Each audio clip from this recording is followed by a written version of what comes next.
Good morning, everyone. Madam Clerk's going to go ahead and call the case to order. Case number 2020 CF 2603, State of Florida, Sarah Boone. Part of the documents for the record beginning with the state. David Ketchner on behalf of the state. Waden J. for the state. Defense. James Phillips for Ms. Boone. Tony Henderson for Sarah Boone. Kevin Becker, we have Sarah Boone. Ms. Boone, raise your right hand, please sworn, please. Do you swear or affirm that the testimony you give shall be the truth, the whole truth, and nothing but the truth, so help you God? I do. Thank you. And good morning. Can you state your full name and date of birth for the record for me? Sarah Boone, 10-10-7-7. Ms. Boone is seated at counsel's table wearing a dark gray suit jacket and a maroon blouse. She is in custody. However, she's not in any restraints, so we will be continuing to stand as our jury enters and exits. State, are there any housekeeping matters we need to address this morning before we bring in our panel? Defense. Judge, I don't know if you got the email last night of the potential witnesses we're going to call. In addition to the one I received this morning, yes, sir. Okay, Dr. Harper did get in last night after midnight. She was over at the hotel, but in addition, we may recall the phone extraction expert. She's not on the list. Okay, understood. All right, are we ready to bring in our panel? Yes. Okay, all right, very good. Let's go ahead and stand and bring in our panel.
Jury's entering.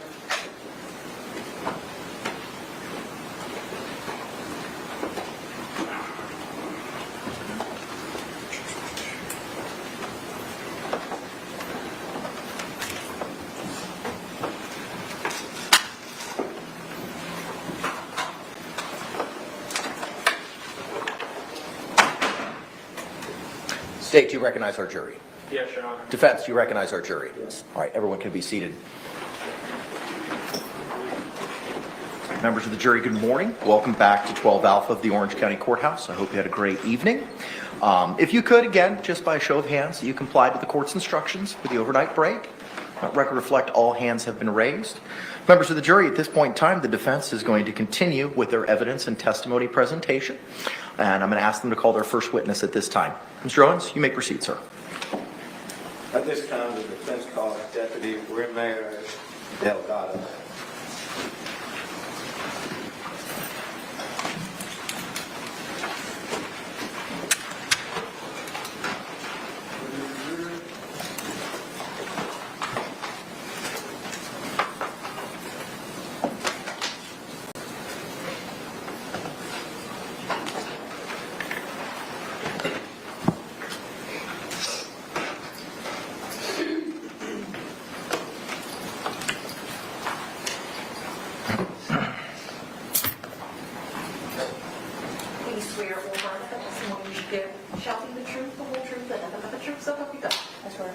Good morning. You can be seated, and can you please state and spell your name for the record for me?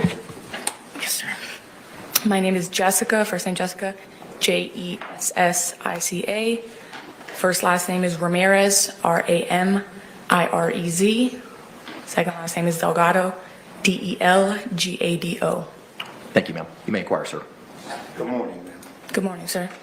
Ma'am, how are you employed? I am a reserve deputy with the Orange County Sheriff's Office, And how long have you been employed with the sheriff's department? 7 years. Back on July the 25th of 2018, how were you employed at that time? I was a full-time deputy sheriff for the agency. On that date, ma'am, did you have the occasion, due to your duties, to report or to go to 4748 Franks Lane, apartment number 3? Yes, sir. Do you recall what you were going there for, the purpose? Yes, sir. I was a backup deputy for a call involving a male kicking a female in the face. So it came out as a domestic call. Okay. And was it another officer who also responded? Yes, sir. He was the primary. Okay. Ma'am, while you were there, did you have contact with Sarah Boone? Yes, sir. While having contact with Ms. Boone, were you able to observe any injuries Yes, sir. to her person? Yes, sir. She had swelling and bruising in her right eye. And ma'am, were you able to make contact with Mr. George Torres? Yes, sir. Were you able to notice any injuries on his person? Yes, sir. He had red markings and some abrasions around his neck. Ma'am, at a certain point in time, did you place Ms. Boone under arrest? Yes, sir. I detained her and placed her in my vehicle. Ma'am, at that time, do you recall or remember Ms. Boone asking you, "Why am I in trouble?" Yes, sir. And without saying what you said, but did you respond to her? Yes, sir. After that, ma'am, do you remember Ms. Boone asking you, "Why?" "Because I fucking fought back." Yes, sir.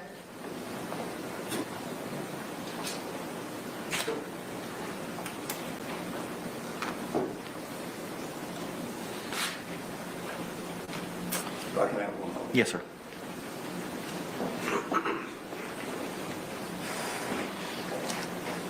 No further questions. Thank you. Any cross-examination? During the course of your investigation, you or the other responding deputies spoke to Mr. Torres as well. Yes, sir. After concluding all of your investigation, which involved talking to both Mr. Torres and to Ms. Boone and making your observations of the two of them, did you all make final decisions about how to handle your investigation? The other deputy, which at the time was Deputy Zito, was the one that made that determination. Okay. But collectively, what you all looked at was statements from Ms. Boone and Mr. Torres, correct? Yes, sir. And your physical observations of both persons? Yes. And then whatever else you may have observed on scene? Yes, sir. And do you take into account people's demeanor when they are giving you statements when assessing their credibility? Yes, sir. No other questions? Any redirect examination? No, Your Honor. Can this witness be released? Yes, Your Honor. Yes. All right, thank you. Thank you.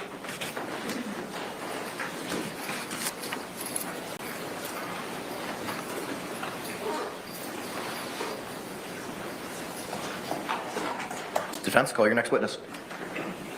At this time, the defense calls Deputy John Alden.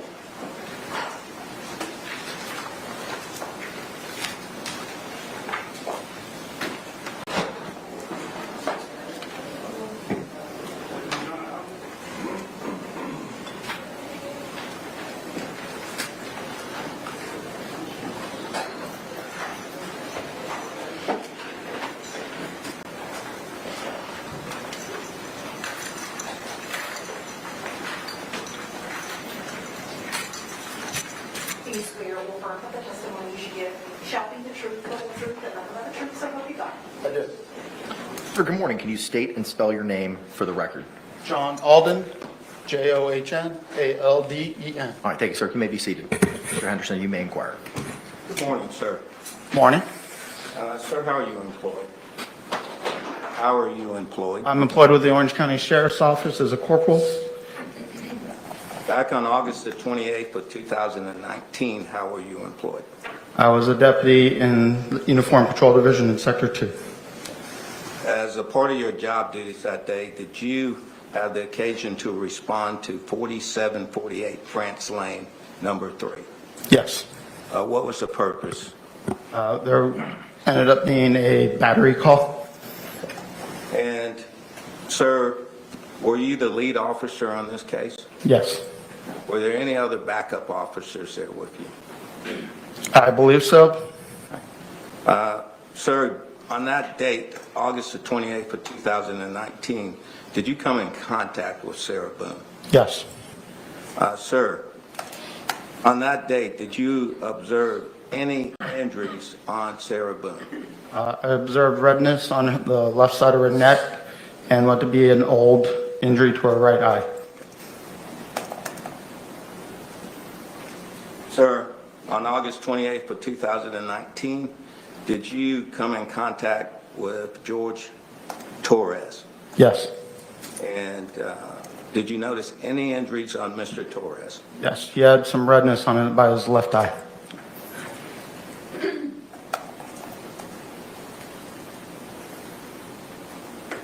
Sir, on that day, was Mr. Torres placed under arrest? Yes. Thank you. I have no further questions. Any cross-examination? Yes. Is it fair to say that Mr. Torres had quite a few marks on him? From my report, I remember marking the left redness by his left eye. And did you have a body when you responded to this call? I believe so. All right. And so that would be the best evidence of both video and audio as to what occurred while you were on scene. It would, especially since this happened 4 years or 5 years ago now. And did Mr. Torres refuse to say what happened that day? He did. Based on the conclusion of your investigation, which involved talking to Ms. Boone and attempting to talk to Mr. Torres, as well as your visual observations of both them and the scene, is that how you all reach your conclusions? Yes. No other questions? Any redirect? No, Your Honor. Can this witness be released? Yes, Your Honor. Mr. Jay? Yes, sir. Thank you, sir. Thank you.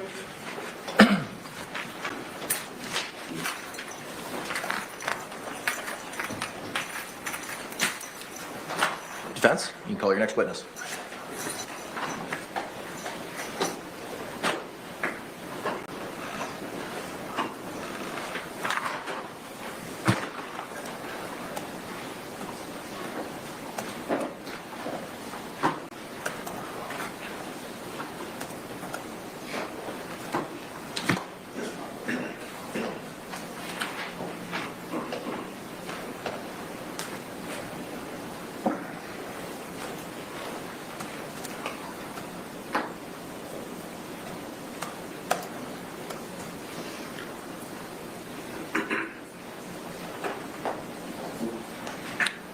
Judge, may we approach him? Yes.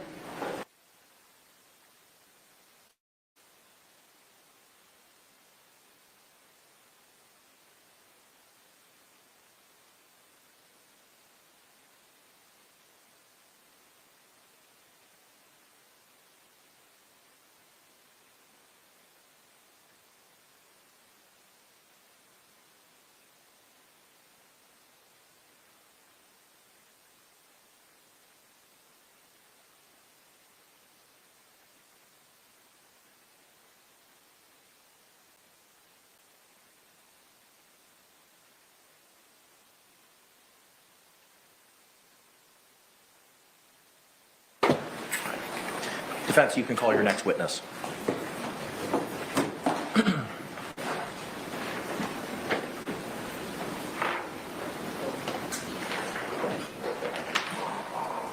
Judge, at this time, the defense calls Deputy Constable, or Detective, excuse me.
swear or affirm that the testimony you give shall be the truth, the whole truth, and nothing but the truth, so help you God?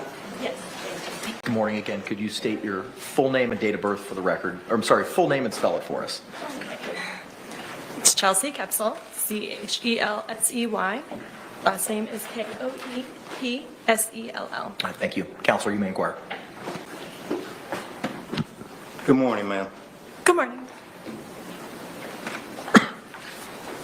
In relation to this case, on February the 26th of 2020, did you have the occasion to interview Abraham Marino? Yes, I did. Was that interview recorded, ma'am? Yes, it was. You remember as part of that interview that Mr. Marino tell you that he had had contact with Sarah Boone on February the 24th of 2020? Are you asking the night of the incident when police were called out? Yes, the next morning. The day that we were called? That you were called out, Okay. the 24th. So, yes, he did have contact with her, but it wasn't in the morning. It was while we were there. While you were there? Yes. Okay. What time did you get there? That's probably what's going on. I got there around 14:20 hours, which would be 2:20 in the afternoon. Okay. So the afternoon on the 24th. No, it was later. I recall, I believe I was doing paperwork in my vehicle, so it would have been at some point during the investigation, but it wasn't, I didn't notice him until, I'm not sure if I noticed him until before or after Sarah was interviewed. All right, but to his interview part, the interview, did he tell you in the interview that he had had contact with Miss Boone on that day? Yes, he did. Did he tell you at that time that Miss Boone had made a statement to him? Yes, he did. Do you remember what that statement was? I don't wish to quote what he stated. So I don't know the exact verbiage, but he basically replayed what, I'm not sure if he replayed what exactly occurred that day, but I do know he mentioned something about, she mentioned being dragged down the stairs a couple days prior.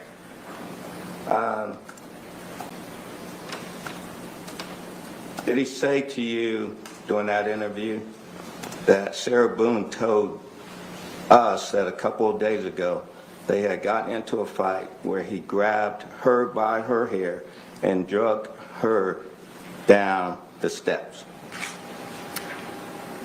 I would assume that he's reading my report, and that does sound similar to what my report should say.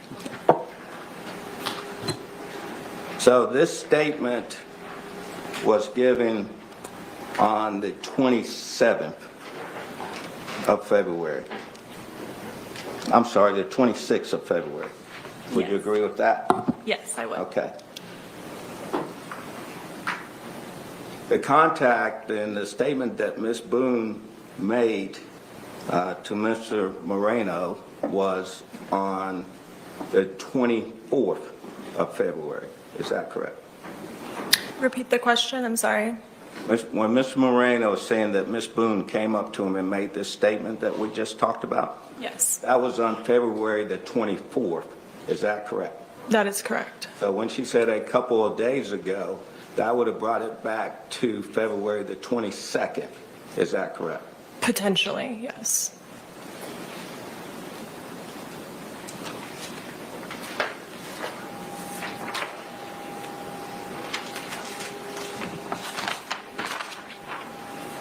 Ma'am, during that interview with you, did Mr. Marino ever indicate to you that when he had contact with Ms. Boone on the 24th, that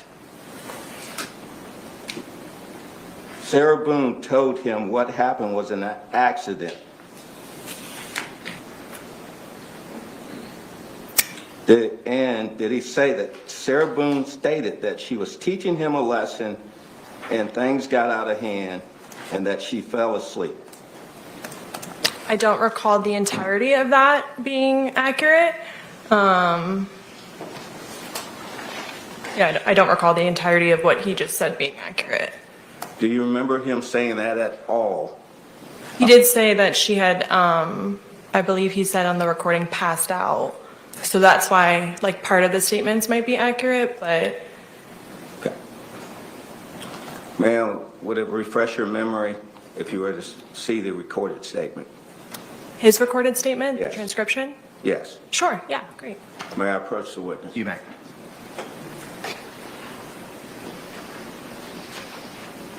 Ma'am, take your time. Read through that. Okay, When you are ready, just let me know. okay. I don't recall all the statements that you asked, or the way you asked it, but Would it help if I repeat it? sure, yeah. Okay. You asked, like, you said multiple statements, so Yes, ma'am. this was a, like, 11-minute interview. All right. The statement would be that Sarah Boone stated to Mr. Marino that she was teaching him a lesson and things got out of hand and that she fell asleep. And I'm wanting to know Did you if say, okay, I thought I heard you say passed out the first time. I'm not sure if you said passed out or fell asleep. fell asleep. Fell asleep, okay. And what I'm asking is there any indication that he told you that statement on the date of that interview on the 26th?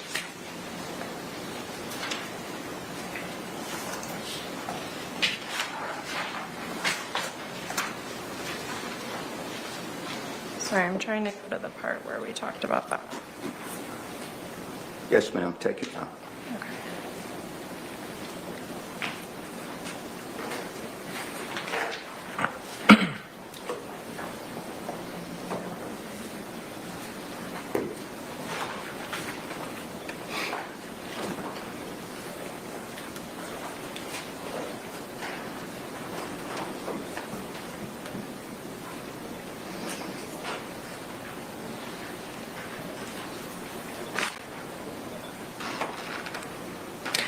Okay, so, like I had stated, there were certain things that I thought was accurate from your statement. He stated, I don't really, do I just read exactly what it says? Do you need, like, the number next to it or anything? Yes, I have no problem with you reading what he said. Okay, then she, I would object. Approach.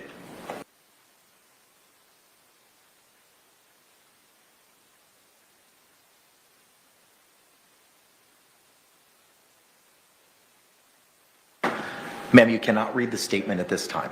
okay. Thank you. You may continue, Mr. Henderson. He described, Hang on. No. Just wait for a question, so okay? sorry. It's okay. Yes, sorry. Ma'am, and anywhere in that interview, do you see reference to this statement that Sarah stated that she was teaching him a lesson and things got out of hand and that she fell asleep? No to the two parts, the first two parts of your question.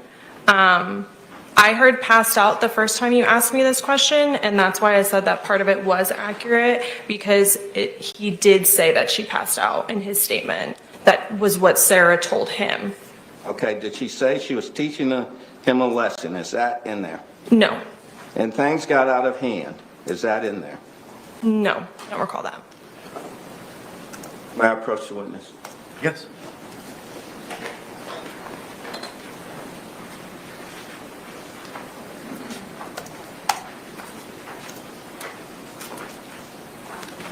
And again, ma'am, this interview was on February the 26th of 2020. Is that correct? Yes, it was. Thank you. I have no further questions. Any cross-examination?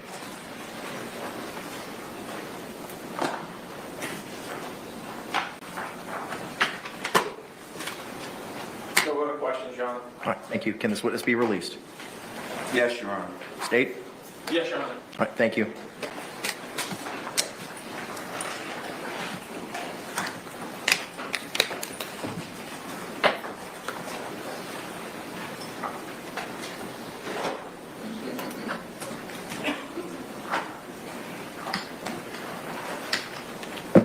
Defense? Call the next witness.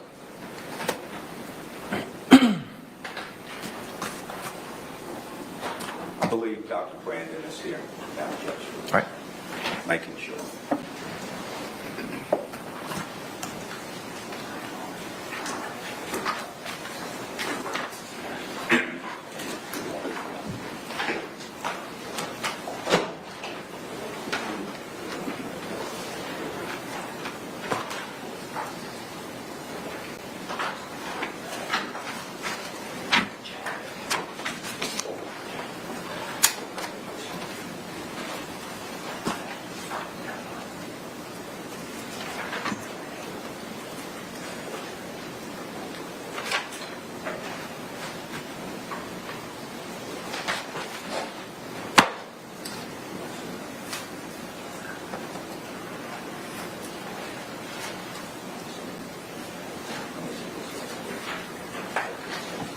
Judge, may we approach? Yes, sir.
Your Honor, at this time, the defense would call Dr. Michael Brandon. All right, very good.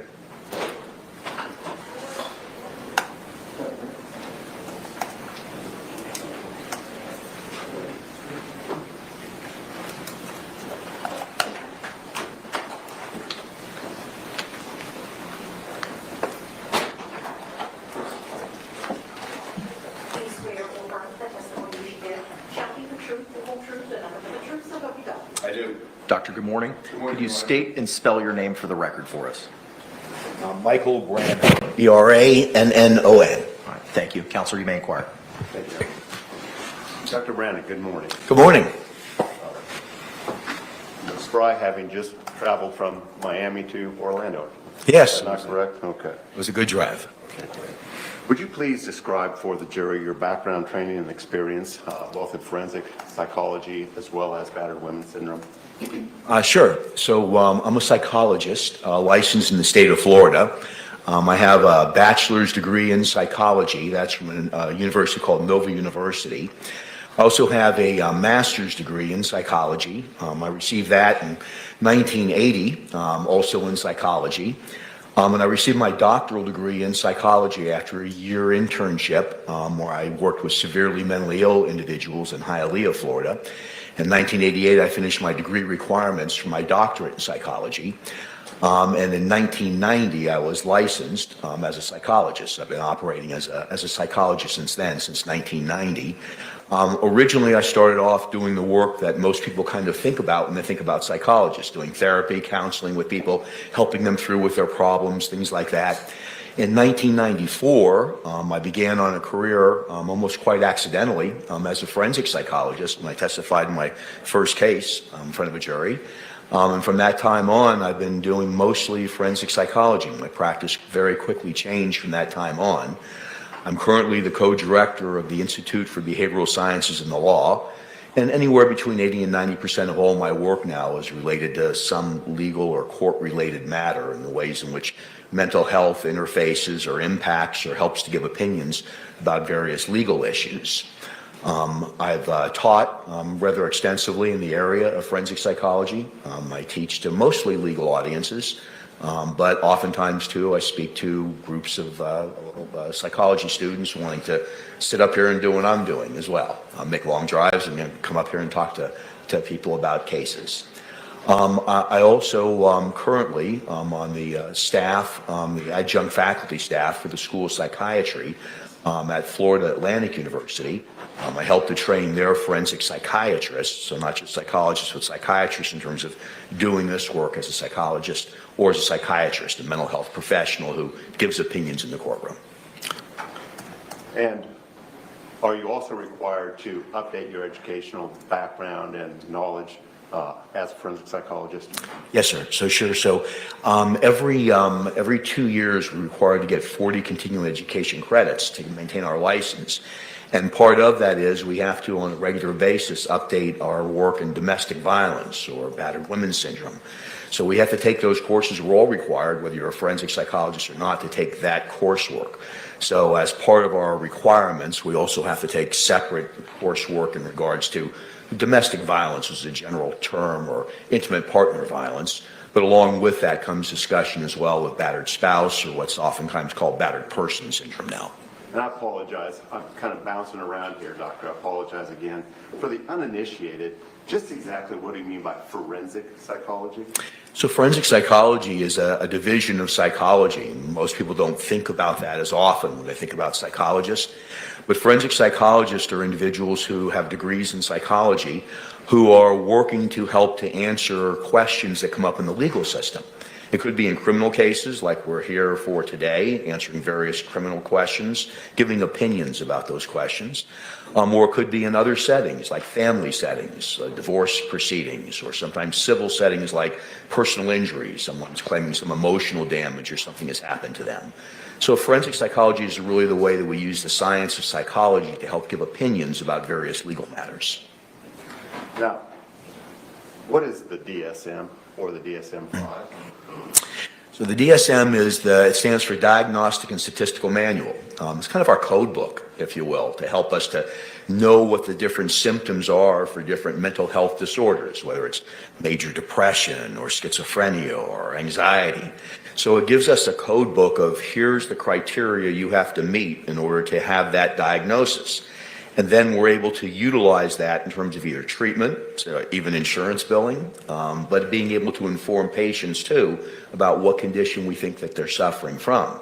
It's been updated many times over the years. It started at just DSM, and now it's at the Diagnostic and Statistical Manual 5th edition, text revised. So we've gone through a lot of revisions over the years to try to fine tune in an empirical or scientific way what the elements are, if you will, of various mental health conditions. Now, you've been asked to testify today in regards to battered women's syndrome. Is the battered women's syndrome identified or located within the DSM-5? So it is not. It is not a diagnostic category in the DSM-5 or other coding books as well. There's others besides the DSM. That's just the most popular one. But it's not a formal diagnosis that it is contained within that book, a classification manual that I just told you about. Within your field of forensic psychology, however, is there a subcategory that is located within the DSM-5 that experts would recognize as a DSM diagnosis? Yes, sir. And what is that, sir? So that category would be in the trauma section of the DSM-5 TR. There's a whole category on trauma disorders, and it's most closely related to something that we call post-traumatic stress disorder. That isn't the only trauma disorder, but that's the one that what used to be called battered women's syndrome, now I refer to it as battered person syndrome, but all of it really is more connected to a trauma disorder like post-traumatic stress disorder.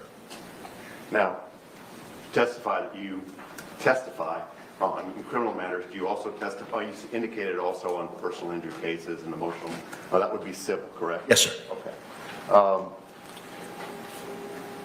In your experience, you've testified as an expert, as a forensic psychologist. You testified for, and today you're testifying for the defense or were called by the defense. Do you also testify for the state of Florida or other states within this country? Yes to both of those. I've testified in other states. I also testify for both the prosecution, the state or government, depending if it's federal or if it's a state case, and also for the defense. So I really get appointments and hired by both sides. About how many times have you testified? Wow. At last count, it was about 1,500 times. It's over that, way over that now. That was from a few years ago. But I testify in a lot of different kinds of hearings and trials over the course of, mostly in Florida, but in other states as well. Now, you're familiar with the fact that there is a special jury instruction that's been recognized by the Florida Supreme Court. Approach.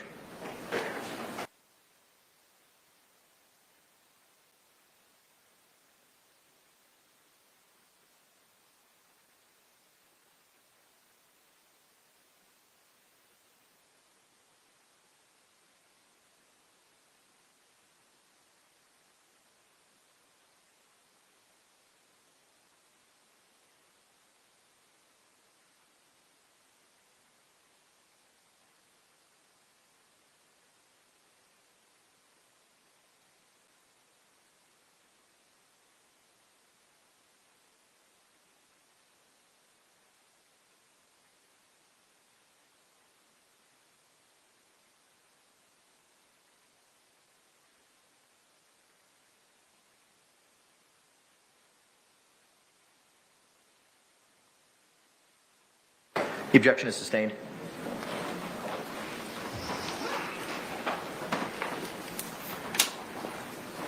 I apologize.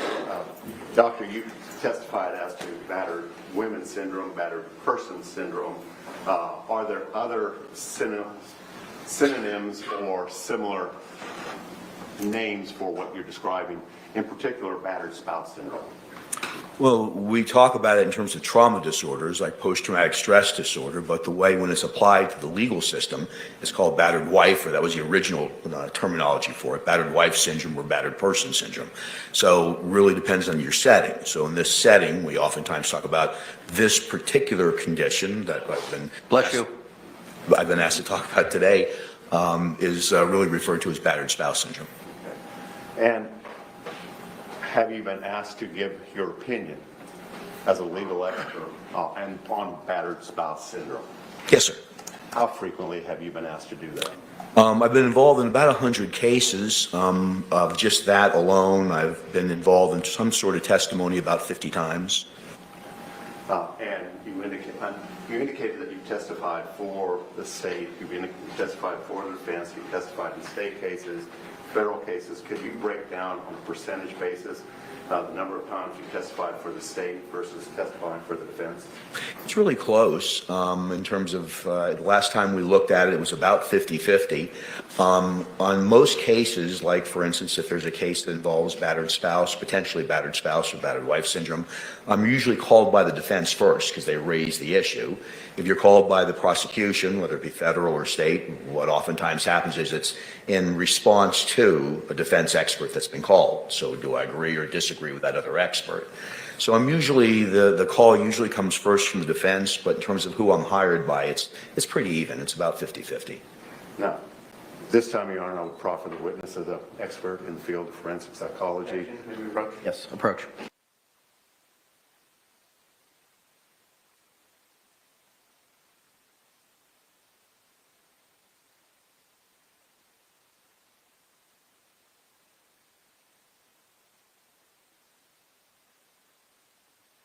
Objection is sustained. Wait.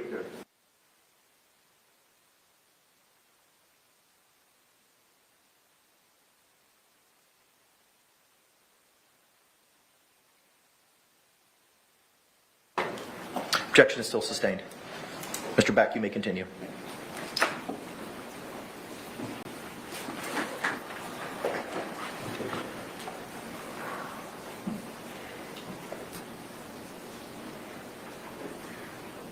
Has battered spouse syndrome been accepted, to your knowledge, in the Florida court system? Yes, sir. Objection, legal conclusion? Sustained. Can you describe the classic system or systemology wherein an individual might necessarily suffer and then exhibit symptoms of battered women syndrome? Yes. So battered spouse syndrome is a woman, usually a woman's response. Doesn't have to be, but that's a classic historical research went into how women respond in situations in which there's intimate partner violence, when they've been the victim of violence. Now we know, of course, in other kinds of relationships, men can be a victim of it as well, or whether it's a heterosexual or homosexual relationship, that both men and women can be victims. But we still know the majority of those individuals that are diagnosed with that condition or given that condition, classified with that condition, are women. Bless you. We do know that it's a reaction, a strategy that's developed by the person who's being abused to someone who's abusing them in an intimate partner situation. And essentially what they're doing is they've made a determination that they can't effectively escape from the abuse. They can't just leave for some reason. They feel in danger or they've been threatened if they leave that something bad will happen to them. So it's a cognitive or thinking strategy on the part of the person being abused that I have to develop some coping skills or ways of protecting myself or maybe even loved ones as well from some form of imminent violence or danger or lethality. Something bad will happen to me if I don't develop a way of handling this abuse, this constant abuse that's coming towards me. So the battered wife syndrome is really a way of thinking. It's a psychological change that happens with a victim in terms of the way they cope and strategize to stay safe for themselves and other loved ones as well, oftentimes. I'm going to ask a really silly question, if I may, Doctor. I don't know if you've noticed a bruise across the bridge of my nose this morning.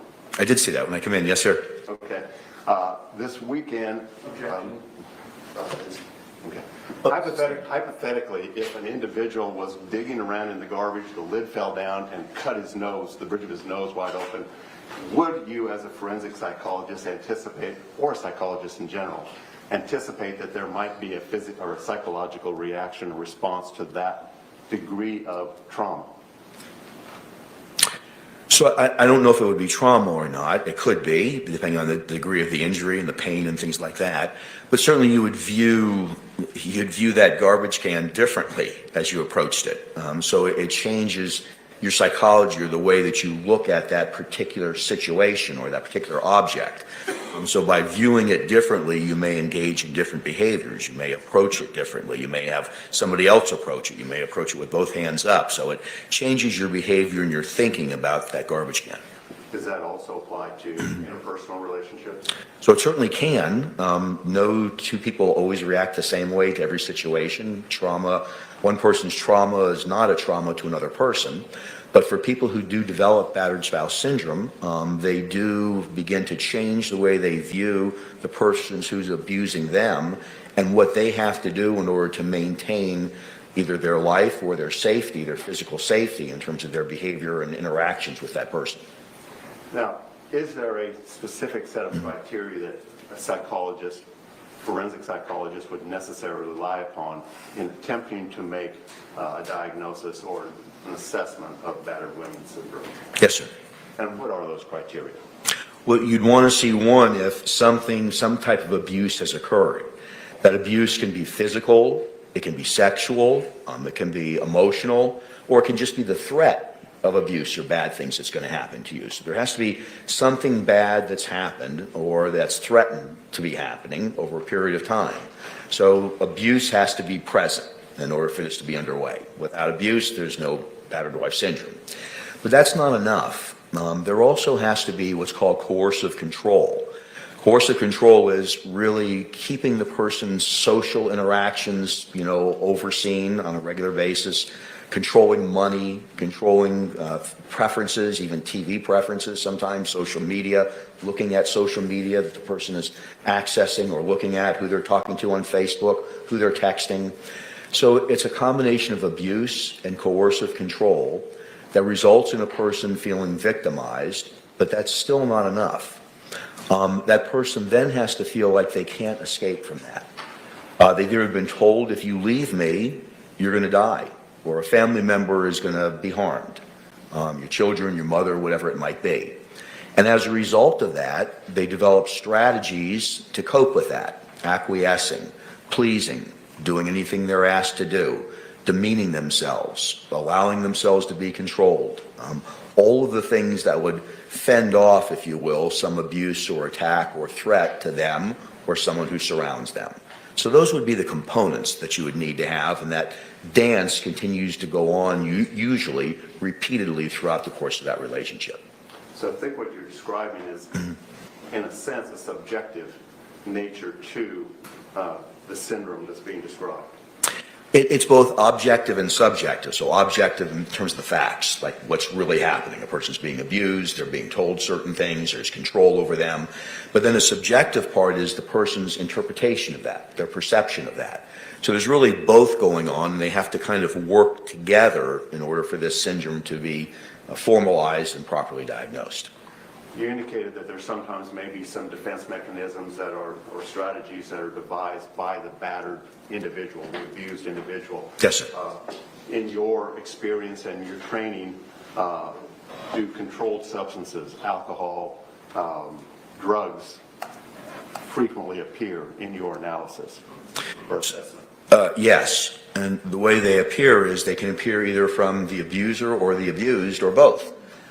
What can happen from the abuser standpoint is they may only be abusive, or the abuse may become worse if they abuse substances. From the abused standpoint, it may be self-medication. It may be a way of coping with the anxiety that there's going to be something bad that potentially could happen to them or somebody else. It's kind of a way of dealing with walking on the eggshells. So if I use substances, that can deaden the pain, if you will, for me, or help me to forget about it. So it's oftentimes, not always, but oftentimes part of either the abuser's behavior or the abused behavior.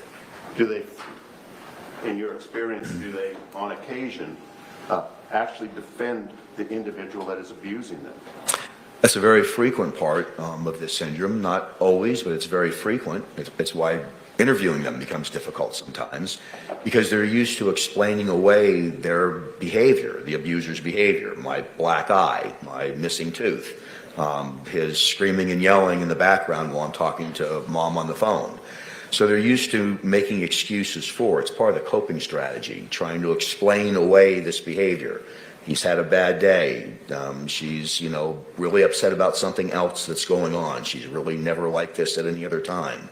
So defending that person is oftentimes a part of the battered spouse syndrome, and getting the person who's been abused to get them to stop defending them so they can talk about the actual abuse becomes a challenge.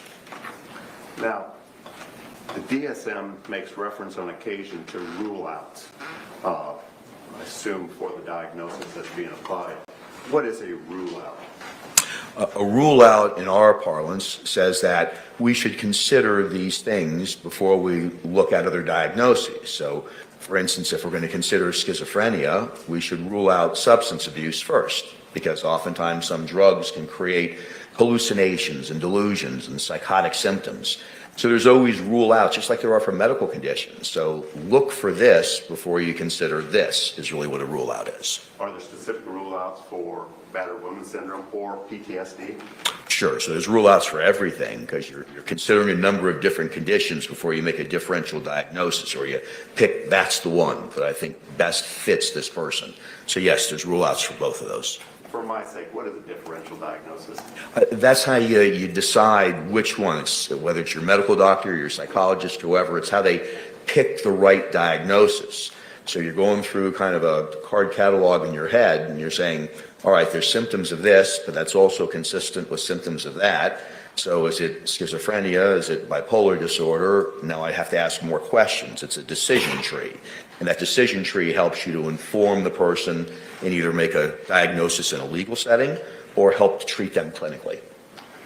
Now, if the individual, the psychologist who's doing the evaluation, identifies the presence of certain rule-outs, what is their response professionally to those rule-outs in establishing or assessing the patient?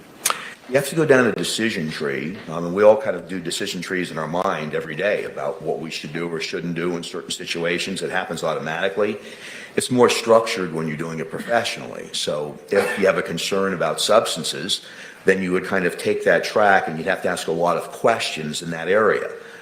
So you'd want to know what kind of substances, how often are they using those substances, what kind of effect have those substances had on them before.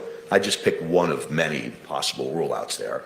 But every one of them you'd have to explore or ask additional questions because, of course, you don't want to come up with a wrong diagnosis because in a legal setting, that leads you to a bad opinion. In a clinical setting, it leads to bad treatment. Now, I want to go back just a second. We talked about the subjective nature of the abused individual's understanding of what's happening. Does this subjective or does the experience that they have suffered result in, on occasion, their experiencing or their anticipating or assuming or imagining a threat that others may not? Yes, sir. Yes.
Objection is sustained.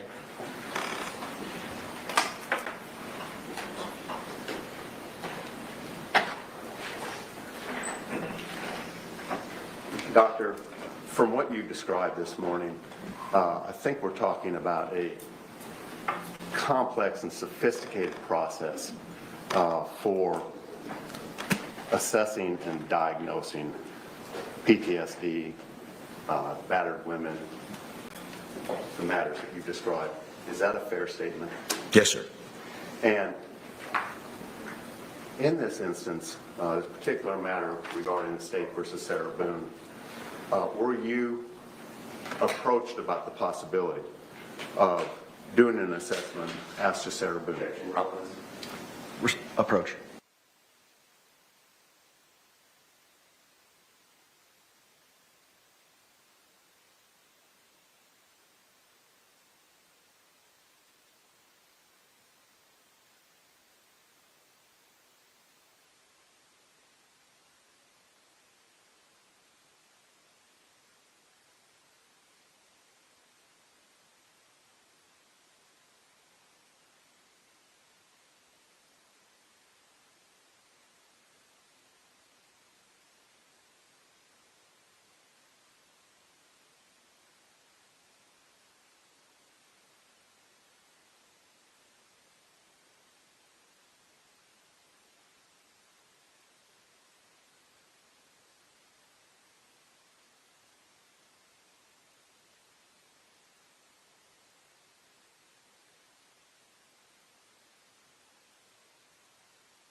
Objection sustained.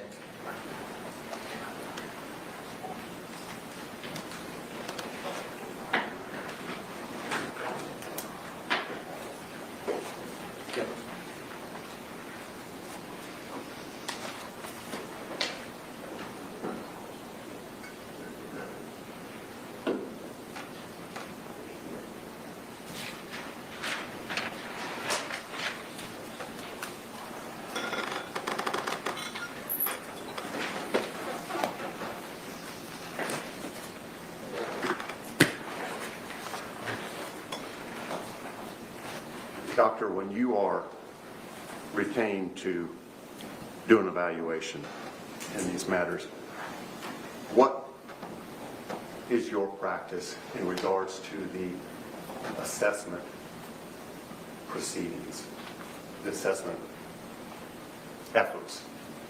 Well, I'd first want to know what type of an assessment that it is, because there's different methods of approach that you'd use to analyze and be able to give an opinion on whatever question is being asked of you. So the very first goal for me as a forensic psychologist is to isolate what the question is. So what are they asking me to do? Because I want to know, A, can I do that? Am I qualified to do that, or should I refer that to somebody else? Or B, is that something I'm going to have enough time to do and enough resources to do? Then the next thing I would do is start asking questions about specifically what do you already have or what can you get to help me answer this question. So right away I'd start to find out what's available. As forensic psychologists, we're supposed to do comprehensive evaluations of whatever the legal issue or question is, and it's supposed to rely on multiple sources of information. So depending again upon the question, I'm trying to then define early on what are those multiple pieces of information I'm going to need to help to try to give an opinion and an educated opinion about that matter. Have you done an assessment in this particular case? No, sir. Can you tell us very briefly whether that was your decision? Objection, relevance. Okay, that's fine. Move on. Objection sustained. In your experience, doctor, Thank you very much. can battered women syndrome rear its ugly head. For instance, when there are threats to other members of the family, two-legged or four.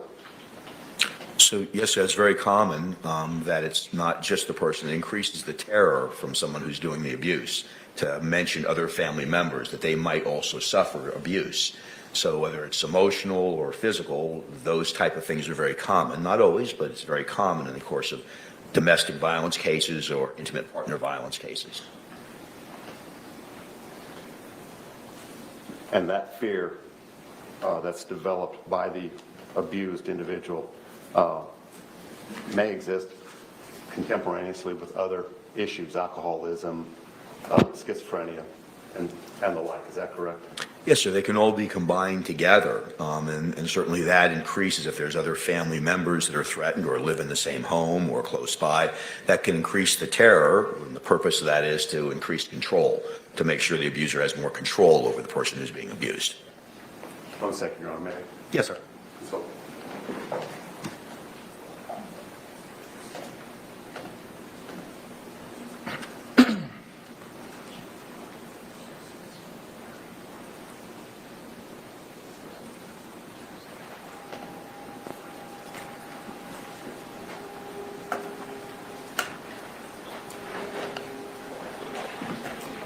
in doing an assessment, doctor, do you look at outside materials? Yes, sir, always. And what kind of outside materials do you necessarily review in order to make this assessment? Specifically to battered woman syndrome? Yes, sir. Yes, sir. So specific to this, you'd want to look at a lot of different sources of information because you're trying to, A, make a diagnosis if there's a trauma-related disorder, but you're also trying to figure out if there's the other elements necessary to make the diagnosis as well, like abuse that's been chronic over a period of time, and that the person feels they can't leave that situation, and if other people have been threatened.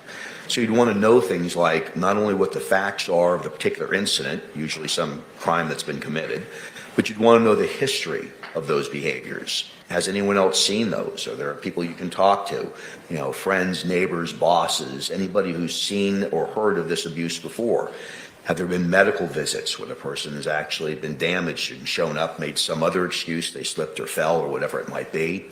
You'd want to do psychological testing as a forensic psychologist because we have very good tests that help us to determine whether someone's suffering from a trauma-based disorder or not. You'd want to know if the person who'd been accused of the crime for this type of evaluation made any statements to the police. If they did, you'd want to hear that statement.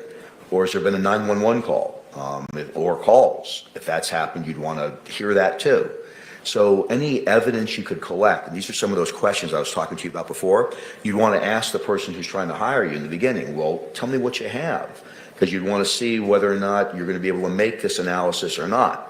So it's not good enough just to talk to the person, because that's just one form of information. It's almost like being a behavioral detective, if you will, as a forensic psychologist, because we're trying to get as much evidence wrapping around our interview with the person as possible to be able to guide our questions, but inform us and see whether there's what we call convergent validity. It's a fancy way of saying, does everything agree with each other? Does everything connect in a way that it all sort of makes sense? Or are these strange conflicting pieces of evidence that we need to explain away, or it just doesn't fit the criteria? So it's a rather comprehensive and complex evaluation that has to be conducted to come up with this. And the final piece I'd say about it is that because oftentimes the abused person is defending still the person that they've oftentimes committed a crime against, it takes a bit of time to get to where you need to go. With all victims of trauma, whether you're talking about situations where you're doing therapy or you're doing an analysis in this type of setting, a criminal setting, it usually takes some time to break through that and get them to trust you to talk about the trauma, but to stop defending the person and talk about the abuse and how they felt about the abuse. Your goal, if you will, is to be able to see what's happening in that situation through the abused person's eyes. If you look at it through your eyes, often it doesn't seem to make sense. But if you look at it through their eyes, if it meets the criteria for a battered spouse, then you can better understand their world and what they're dealing with.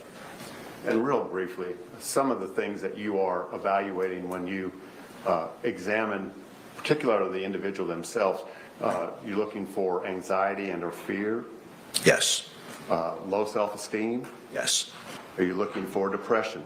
yes. Are you looking for any form of social or interpersonal withdrawal? Withdrawal, especially if it's forced withdrawal, controlled withdrawal, if there's consequences to socializing with my family, my friends, calling them on the phone, texting them. So especially in that context. Stockholm Syndrome. Sure, that can be part of it.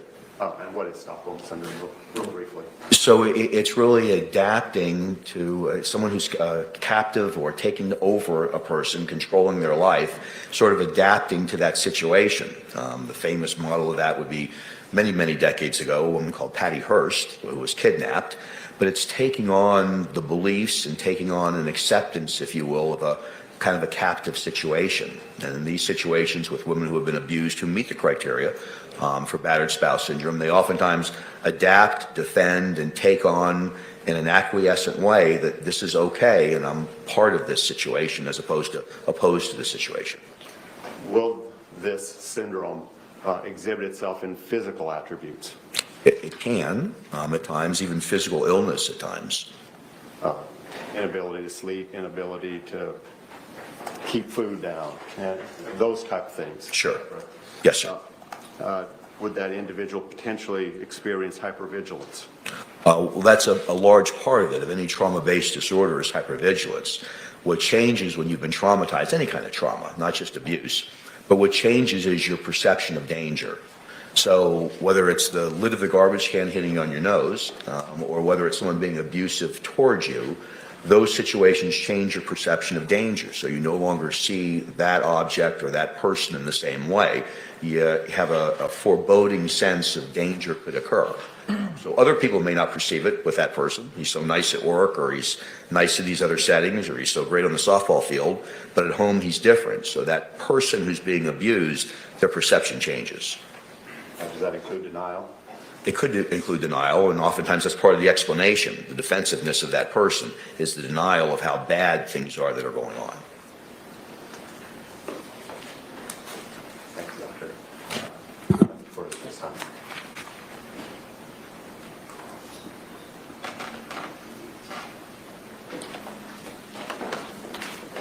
Any cross-examination? Yes, sir. Good morning, Doctor. Good morning. Nice to see you in person. Good to see you again. So there's a subjective component to trauma, is what I understand you're saying, correct? Always. Yes, sir. And so hypothetically, a couple could be in a 3.5-year relationship with physical violence, emotional violence, even sexual violence, but either or both of those partners may or may not believe that is a traumatic experience for him or herself, correct? Yes, sir. People mistake the stimulus about what happens as the trauma. The trauma is really the reaction to it. So bad things that happen, people don't always react in the same way to them. So yes, sir, that's correct. So for instance, a homicide detective or a homicide prosecutor may go out to a scene and see a freshly dead body, and their perception of that environmental stimulus may be very different from somebody who works at Dunkin' Donuts and just gives us muffins in the morning coming across a dead body. Is that fair? Yes, sir. That homicide detective may be able to go eat lunch right after it, and the other person who works at the donut restaurant may not be able to eat for a couple of days as a result. So yes, perception is a big part of how trauma occurs. And I understand your answers today, and I'm not saying that they were different the other day. But I understand you to say that it's very important to do a comprehensive evaluation to get the full picture of what is going on in the perceived battered spouse's mind, correct? When we approach, Yes.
The objection is overruled.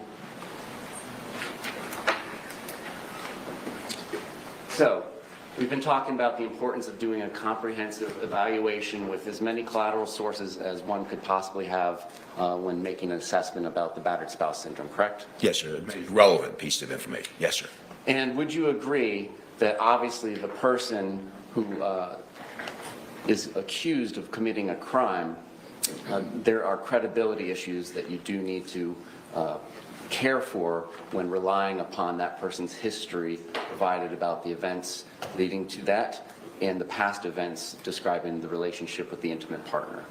Yes, sir. In every forensic evaluation, that's the case. Is this particularly important if there's a comorbidity with an alcohol abuse disorder? Yes. And can you tell the jury what alcohol abuse disorder means in the DSM-5 TR? Sure. It's the biggest part of it is it's not just the use of alcohol, it's impairment that happens as a result. So it's the excessive use of alcohol, but that could mean something different, just like the excessive use of marijuana might mean. But it's the use of alcohol to the degree that it impairs or infects a person's life. And with that may come a lot of other things like deceitfulness or aggression or unreliability, sleep or somatic problems, difficulties. So, but the important thing to remember there is that it's the use of a substance that impairs or affects a person's life. And if there is alcohol involved in the histories being given about either the event in question or any preceding events, must the evaluator take that into account when evaluating the memories and perceptions of the person giving them that history? Yes, so in introducing that new topic about memory, we know that substances can interfere and impair memory. So as a result of that, you'd want to know what they were using, how close it was. If you're talking about a particular event, like a crime, you'd want to know if there was substance usage, and if so, what the person's memory functioning was, and does that match up with other sources of information about what those events were. Are you familiar with the narcissistic personality disorder? Yes, sir, of course. Is that something recognized in the DSM-5 TR? Yes, sir. And can you tell us whether or not a person who is giving a history, whether it's the patient/client or whatnot, has traits, perhaps not a diagnosis, but even just traits of the narcissistic personality disorder, is that something the evaluator should account for in evaluating the credibility of the history given? Yes. And why is that? Well, because all forms of disorders or conditions or just traits may lead to inaccurate information, either not purposely or purposely. They may be deceptive. So certain personality disorders or traits can lead to deception or inappropriate or inaccurate information. That's why you need more than one source of information. Does what this person is saying to me check out with other sources of information? And I don't mean to quiz you on it, but can you tell us some of the criteria for the narcissistic personality disorder? I can, yes, sir. So it is a grandiose sense of self-worth. It's the consideration of yourself over anybody else. It's kind of operating in your own world. So it's an inflated sense of who you are. It's a misperception of how important you are to other people and your meaning to other people. It's a sense of specialness, that you stand out from other people in terms of special skill or skills, and that other people, if they don't recognize that, they should recognize that. So the biggest heading there is an inflated sense of self-esteem and grandiosity. Are you familiar with an adjustment disorder diagnosis? Yes, sir. And is that in the DSM-5 TR? Yes, sir, correct. Can you tell us about that? Adjustment disorder is a person's reaction, and it could be emotional, it can be behavioral, or it can be both, to a situation that occurs. You broke up with your boyfriend or girlfriend, so you're upset about that. And so as a result, you're tearful, you're anxious or nervous or worried about what may happen to you as a result of breaking up with them, or you behaviorally may start not going to work, or get into more arguments or fights with your children as a result. So it's a temporary reaction to a stressful situation that occurs in some individuals. And hypothetically, if a person who is giving a history for criteria of diagnosis, let me strike that. If somebody is giving a history and that is being used to come to an evaluation conclusion of battered spouse syndrome, if that person has been diagnosed with adjustment disorder predating the traumatic relationship, is that something the evaluator should take into account? You'd want to know any prior diagnosis. because it may not necessarily be exclusionary, but it could. So adjustment disorder is a temporary reaction. You're upset in a temporary period, and most of them just go away on their own.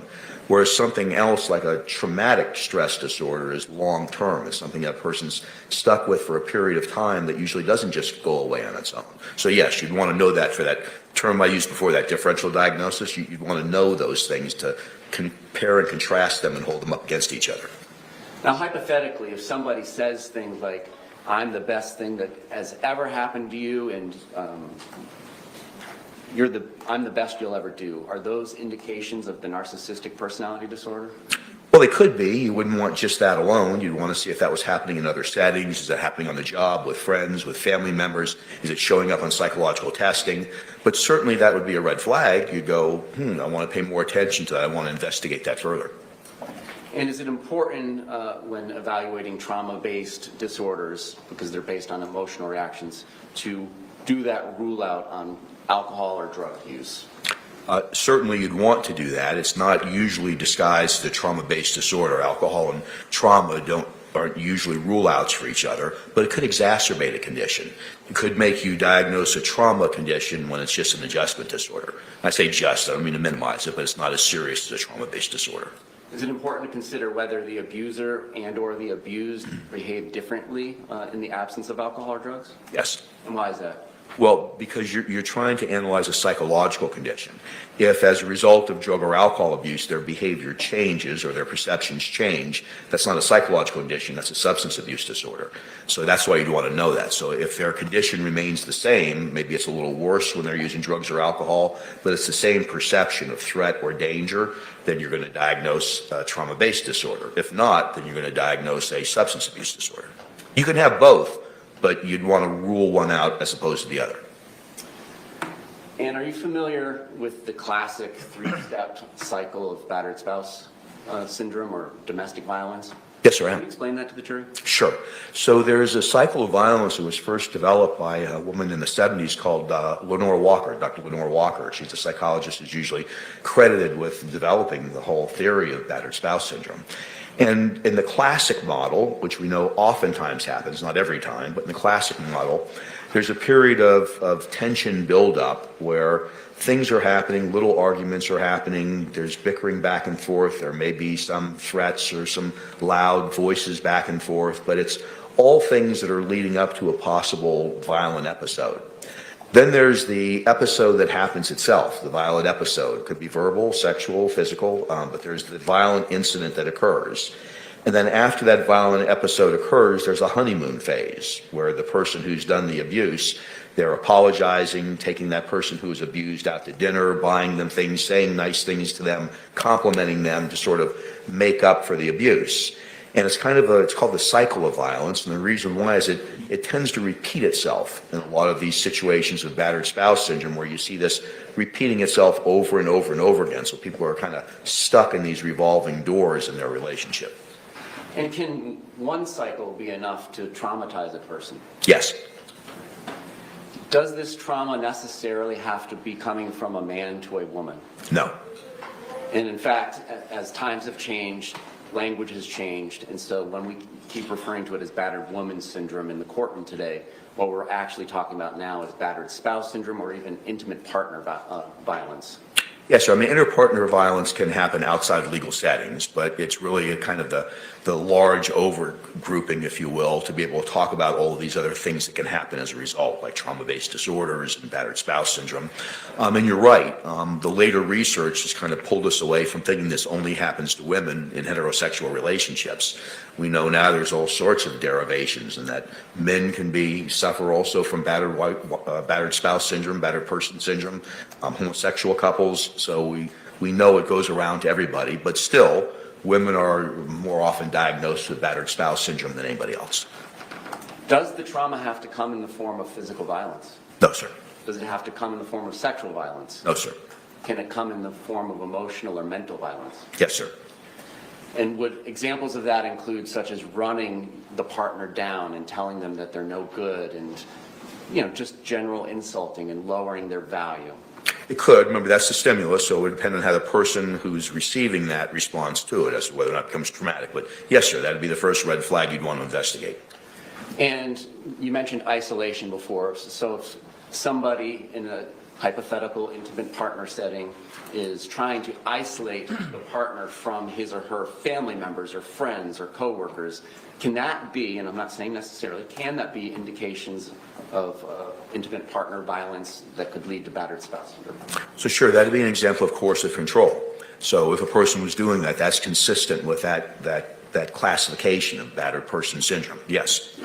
And hypothetically, controlling another person, the intimate partner's personal property or effects, such as a birth certificate or identification papers, can that be indication of emotional trauma towards the partner who is lacking the control over those identification papers? So that's a stimulus that could result, depending on how the person subjectively perceives it, in some trauma. So yes, all of the things that you mentioned could be stimulus, if you will, that a person could perceive as traumatic. And hypothetically, if one partner A gives partner B a gift, such as a bicycle, but partner A continues to maintain that the bicycle is his or hers because he or she bought it, even though it was a gift to B, can that be a form of emotional abuse towards B? Sure, it sounds like control, but I guess you could interpret it as emotional abuse too, but it sounds more like a control mechanism that'd be consistent.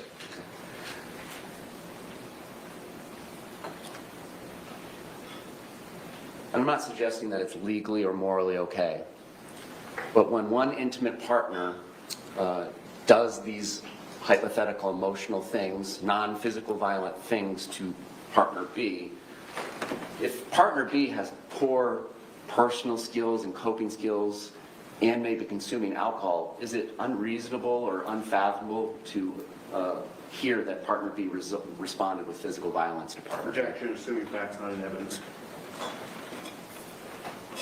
Sustained. You would approach. Yes.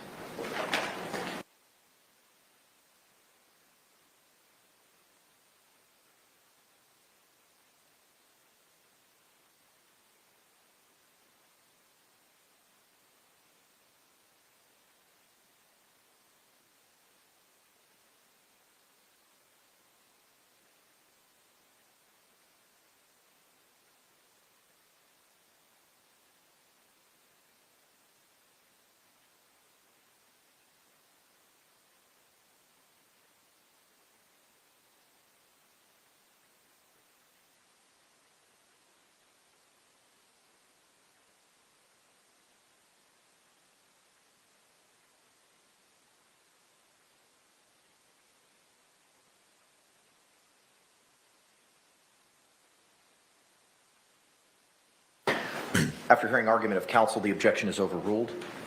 So may I respond to that? If you remember the question, please go ahead. So it would increase the probability of physical violence. So if those things in fact were perceived as threatening or abusive in any way or insulting to the person who they were directed towards, it would increase the probability of physical violence.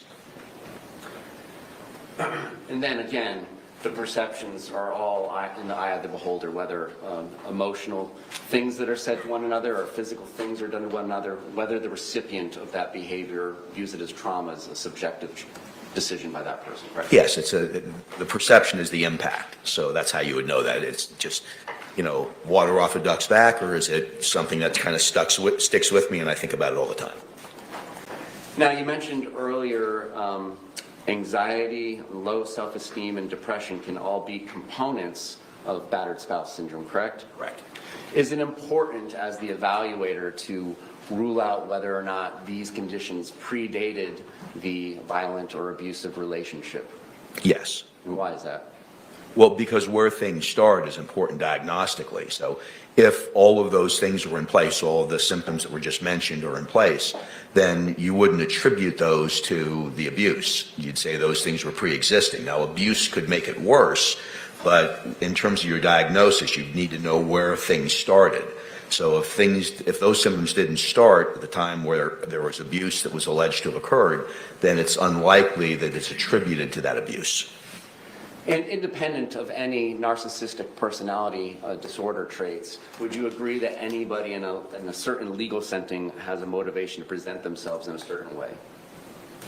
Yes, to do impression management, either depending on the outcome. So if there's punitive sanctions, they may lie to make themselves look worse, or as a result, if they're in other settings, like divorce settings, they may lie to make themselves look better. So there's always some impression management you have to kind of look through in your evaluation. And that's important for an evaluator? It should be looked at in every evaluation. Thank you. Yes, sir. Any redirect examination? Yes, Your Honor. Just want to, one more time, in response to the state's questioning, you indicated that where an individual's credibility may be in question, there is a necessity that the individual who's making the assessment corroborate whatever they're being told. Is that correct? Yes, sir, in a number of different ways. We have psychological tests that assess for things called malingering or faking mental health problems or difficulties. So you'd want to do that. You'd want to look at other evidence to see if it's all consistent. So it's very important you don't just rely on self-report. Is it possible that an individual may exhibit one or two attributes of a particular DSM diagnosis, but not actually qualify because it's simply not there? Right, sure. So sometimes like social isolation can be because we're introverted, or it could be part of depression. So you need to kind of follow it out and see how many of the symptoms are there to see whether or not it meets the criteria. So I may exhibit one or two symptoms of narcissism, but not qualify because I don't meet all of those, or a significant number of the indicators that you would rely upon to make that diagnosis. Yes, sir, or it can be situationally based, like we may display narcissistic features here in a courtroom, but may not do that in any other part of our life. Now, in your experience, have you determined, learned, either through your studies, experience, and so on, whether or not the abusive behavior may begin based upon an individual's perception of things occurring to him as a child or her as a child? In other words, if they grow up in an abusive household. Okay, I understand. Objection. Hypothetical, not known. Sustained. You've indicated that there are things that, I think in response to the state's cross-examination, that there are things that may add to or may contribute to a particular psychosis or symptom. Would an individual's background as a child include those type of criteria? Yes, sir. You're more vulnerable to certain psychological conditions based on your history. So if you've been traumatized before, or bad situations have happened to you before, if you've suffered from depression before, it makes you more vulnerable to those conditions or other conditions later on. Finally, one question or one symptom that we haven't discussed, I don't think, or maybe it was discussed by the state, was learned helplessness. What is that? Learned helplessness, I've really spoken about it a little bit, but now we have the fancy term for it. Learned helplessness was really researched by someone named Seligson, a doctor named Seligson, psychologist, research psychologist. And just real briefly, what it is, it's when someone kind of gives up and feels like there's nothing that they can do to change their situation. It was originally done with laboratory animals, but where a person really feels that no matter what strategy they've taken, like leave, stay, fight, whatever it might be, it won't work. It usually leads to depression or developments of other strategies, like I have to appease or please or make sure I do everything correctly or apologize. So it's really believing that no matter what you do, it won't be effective. Doctor, thank you for your testimony. Thank you for Sir. traveling up here from Miami so early in the morning. No problem at all. Thanks for the rest. Thank you, sir. You can be excused. Thank you, Your Honor. Can the parties approach for a moment?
All right, members of the jury, it is 10:40 at this time. We're going to go ahead and take that mid-morning break. Similar instruction I've given you over the last couple of days. I'm sure you're tired of hearing it, but I got to keep telling you. Please don't have any conversations among yourselves or anyone else about the persons, places, things, or charge involved in this case, and do not conduct any independent research on those things. We'll see you back here in about 15 minutes at 5 till 11. Thank you very much.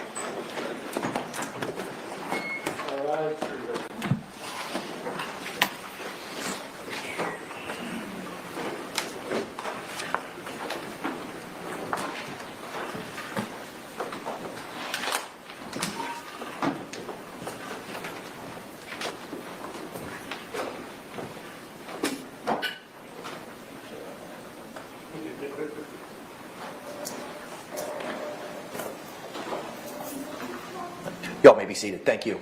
All right, we'll be in recess for approximately 15 minutes. Thank you.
Hey there, everybody. Thank you so much for watching our Sarah Boone trial coverage. Now, guess what?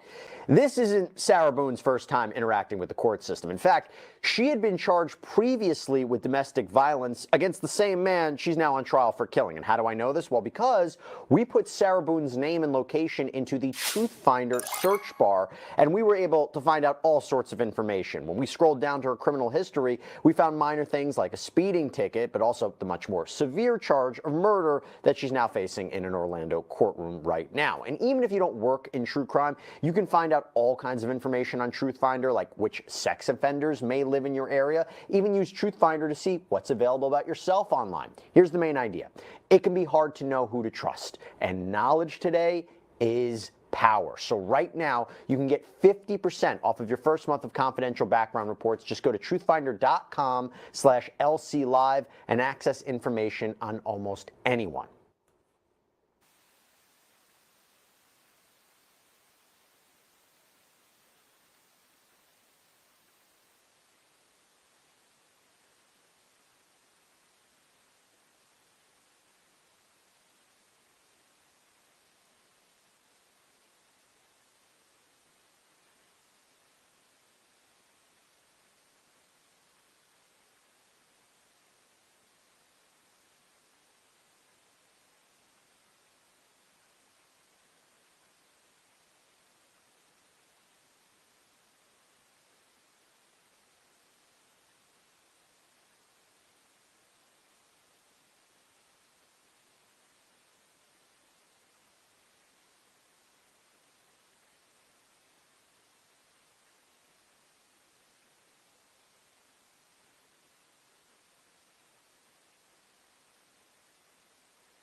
We are back on the record. 2020 CF 2603, State of Florida versus Sarah Boone. State. David Castro, on behalf of the state. Boone J for the state. Defense. James Owens for Sarah Boone. County Henderson for Sarah Boone. Kevin Beck on behalf of Sarah Boone. All right, Ms. Boone is still seated at counsel's table? Yes, Mr. Owens. Judge, we had several late witnesses that were scheduled. Where's that list?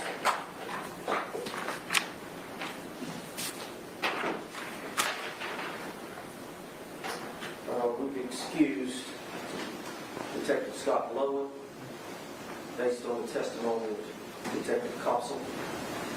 We've excused Abraham Marino, who was going to be recalled based on the testimony of Detective Capsil.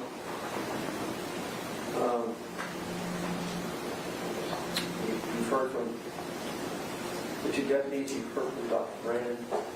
Maria Gallup-Holy is a young lady that's outside. She was a witness as a neighbor in that complex, and she would testify about observing physical injuries to Sarah Boone. We've spoken with her over the break that, in our opinions collectively, Tony Henderson and myself, that it's not necessary to call Ms. Gallup-Holy because we have other evidence of injuries. There was disagreement about that, but I believe that Ms. Boone is now in agreement that we're not going to call Ms. Gallup-Holy. So that leaves now calling the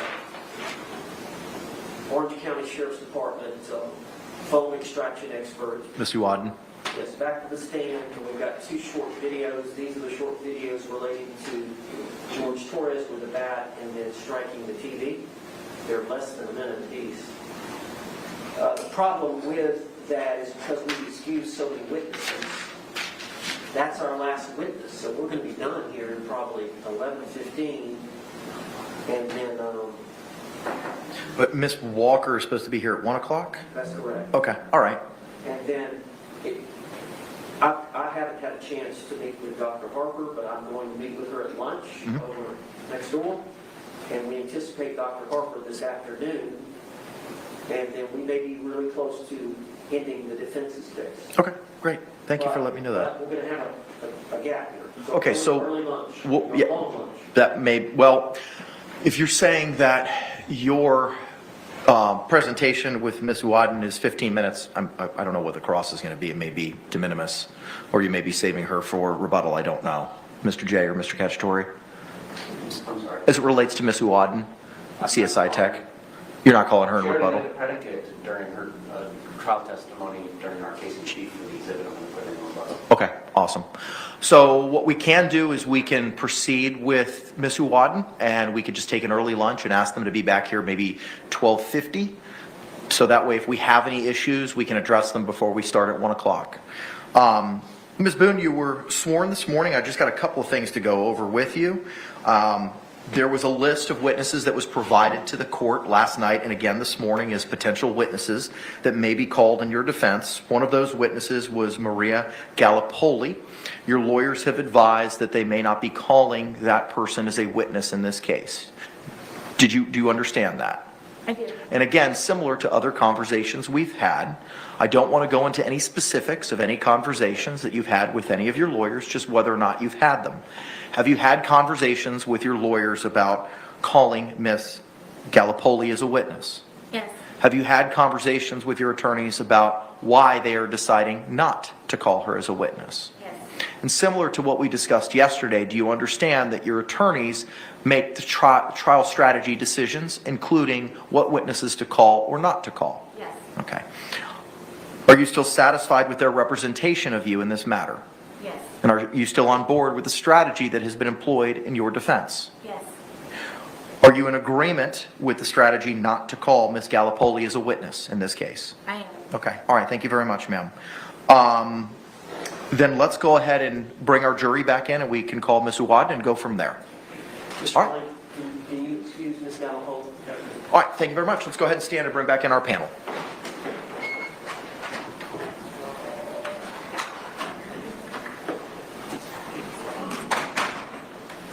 Mr. Owens, how do you spell Gallup-Holy? but I have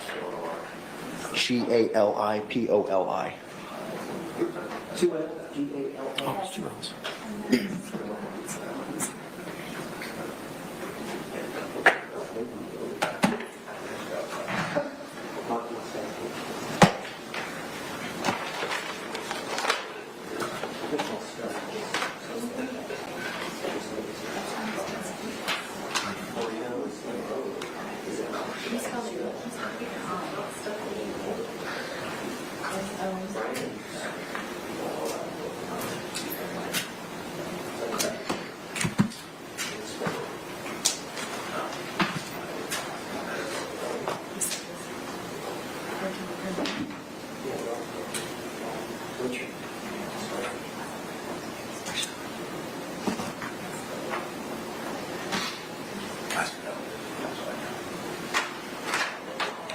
All rise, prisoner.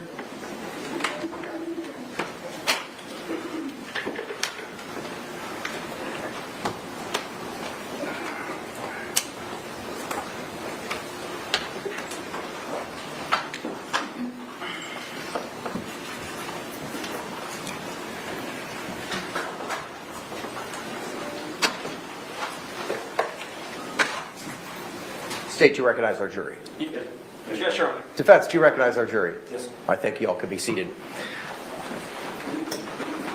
Members of the jury, once seated again, if you could confirm that you complied with the court's instructions during our break by raising your hands. Record reflect all hands have been raised. Defense, you may call your next witness. Judge, we would call forensic phone extraction officer with the Orange County Sheriff's Department, Officer Waden, to the stand. Thank you. We'll bring her in.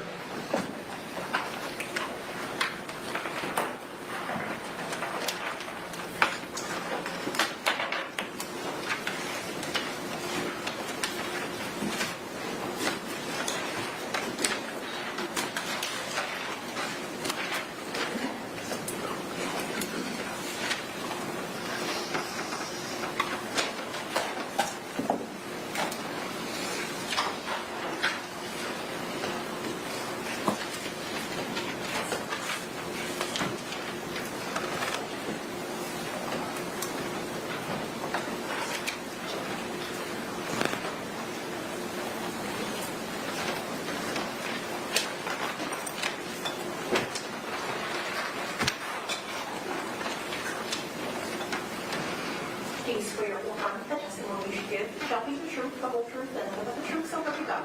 I do. Good morning, ma'am. Could you state and spell your name for the record for us? First name is Janelle, Junella. Last name Waden, UAD as in Delta, AN. Counselor, you may inquire. Ms. Waden, again, your official title, Digital Forensics Examiner.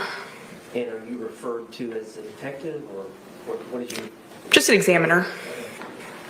Ma'am, Judge, can I approach the witness? Yes, of course. Ma'am, I'm going to show you what has been marked as identification defense exhibit 8A. And you recognize that video, or that CD of the video? Yes. Well, I think we kind of prepped you on it ahead of time. That was extracted from the Sarah Boone phone that you were asked to extract? Yes, one of the media files, yes. Okay, and is that video a fair and accurate depiction of one of the videos that was extracted from Sarah Boone's phone? Yes. And then identification C, defense identification, same type question. You've had a chance to review that video, and is that one of the videos that was extracted from the Sarah Boone phone? Yes. Judge, this time I'd like to have these introduced in evidence. Any objections? No objection. All right, what was pre-marked as AA will be received into evidence without objection as defendant 17. What was pre-marked as Z will be received into evidence without objection as defendants 18.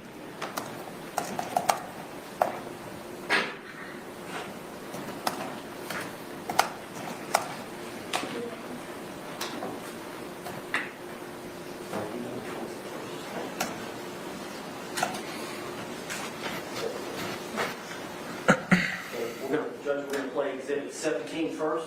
You may proceed. And is there a volume? Judge, do you have control of the volume? Volume is on.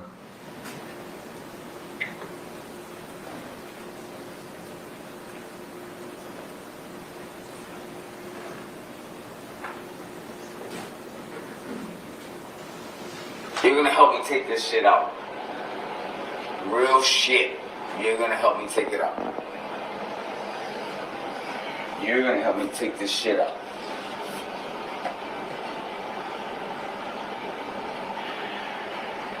As bad as I want to.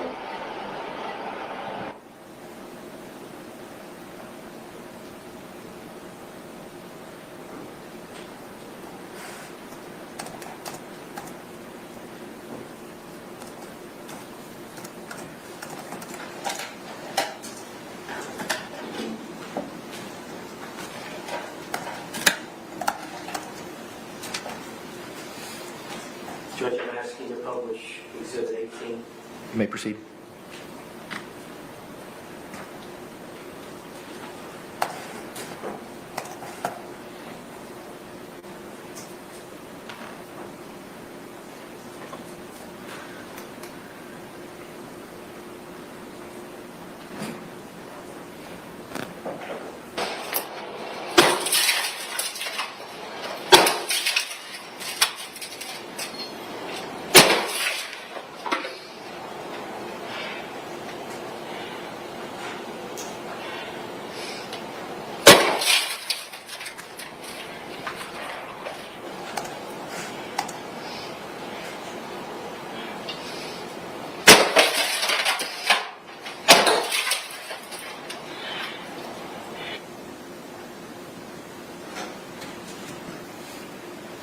You spoke about it earlier. Say again, sir. You spoke about it earlier. Yes, understood. They're tendering, no cross. All right, thank you very much. This witness can't be released, correct? Yes. State? Yes, sir. Thank you. All right, can the parties approach momentarily, please?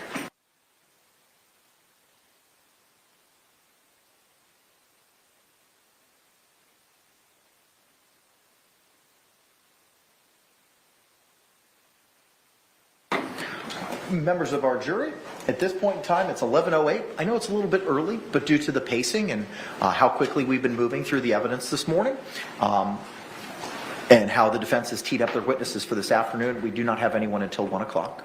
So at this time, we're going to go ahead and take our lunch break at this time. I'm going to give you a similar instruction that I've given you over the last couple of days. Jurors, you must not conduct any investigation on your own. This includes reading newspapers, watching television, or using a computer, cell phone, the internet, any electronic device, or any other means at all to get information related to this case or the people and places involved in this case. This applies whether you are in the courthouse, at home, or anywhere else. You must not visit places mentioned in the trial or use the internet to look at maps or pictures to see any place discussed during the trial. Jurors do not watch local news or read local newspapers. Jurors must not have discussions of any sort with friends, family members, or even your fellow jurors about the case or the people and places involved. So do not let anyone make comments to you or ask questions about the trial. I want to stress again that just as you must not talk about this case face-to-face, you must not talk about this case by using an electronic device. You must not use phones, computers, or other electronic devices to communicate. Do not send or accept any messages related to this case or your jury service. Do not discuss this case or ask for advice by any means at all, including posting information on an internet website, chat room, or blog. With that, members of the jury, I'm going to ask you to return here to 12 Alpha at 12:50, and we'll pick up shortly thereafter. Thank you so much for your service.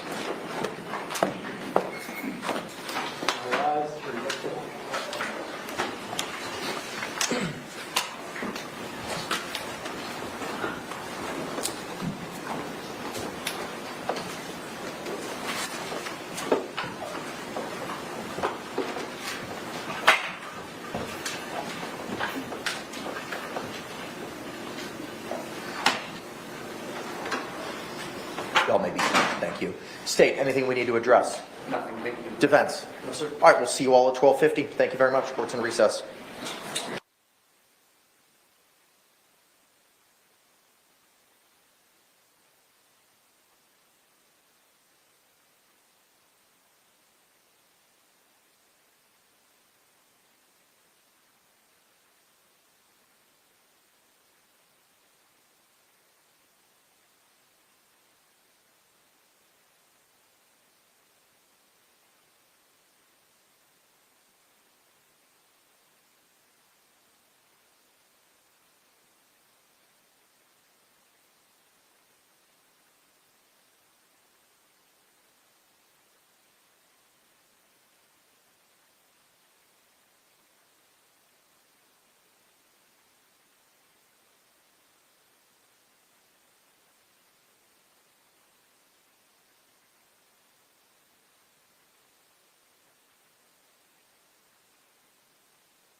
Hey there, everybody. Thank you so much for watching our Sarah Boone trial coverage. Now, guess what?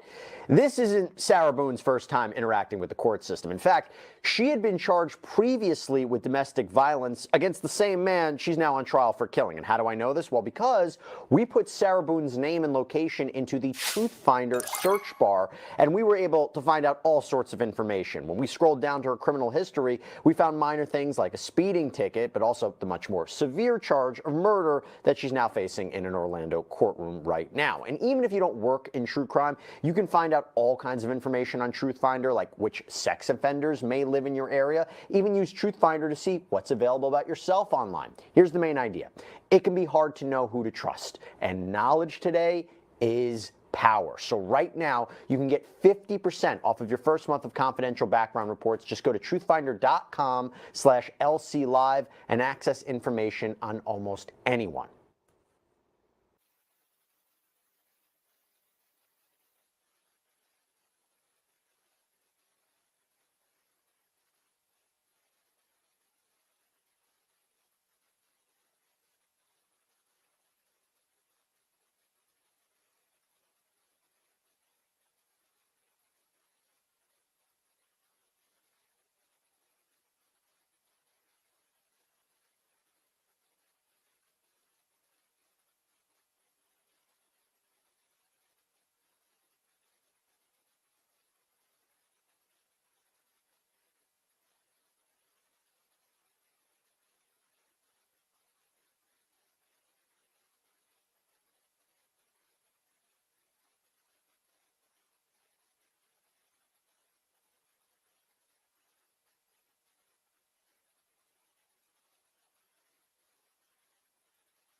right, we're back on the record. Case number 2020 CF 2603, State of Florida versus Sarah Boone.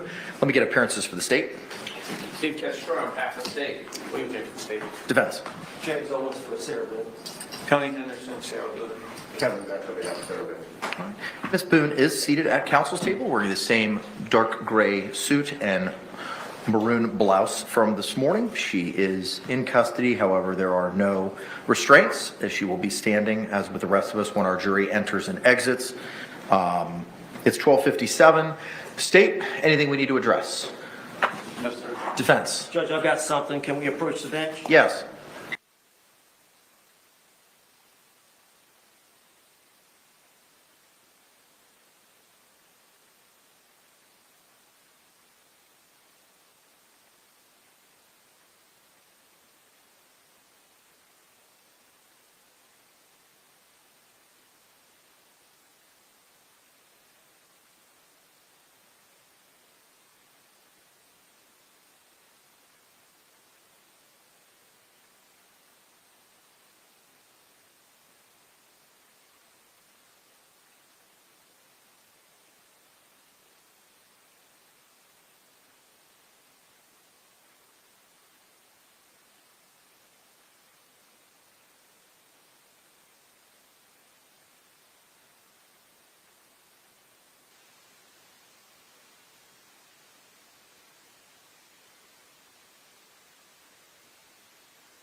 All right, thank you all very much. Mr. Owens, if you could see to calling Dr. Harper at this time to advise her to be here at 1:30 for her testimony. Yes, sir.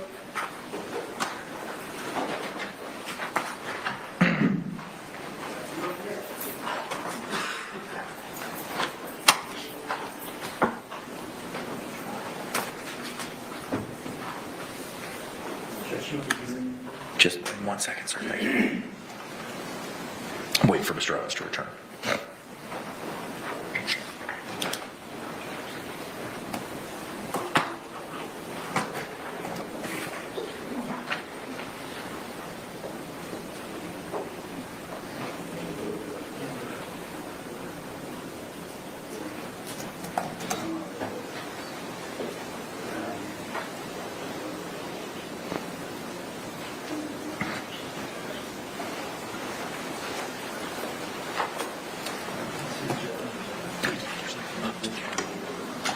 Appreciate it. Thank you, sir.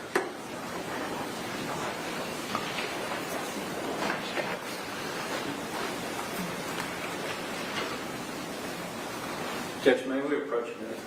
Without Mr. Owens? Yes, sir. Sure.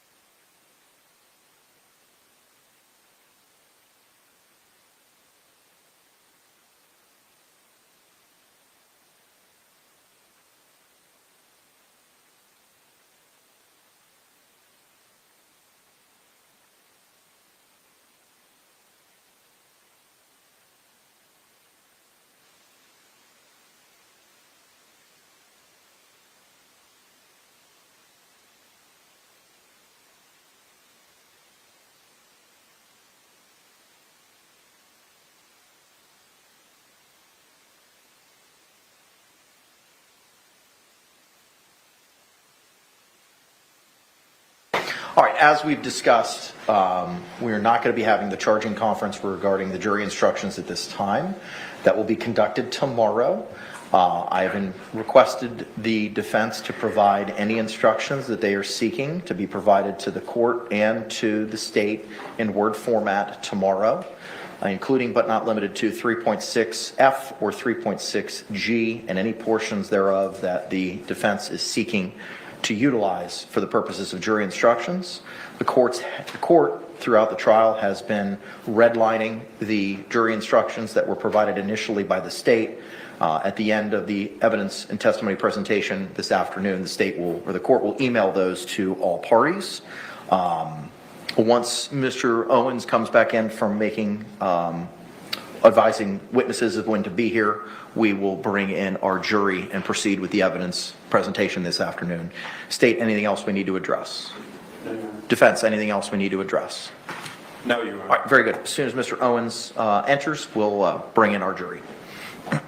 The deputies will assist Ms. Walker in the wheelchair into the jury box.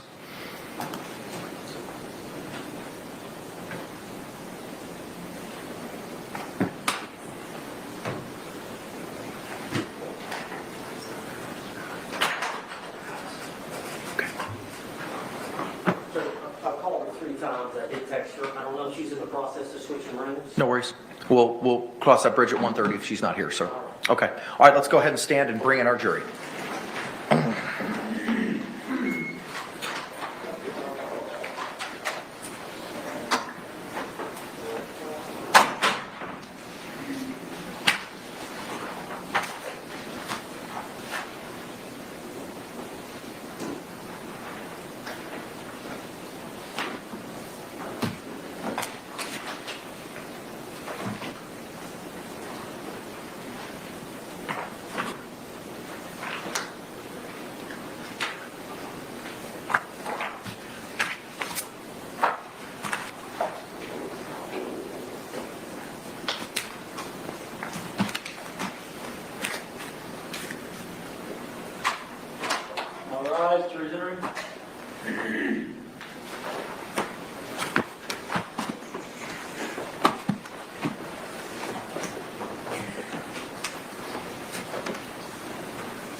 State, do you recognize our jury? Yes, Your Honor. Defense, do you recognize our jury? Yes. All right, everyone can be seated. Thank you. Members of the jury, again, welcome back. I hope you enjoyed your lunch. I see juror number 4 from the 5th from the right to left, second row. His hand's already out. He knows what's coming. If you can, just raise those hands, confirm you complied to the court's instructions. Record reflect all hands have been raised. All right, members of the jury, the defense is going to continue with their evidence and testimony presentation this afternoon. Thank you. Mr. Owens, you may call your next witness, sir. Your Honor, the defense calls Mr. Corporal Walker.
And approach the witness, Your Honor, just in case. I think the deputy's got it. Got it, okay.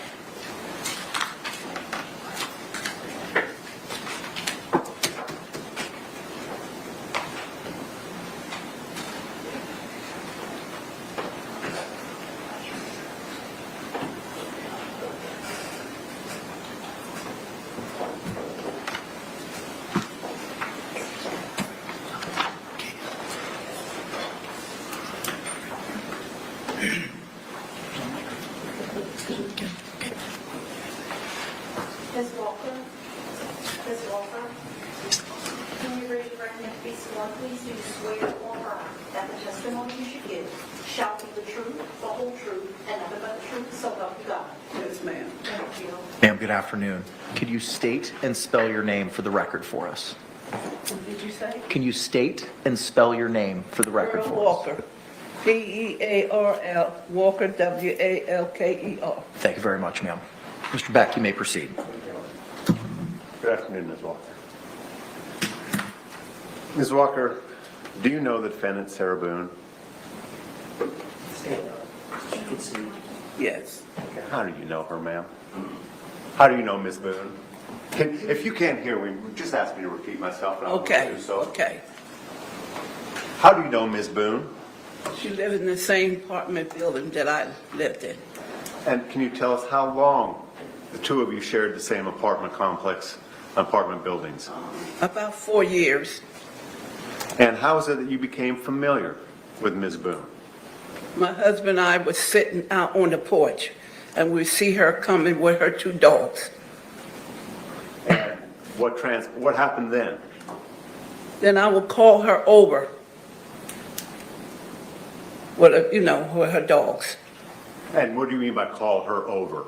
When I see her walking with a dog, and I see her and I look at her, and I said, "Hey, Sarah, how you doing?" And that's it. And would she generally respond to you? Yes. And how, look, I won't go there. Would you spend time with Ms. Boone? Did I spend time? Would you spend time speaking with Ms. Boone? Yes. How long would you speak with her? About 15 or 20 minutes. That's all.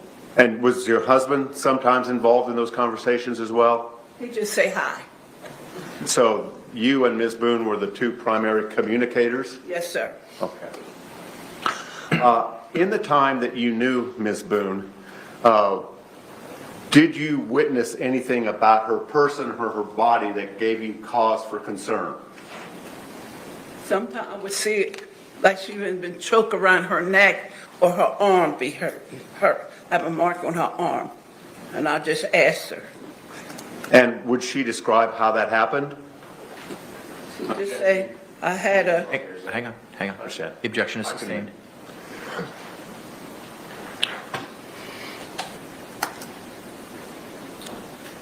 When you would ask her that, how did she appear to you to respond emotionally to your questions about her injuries?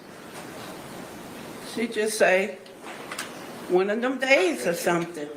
Objection sustained. Just for the record, instead of telling us what she would say, would she demonstrate any emotion on her face? Well, I would see the emotion that she was upset about something. And did you ask about her obvious upset persona? Her upset, the fact that she was upset? Would you ask her about that? Yeah, well, Okay, you have to just limit your answer to the question. Would you ask her about that issue? About why she was upset? yeah. Okay. And I'm sorry, I just can't go beyond that. Thank you. Now, how frequently would that occur?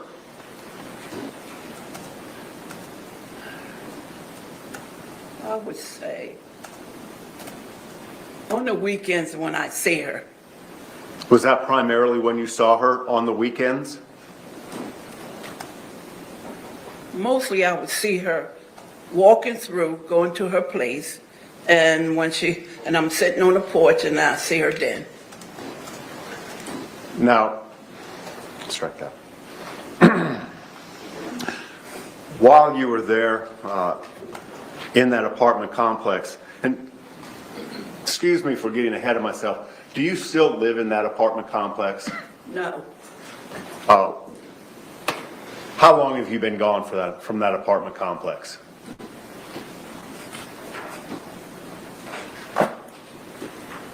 If you don't know, that's fine. oh, it's been a while.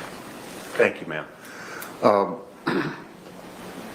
During the occasions that you had to interact with Ms. Boone, how did she treat you?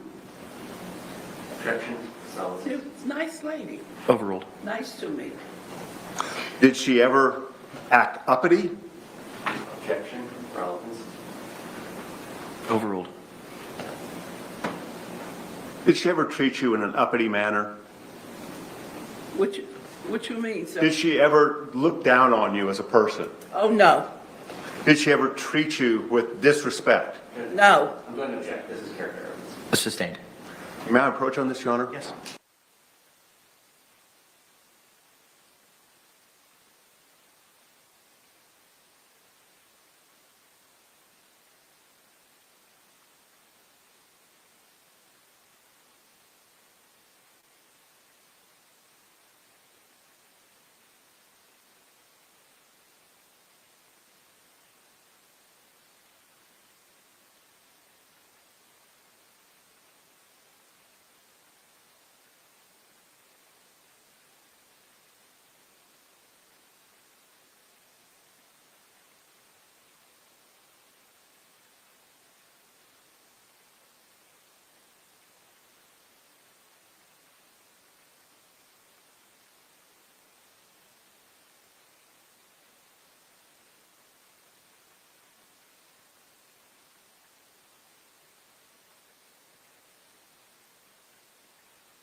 Objection sustained.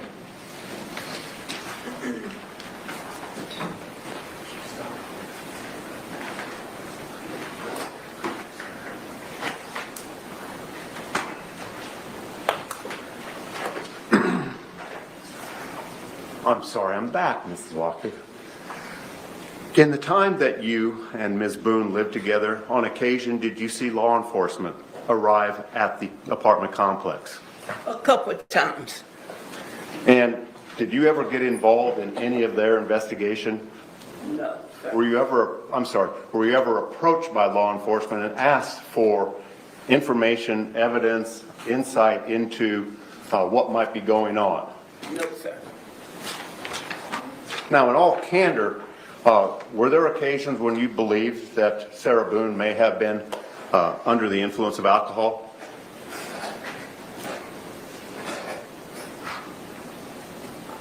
No, I can't say. Did you also observe George Torres during the time that you lived there in the apartment complex? I didn't see him very much. If we're sitting on the porch, that's the only time I see him. Did you know Mr. Torres very well? No.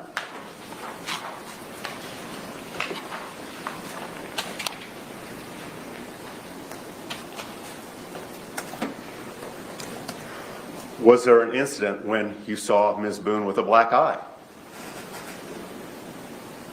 Yes.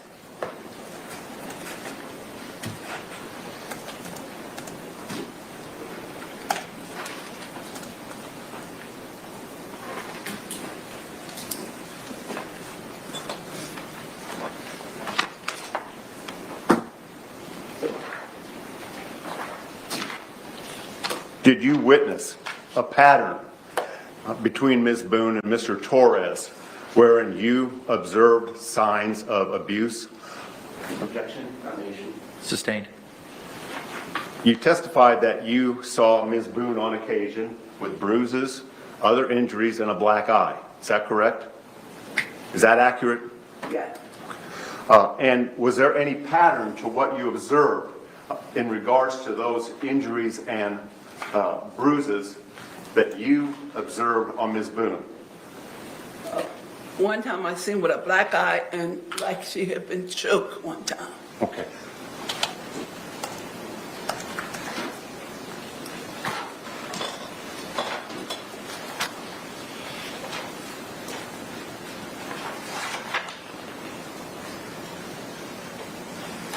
Did Ms. Boone complain to you about those marks? Yes. Thank you, Your Honor. Nothing further. Any cross-examination? Hi, Ms. Walker. Hello. Is it fair to say you're not sure when exactly you saw any of those injuries on her, correct? Say that again? You're not exactly sure when you saw any of those injuries on her, correct? Once she come past the apartment, I'll be sitting out there, because we always sit out there. Right, but we don't know if this is December or 2018 or anything I like that. can't remember, sir. Okay. And is it fair to say you have no idea how she got those marks? Is that fair? Repeat that again? Do you have any idea how she got those marks?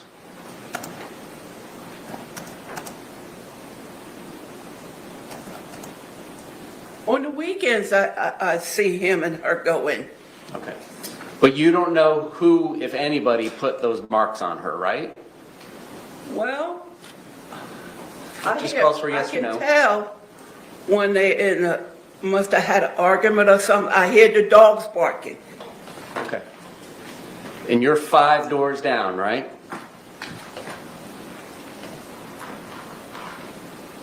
Unit 8, Unit 3? Yeah. No other questions?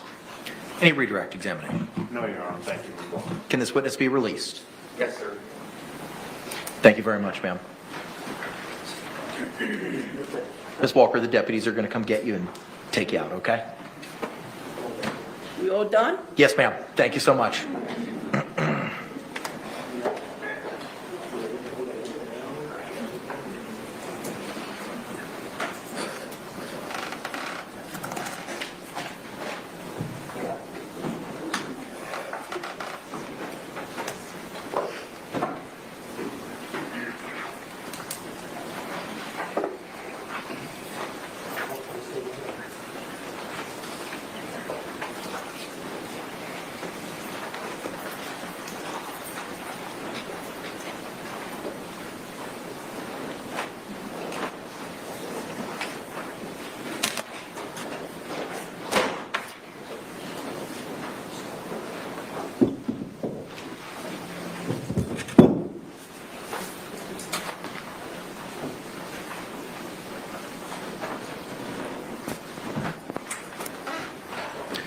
Defense, ready to call your next witness. Could I have a moment? Yes.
Yes.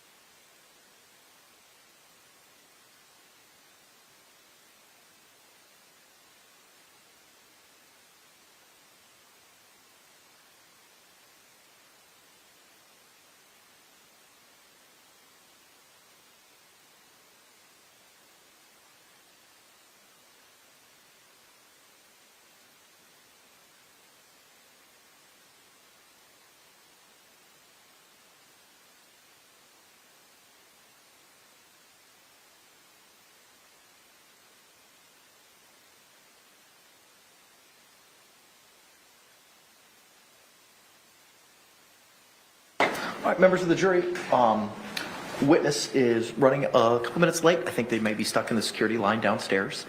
So we're just going to be in a short recess for them to join us this afternoon. Similar instruction that I've given you, please do not conduct any independent investigation or research regarding the person, places, things, or charge involved, and do not have any discussions amongst yourselves or anyone else, and we'll bring you back in as soon as that witness arrives. Thank you again for your patience. All right.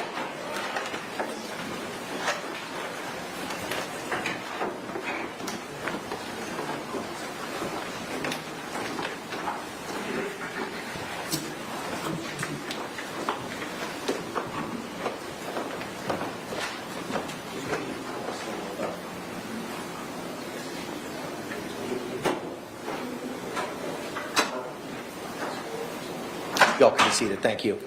We'll be off the record until Dr. Harper arrives.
We are back on the record. Case number 2020 CF 2603, State of Florida versus Sarah Boone. State. Judge, before we began trial, I had indicated that in the past, historically, in these types of cases, there are problems with cameras showing attorneys' laptops. It's been brought to my attention that that is going on again. I'm asking the court to order whoever it is who has a camera, whether it be a phone or the court TV pool camera, that they not do that. Okay, all right. Members of the gallery, good afternoon. And the TV crews as well. Information that's contained on both parties' laptops, be it the defense or the state, is protected by work product and attorney-client privilege. It's not something that's viewable, not something that should be disseminated, and not something that can be looked at unless there is a knowing, intelligent waiver, and that stuff's going to be put out into the public for consumption. So I'm going to ask you as best as possible not to view, take pictures of, or look at any of the laptops, be it the defense's laptops or the state's laptops, to avoid that. With regard to the camera, if we can, when zooming in on either the defense counsel's table or the state's counsel's table, if we can try to avoid their laptops, I would greatly appreciate you, sir. And the podium. Thank you.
All right, we are back on the record. Case number 2020 CF 2603, State of Florida versus Sarah Boone. State appearances for the record. Chief Justice on behalf of the state. Defense. James Owens on behalf of Ms. Boone. Tony Henderson for Ms. Boone. Kevin Beck on behalf of Sarah Boone. All right, Ms. Boone is standing at counsel's table wearing a dark gray suit and maroon blouse. Let's go ahead and bring in our jury as Dr. Harper is here.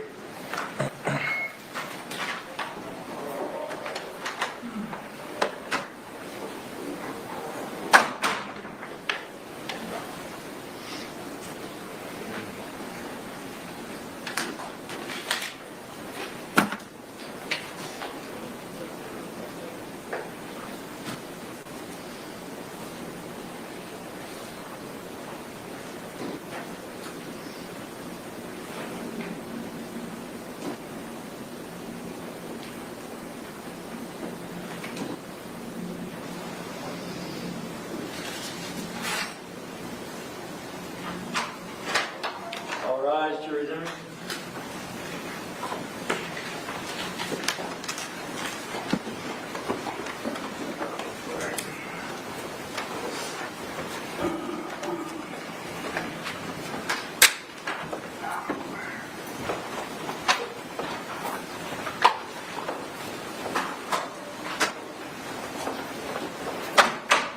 State, you recognize our jury. Yes, Your Honor. Defense, you recognize our jury. All right, thank you. All could be seated. Again, members of the jury, if you could, just raise those hands, confirm you complied with the court's instructions. Record reflect all hands have been raised. All right, defense, at this time you may call your next witness. We call Dr. Julie Harper.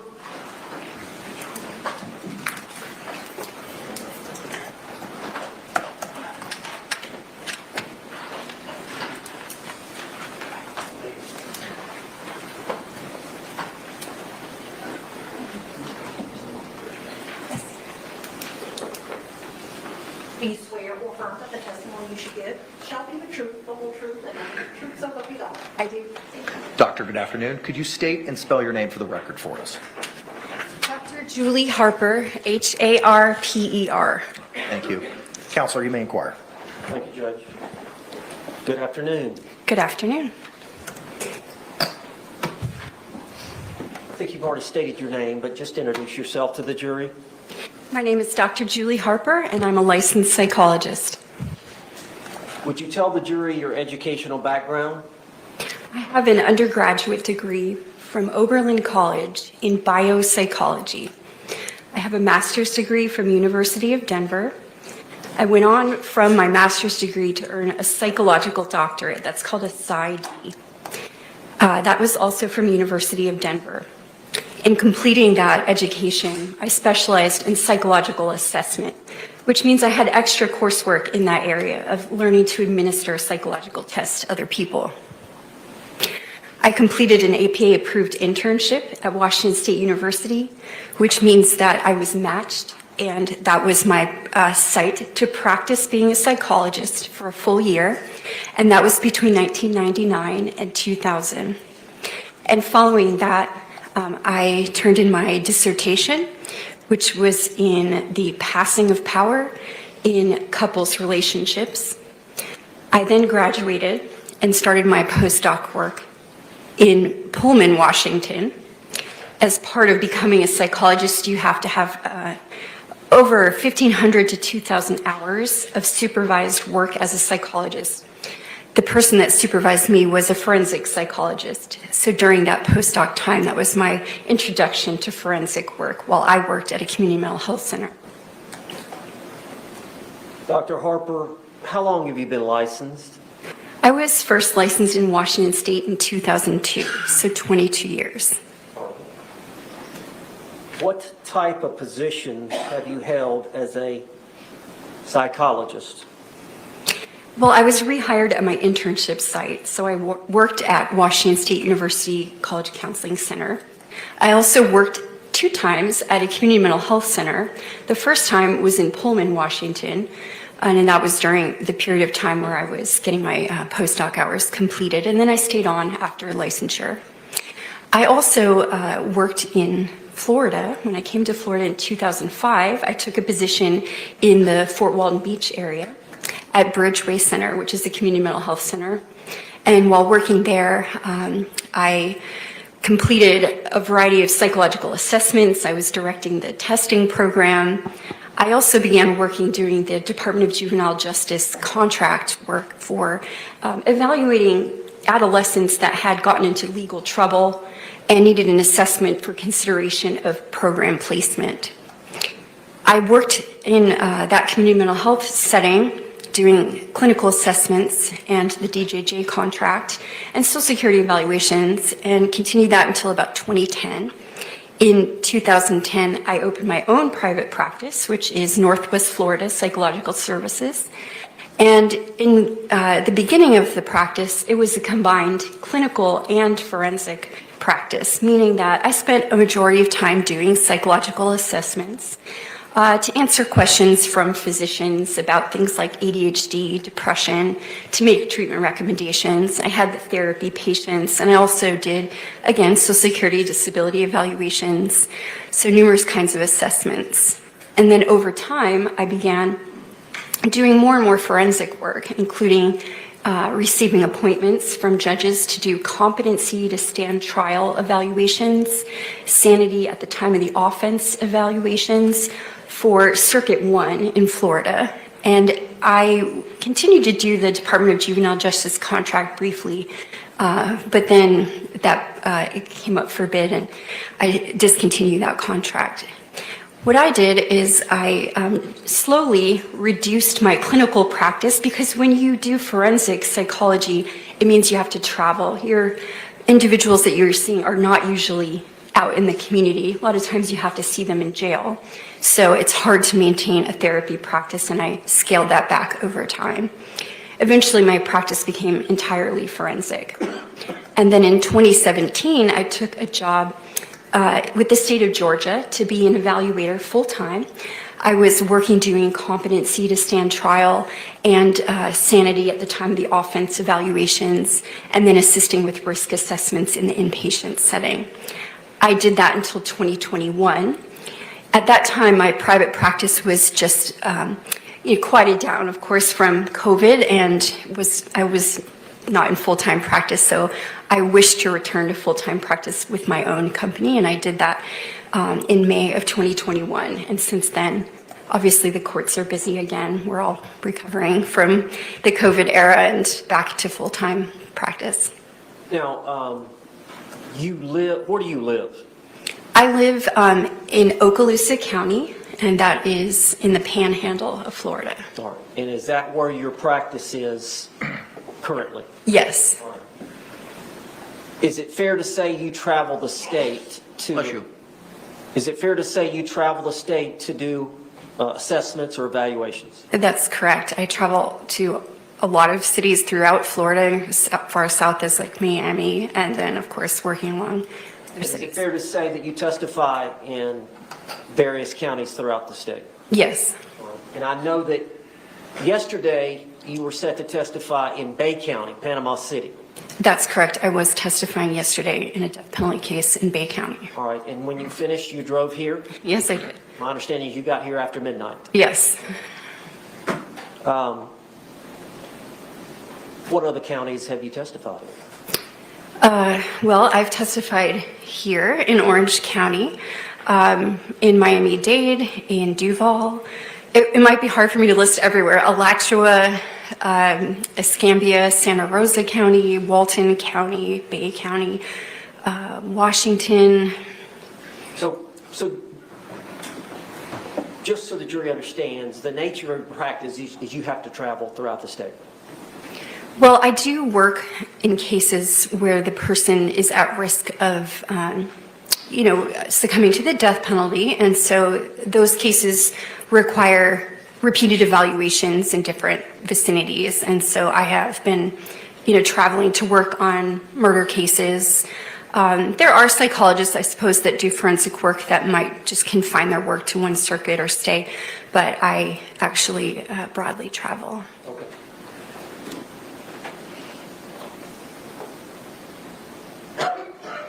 You said that your practice is now entirely forensic? That's correct. What you said?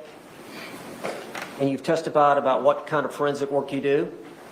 Yes. So as a forensic psychologist, sometimes I am tasked with testifying about something very specific. So for instance, a person's ability to stand trial if they're knowledgeable and can go forward with their trial process. I've testified about a person's sanity at the time of the offense, meaning if they had a mental health condition that met the statute as to not being sane at the time of the offense. I've testified in sentencing hearings. I've been an expert witness for Department of Children and Families. I've testified in vocational rehabilitation hearings as their expert, in what's called social investigation. That's what they used to call custody evaluations. So in numerous capacities. And would it be fair to say that A lot of times you're appointed by the court to provide the service that you provide, and you're paid by the state. That's correct. What percentage of your work is where you're paid by the government to do the work?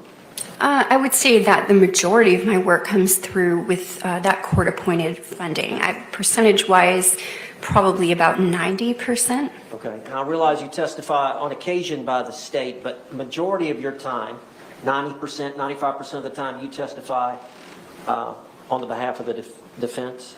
Yes, the evaluation's complete, and either side can call me for testimony, and the majority of the time I'm called by defense. And so you make a living by traveling the state, and generally the court system, I think they call it JAC, pays your fees. So I make a living by performing work as a forensic psychologist, evaluating individuals, most of the time that are incarcerated in a prison or a jail setting, providing consultation to attorneys who might just have questions that would need a psychological expert to explain something to them. I also do fitness for duty evaluations for law enforcement, pre-employment evaluations for law enforcement and firefighters. So depending on the work that's needed, I do those. Doctor, how is a forensic psychological evaluation different than a regular psychological evaluation? Can you tell the jury? Sure. So if any of us went into a psychologist's office and had an evaluation done, it would be most likely for treatment. So things like if you qualify for surgery or you have treatment, maybe you've got a condition that you want therapy for. A psychological assessment is very helpful in identifying a diagnosis and then setting a course for treatment. A forensic psychological evaluation has many of the same procedures, but the aim is really different. The aim would be to answer some kind of legal question that is posed. So as an expert, I might be in the position to provide some education or experiential descriptions of something that a person might be suffering from to people that are going to make a decision. So for instance, if it's a competency evaluation, I would educate the fact finder. In that case, it would be a judge about what is wrong with the person, or if they had any deficits at all, or if they were competent to proceed. In a situation like this, a forensic psychological evaluation might be geared more to identifying, again, if there is a mental health condition present in the defendant I'm evaluating, and then to provide a jury with education about what I found in my evaluation.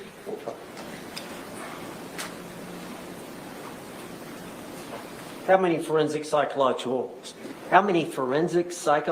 evaluations have you conducted?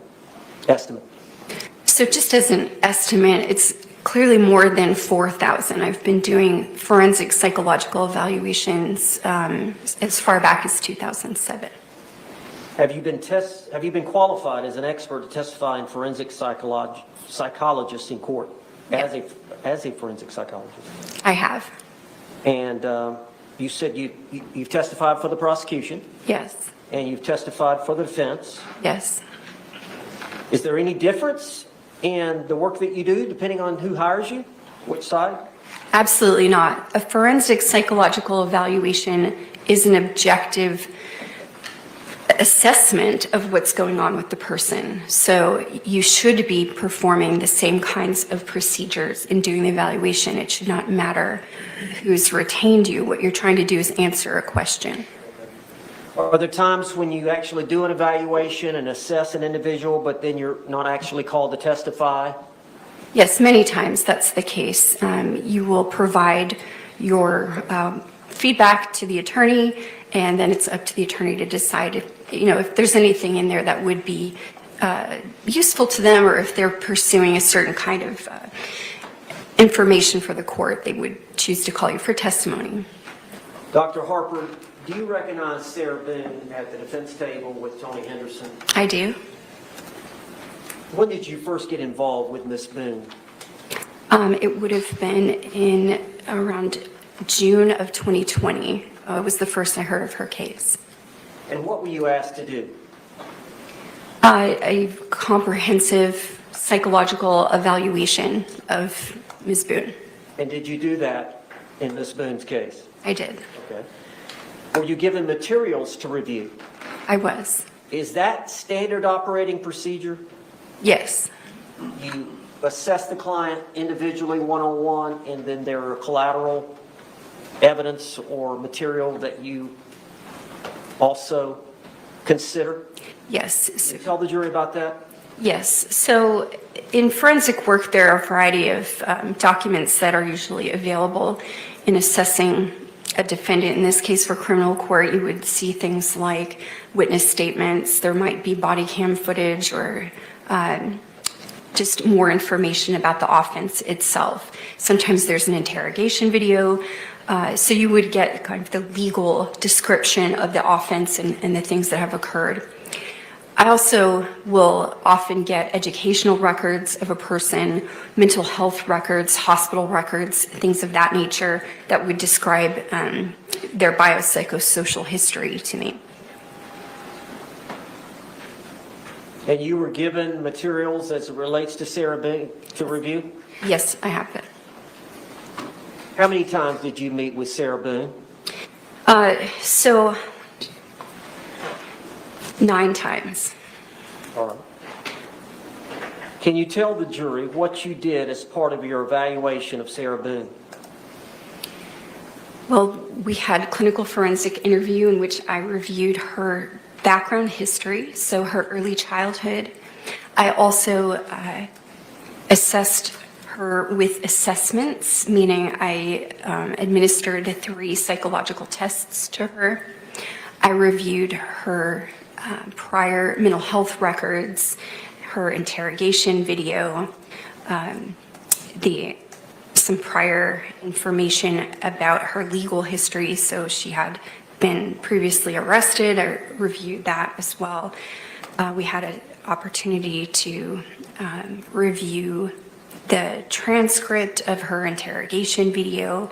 So there were a variety of things that would be considered what I did with her. Okay. So you considered some medical records? Yes.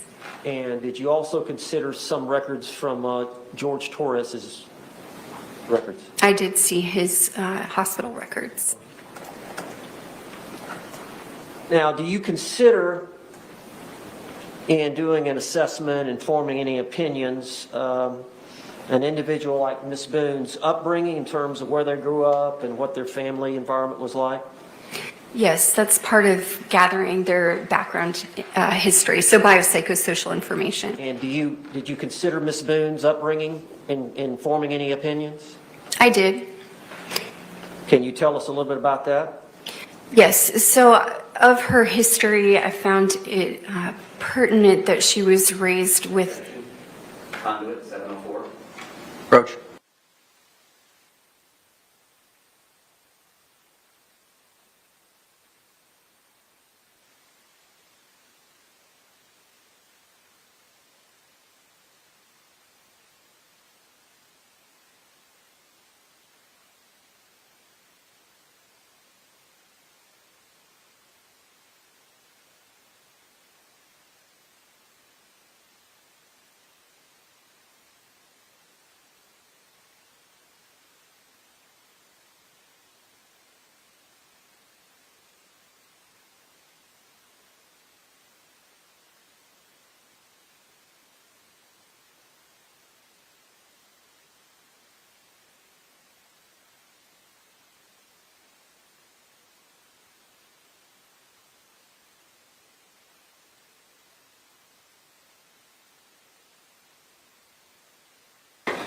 The objection is sustained.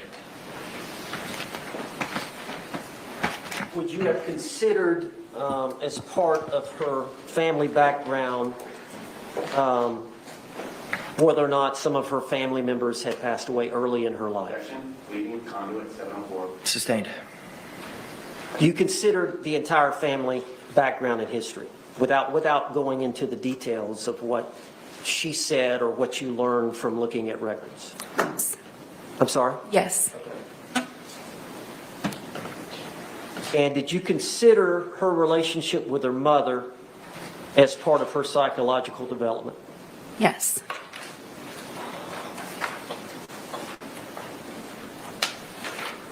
Now, do you believe that Sarah Boone does have some narcissistic traits?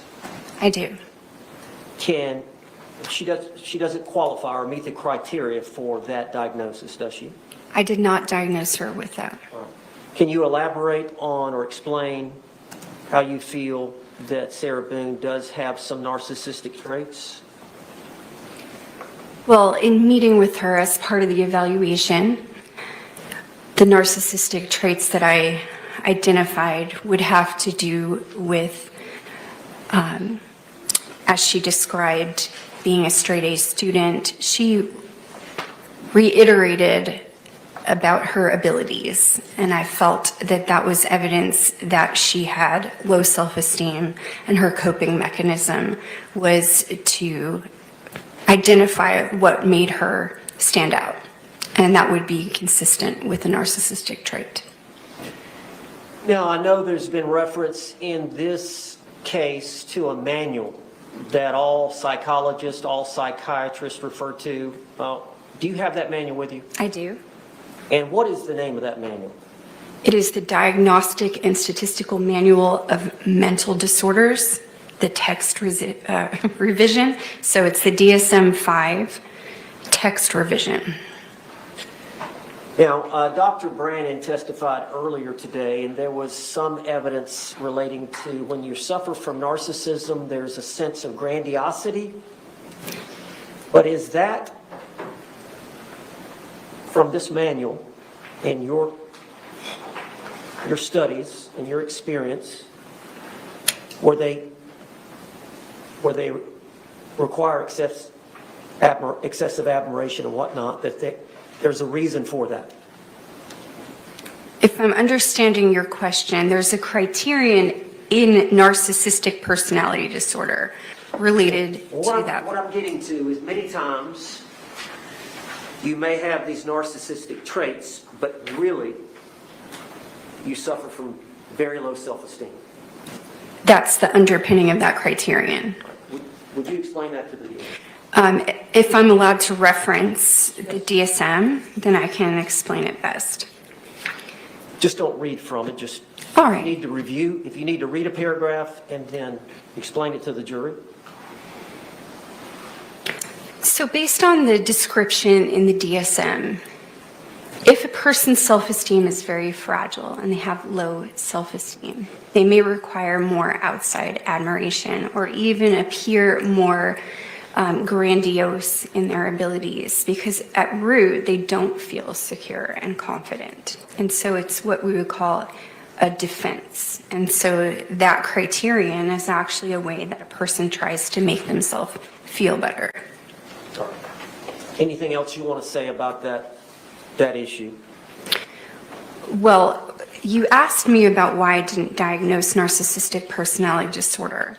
And again, from the DSM, Are there criteria? there are criterion for each disorder. And so when you're assessing someone, they have to meet all those criteria for you to form that opinion that they actually suffer from that disorder? Well, the first, I guess, issue is, do they have the criterion that are listed? And then the second would be, is there a different mental health disorder that would better explain the criterion that you're seeing? The criterion within the DSM overlap considerably across disorders. And so there are some helpful guidelines within the DSM to remind you of that you may have what's called differential diagnosis. So if you're considering one thing, that you also are directed to look at other things.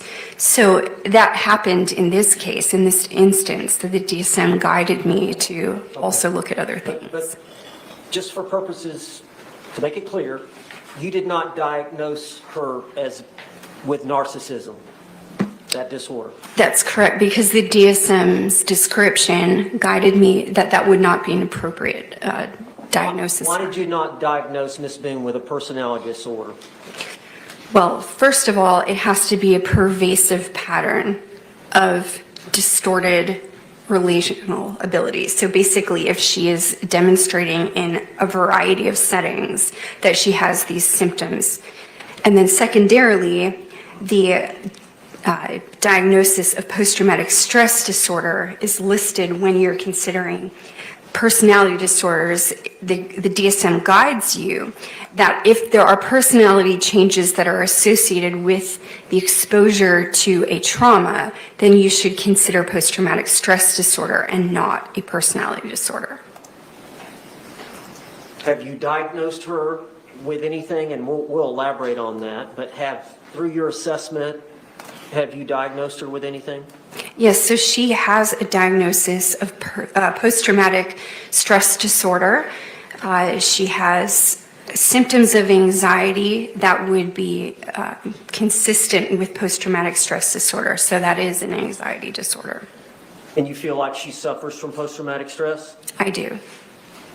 Now, at the time of this incident, this event, we're talking February 23rd of 2020, you were aware that she did not have much family support? Yes.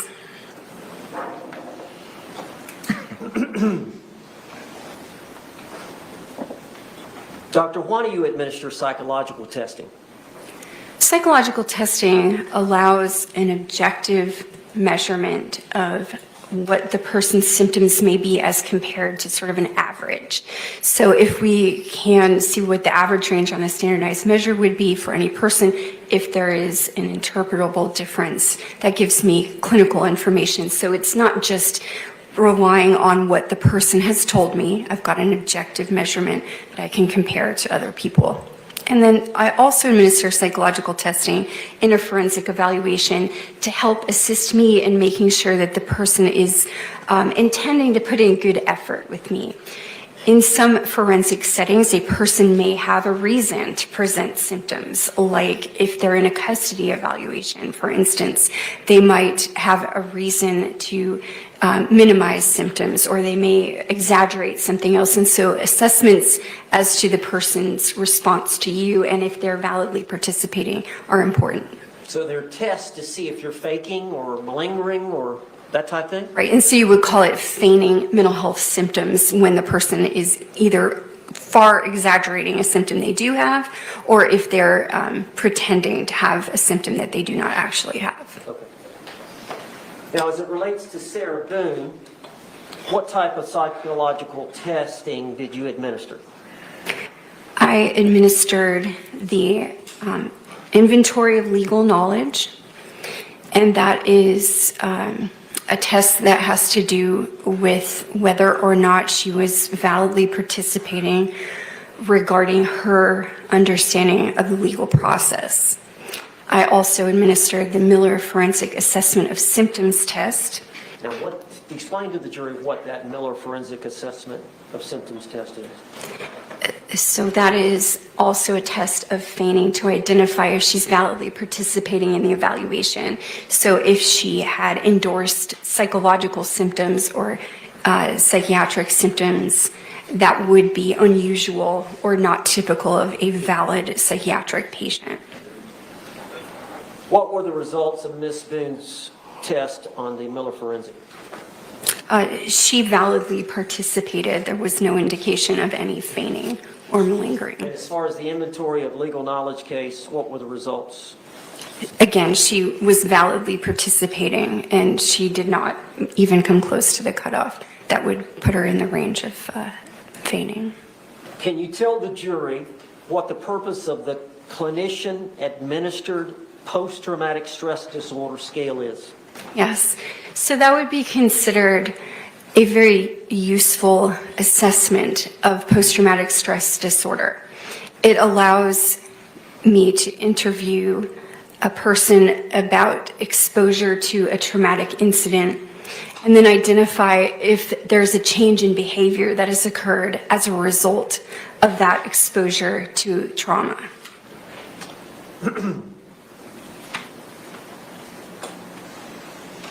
At the time that you administered that test, did Ms. Boone in fact have post-traumatic stress disorder? Well, Or tell me the results. Just Yes, so the results would be consistent with a person having post-traumatic stress disorder. I do not diagnose from one test, that wouldn't be appropriate, but it is consistent with the background and the symptoms that I had previously, taken down during my evaluation of her. So the clinical portion, when we go through symptoms, that was consistent with the outcome of that test. And would this testing, all the testing, help you determine if Ms. Boone had a change in functioning from before the alleged trauma Bless you. to after the alleged trauma? And I'm referring to the trauma. We're going to talk about what the trauma was, but the trauma was the intimate partner violence? That's correct. Okay. But would that testing help to determine if she had a change in functioning from that trauma of the intimate partner violence? Absolutely. And did you determine that she did suffer from trauma as a result of intimate partner violence? That was my conclusion. Yes, that's my opinion. Now, in considering all the available information, you don't just rely on what Ms. Boone tells you to No. make your decisions. No, I don't. I do interview a person as part of the clinical forensic interview, of course, but I also consider things that are reported, like in the arrest narrative, witness statements, all of the medical records. So there are a variety of sources of information, collecting data points and reviewing those to arrive at a conclusion. So you did review Ms. Boone's previous diagnoses in her history? Yes, Did you consider the previous diagnoses in arriving at your own? I did. Yes. What did Ms. Boone, what had she been diagnosed with prior to you getting involved? Section 704 conduit. Approach.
The objection is sustained. But you would agree, and I think this is a fair question, you would consider prior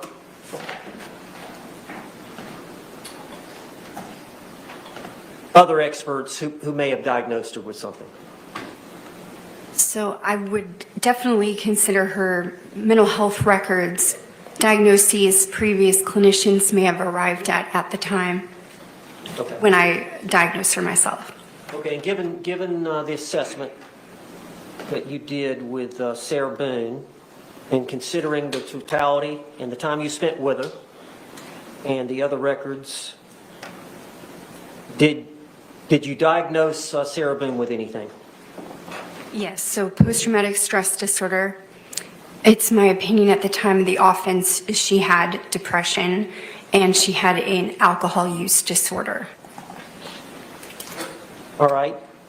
I know we've talked about post-traumatic stress disorder. I don't know if I need to ask you anything further. I think the jury probably understands that. Is there anything else you wanted to add about that disorder?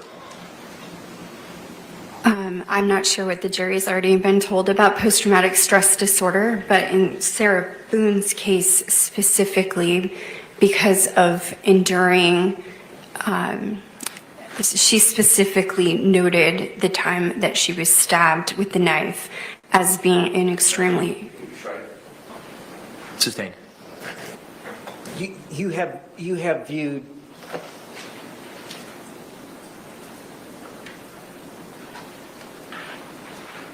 Have you viewed some exhibits involving her being stabbed?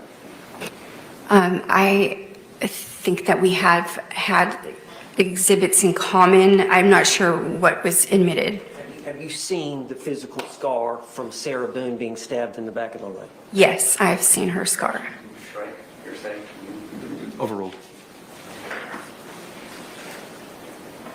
Just generally, without getting specific, I think I've explained post-traumatic stress, but if there's something else the jury you believe the jury needs to know, but it's a sort of trauma that occurs as a result of one or more events.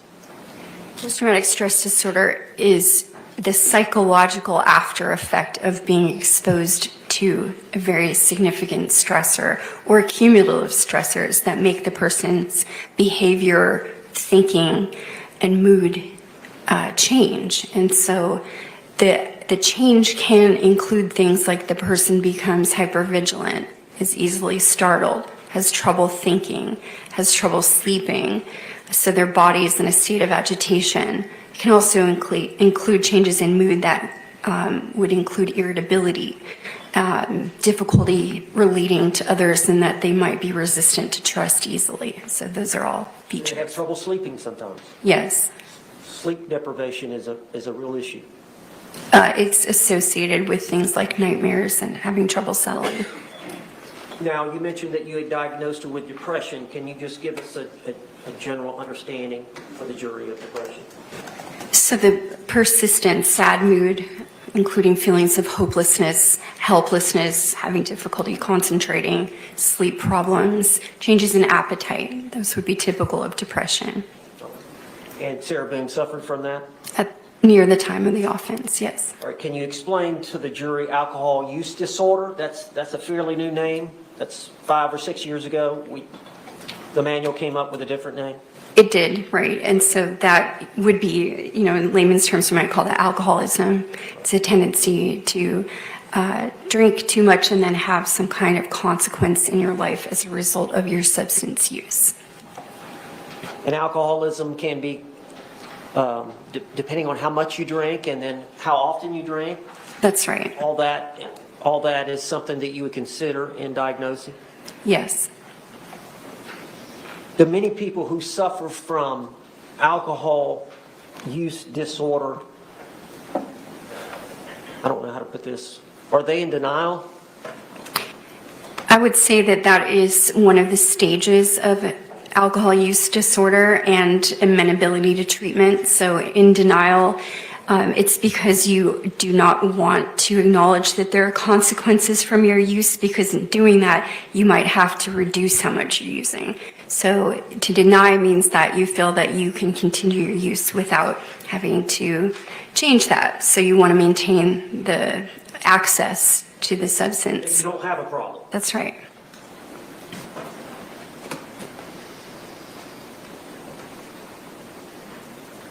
What is the difference between traits and a diagnosis?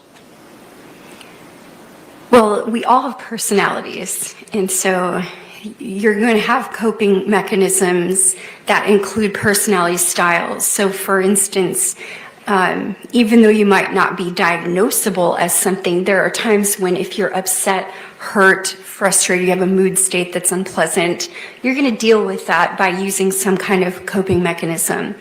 So traits of personality disorders might be present in the way that you deal with inner pain, things that you don't like, feeling. So some people, for instance, if they feel uncomfortable, they may cling too much or become excessively bonded to try to escape a feeling that they don't like, and that might be a dependent personality trait. It doesn't necessarily mean that they have a personality disorder, because that would have to be pervasive across like all the environments.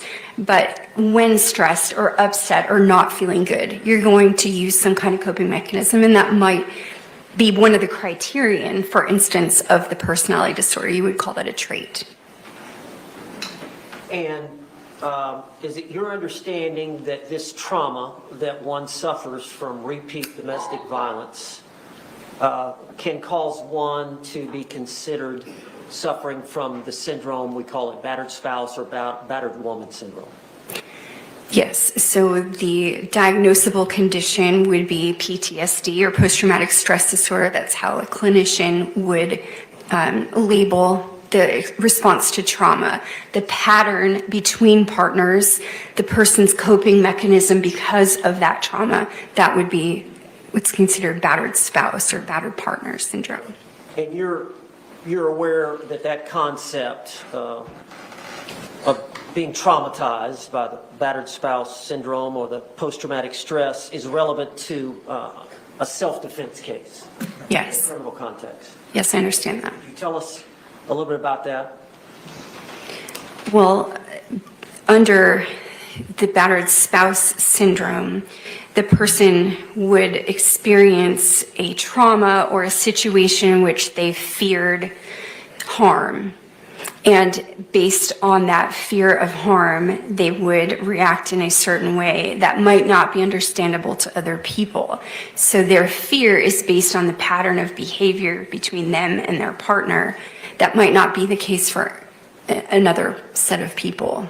Now, I know that Dr. Lenore Walker is the one who first uncovered this syndrome back in the 70s. Her research study generated the term. She was interested in why battered women specifically at first, that was what was studied, didn't leave their partner because, of course, they're experiencing traumatic events, risks to their life, but then they didn't leave. So she undertook the original research study on that. And just briefly touch on, because I know Dr. Brandon has this, there was a 3 stages that Dr. Walker developed for that syndrome.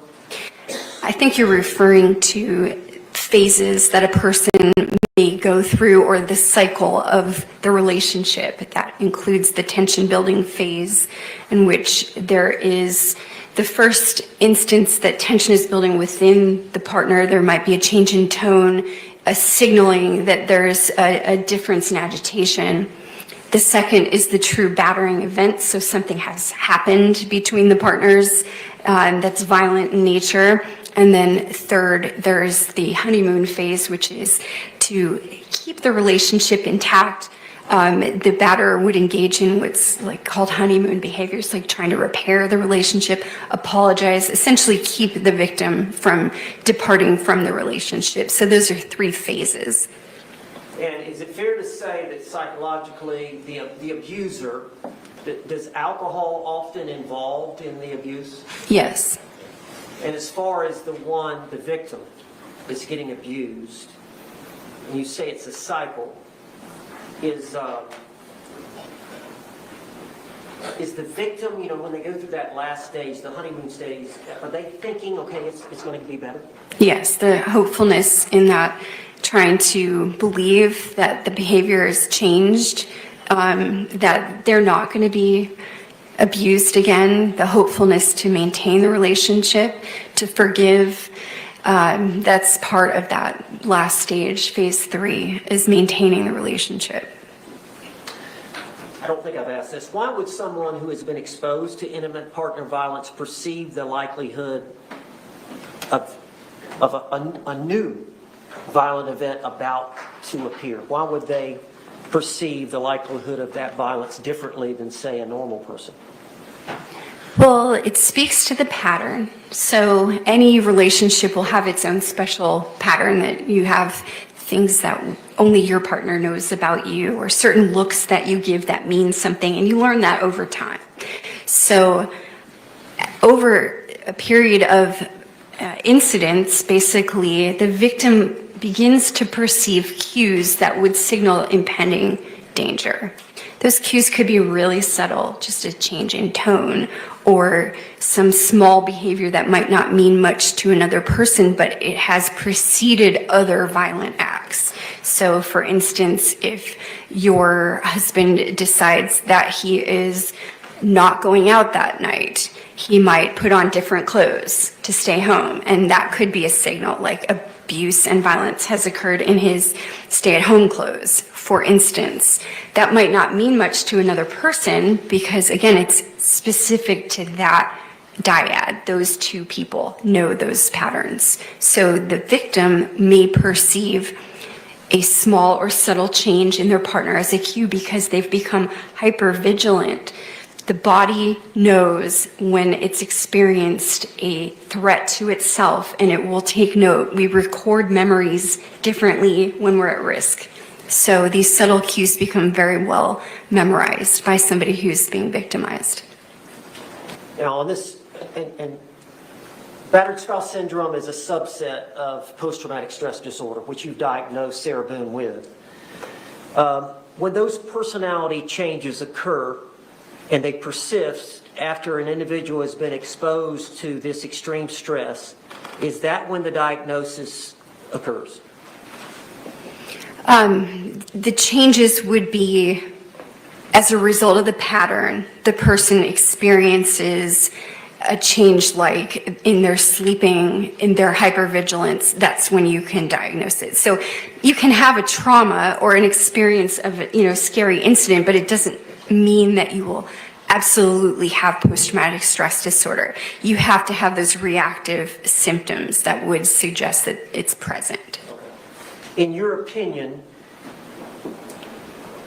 and I know you've gone over this event with Sarah Boone, this February 23rd, 2020 event, is your opinion that she was suffering from battered spouse syndrome at the time of that event? Yes, she had the patterns ingrained in her behavior that would be typical of a victim who's responding to traumatic events in a predictable way. So that would fit that. And it's fair to say that because of the intimate partner and the prior violence, that you would have a heightened sense of when danger was about to occur? Yes. When a threat was about to occur? Yes. A threat of danger? That's right.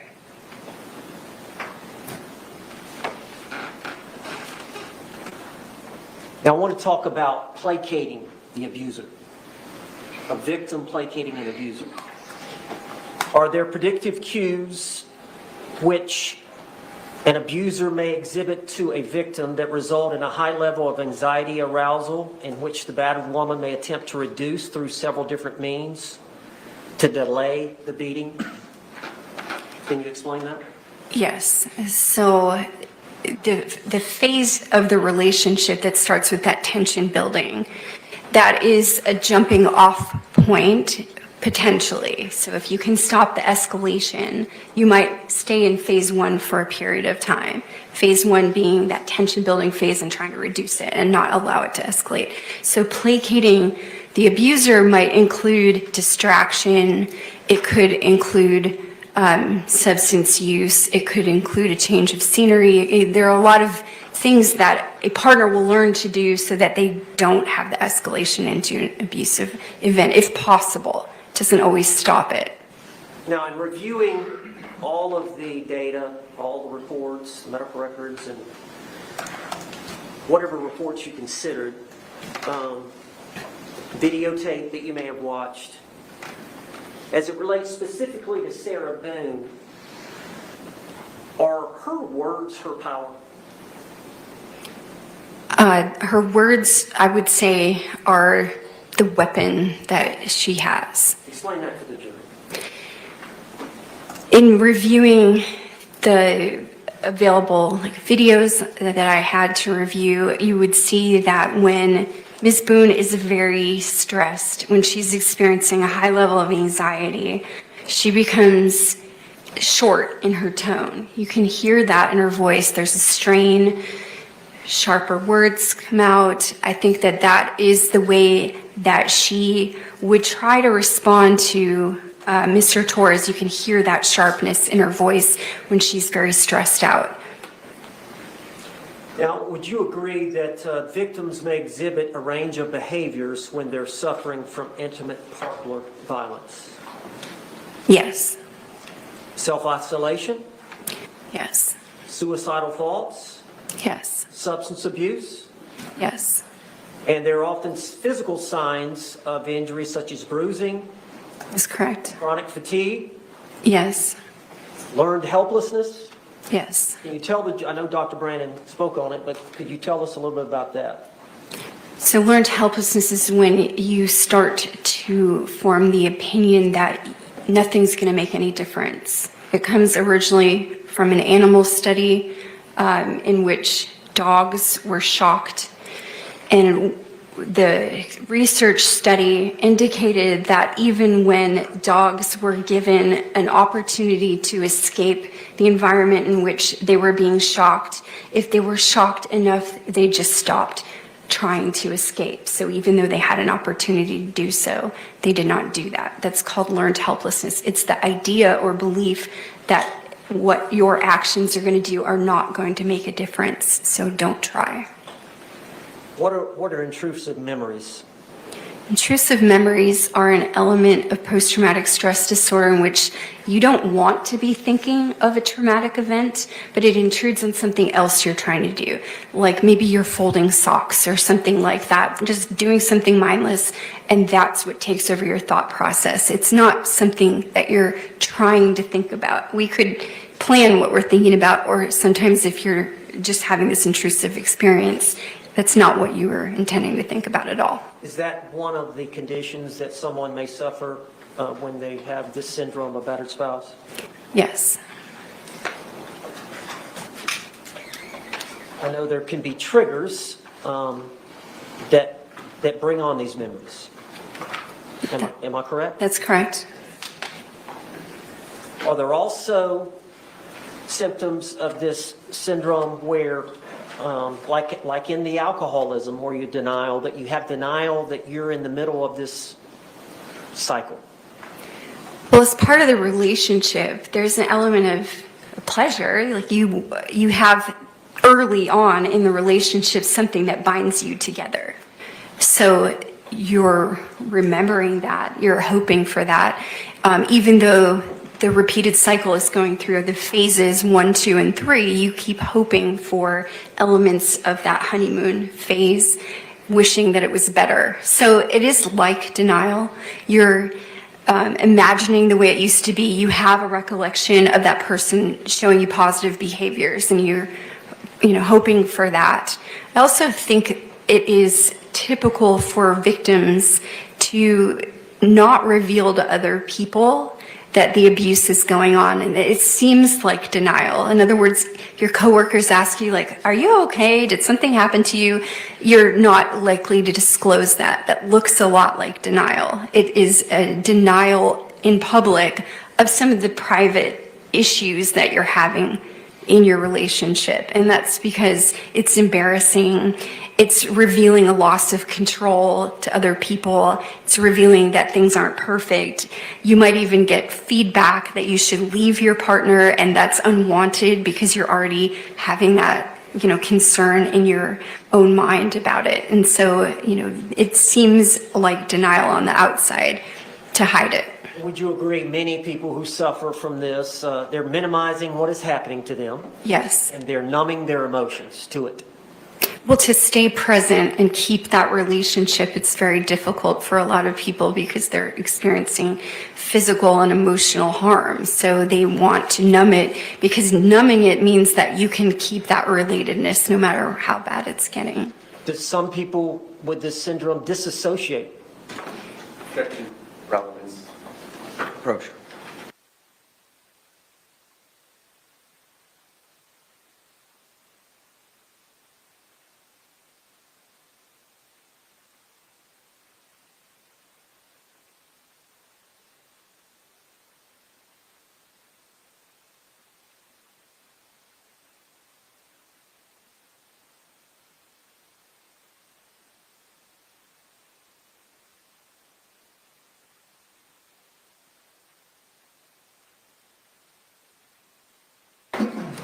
Objection to relevance is overruled. Do you agree that battered women often develop the defense mechanism of being able to psychologically detach from their body during a traumatic experience? Some people do experience that.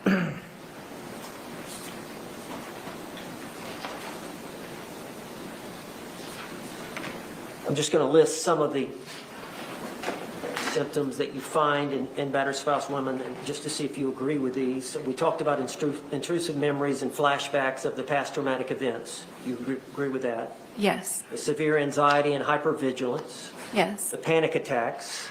That is sometimes present. It depends on how the person experiences anxiety, but some do have panic attacks. Very low self-esteem. Yes. Poor body image. Sometimes. Feeling that they have no control. Yes. Sexual dysfunction. It can be, particularly if the trauma includes sexualized attacks. Short-term memory problems and confusion. Yes, that's part of PTSD sometimes. And they can actually have physical health problems from the chronic stress and physical violence. That's correct.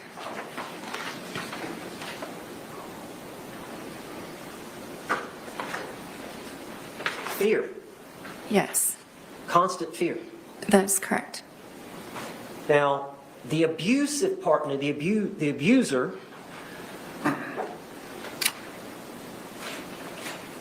part of the abuse would be hitting, kicking, punching, choking, burning, and biting. I'm going to object to relevance. Approach.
All right, you may proceed, sir. Kurt, I'm asking about common things actions that occur by the abusive partner towards the victim that create this intimate partner violence or create this syndrome in the woman. Hitting, Yes, that could be an overt act. kicking, Yes. punching, Yes. choking, Yes. burning, Yes. using weapons to hurt you, Yes. a knife, Correct. curtain rod, Yes. threatening to hurt you, your children, or your pets, Yes. belittling and humiliating you, That's correct. taking your car keys, That would be considered a form of control, so yes. controlling your money, Yes. control where you go and who you see, Correct. and who you can talk to, That's right. force you to have sex when you don't want to, Yes.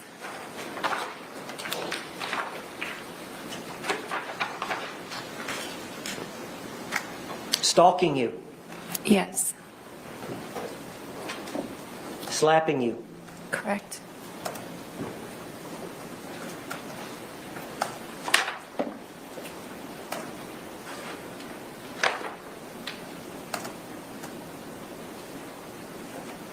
Do you agree victims that suffer from this abuse experience feelings of anger,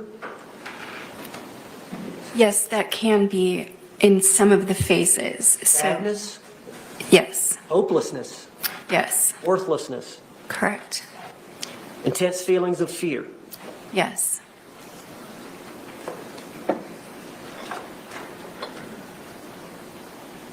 Abusers have a tendency to have low self-esteem themselves. Ask Nancy. Overruled. Abusers. Overruled. The abuser can have low self-esteem himself, Yes. have a desire for power and control, Correct. have a tendency to use alcohol or drugs. Yes.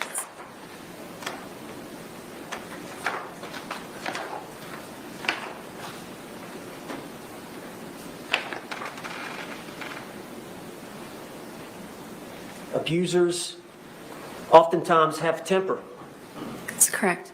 become jealous easily, Yes. very possessive. Can be.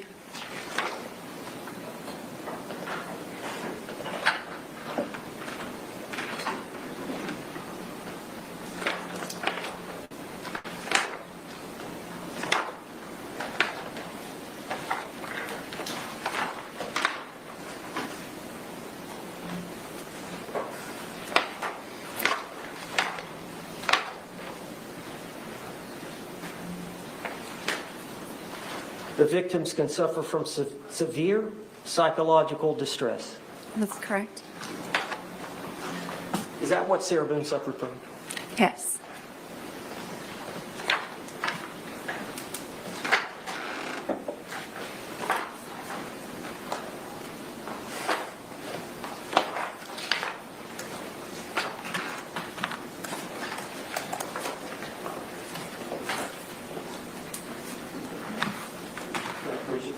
Yes, sir.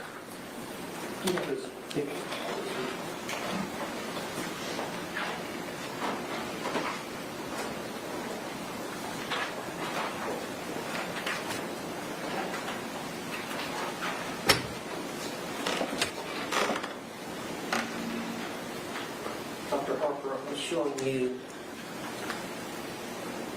Exhibit 14, this is 5 photographs. Did you watch the video of the TV, the Baton TV? I did. You considered that in your analysis and your diagnosis? Yes, I did. And I'm going to show you some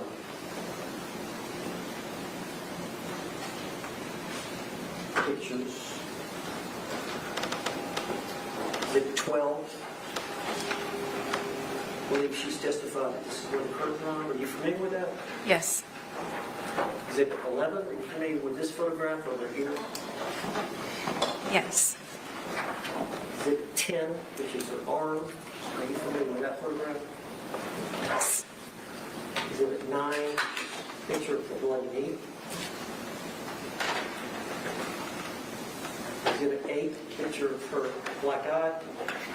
Yes. I've seen these. Picture, exhibit 7, picture of her, Sarah's lips and like an eyebrow. Yes. And this is a composite exhibit 6, which is of the stab to her leg. Are you familiar with those? Yes. And I don't know if you've seen this exhibit 5 is where she spilled some soup as a result of his behavior. I'm not sure if I've seen this photo, but I've seen a medical record associated with that. Of that burn? Yes. Exhibit 4? Yes. Agree with that? Looks like exhibit 3. She was slapped on the tongue. Yes. 2, which is bruising in his book. Yes. Did you consider all those photographs informing your opinions that you've expressed here today as it relates to Sarah Boone? Yes, under the substantiation that she has indeed experienced past instances of intimate partner violence against her. Is it fair to say that it takes time, a number of times, to visit with someone like this to build trust? Yes, traumatized people are slow to disclose information. You have to build rapport. You have to make sure that they experience you discussing other things without an emotional reaction. They feel easily judged, as we mentioned, have defensive denial, things like that. So you need to build good rapport in doing an assessment with somebody that's experienced trauma. So a lot of times they're very slow to open up and tell you about the abuse. That is correct. And they'll actually often lie about it. Deny it, yes, and just say that that's not the issue or they're fine. So oftentimes I'll have an evaluation request come from an attorney who's having difficulty interacting with their client, and then ultimately it's a result of trauma.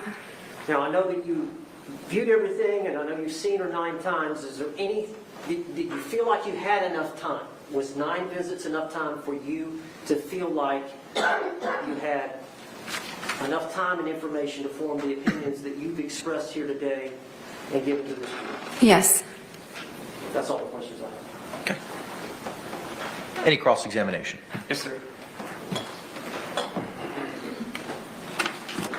Good afternoon, Dr. Harper. Good afternoon. So you have done some evaluation work on battered spouse syndrome for a prosecution in the past? No. All right. Have you done insanity evaluations for the prosecution in the past? I have been called to testify about that. So you understand when the government obtains a court order for their expert to come in and do an evaluation, it's for one evaluation, correct? I believe that you're saying that the government can retain their own expert, yes. No, man, what I'm talking about is you just went through that you had 9 visits with Ms. Boone, correct? I did, yes. And that was over the course of 8 different days because 2 of those visits were morning and afternoon sessions, correct? That's right. And what we are trying to help you have the jury understand is that when you get hired by the government and the court gives you an order to go evaluate somebody, you get one crack at the apple. Is that your understanding from your past work working for the government? No, that's not always correct. There are many instances in competency evaluations where evaluators will request additional visits if they cannot determine their opinion on the first visit. All right. Specifically when it comes to an affirmative defense, such as battered spouse evidence and insanity, what is your understanding and your expertise? What is my understanding of the issue? Oh. Judge, the question... Legal objection. Objection? Legal grounds. He asked a question about battered spouse and Approach. insanity.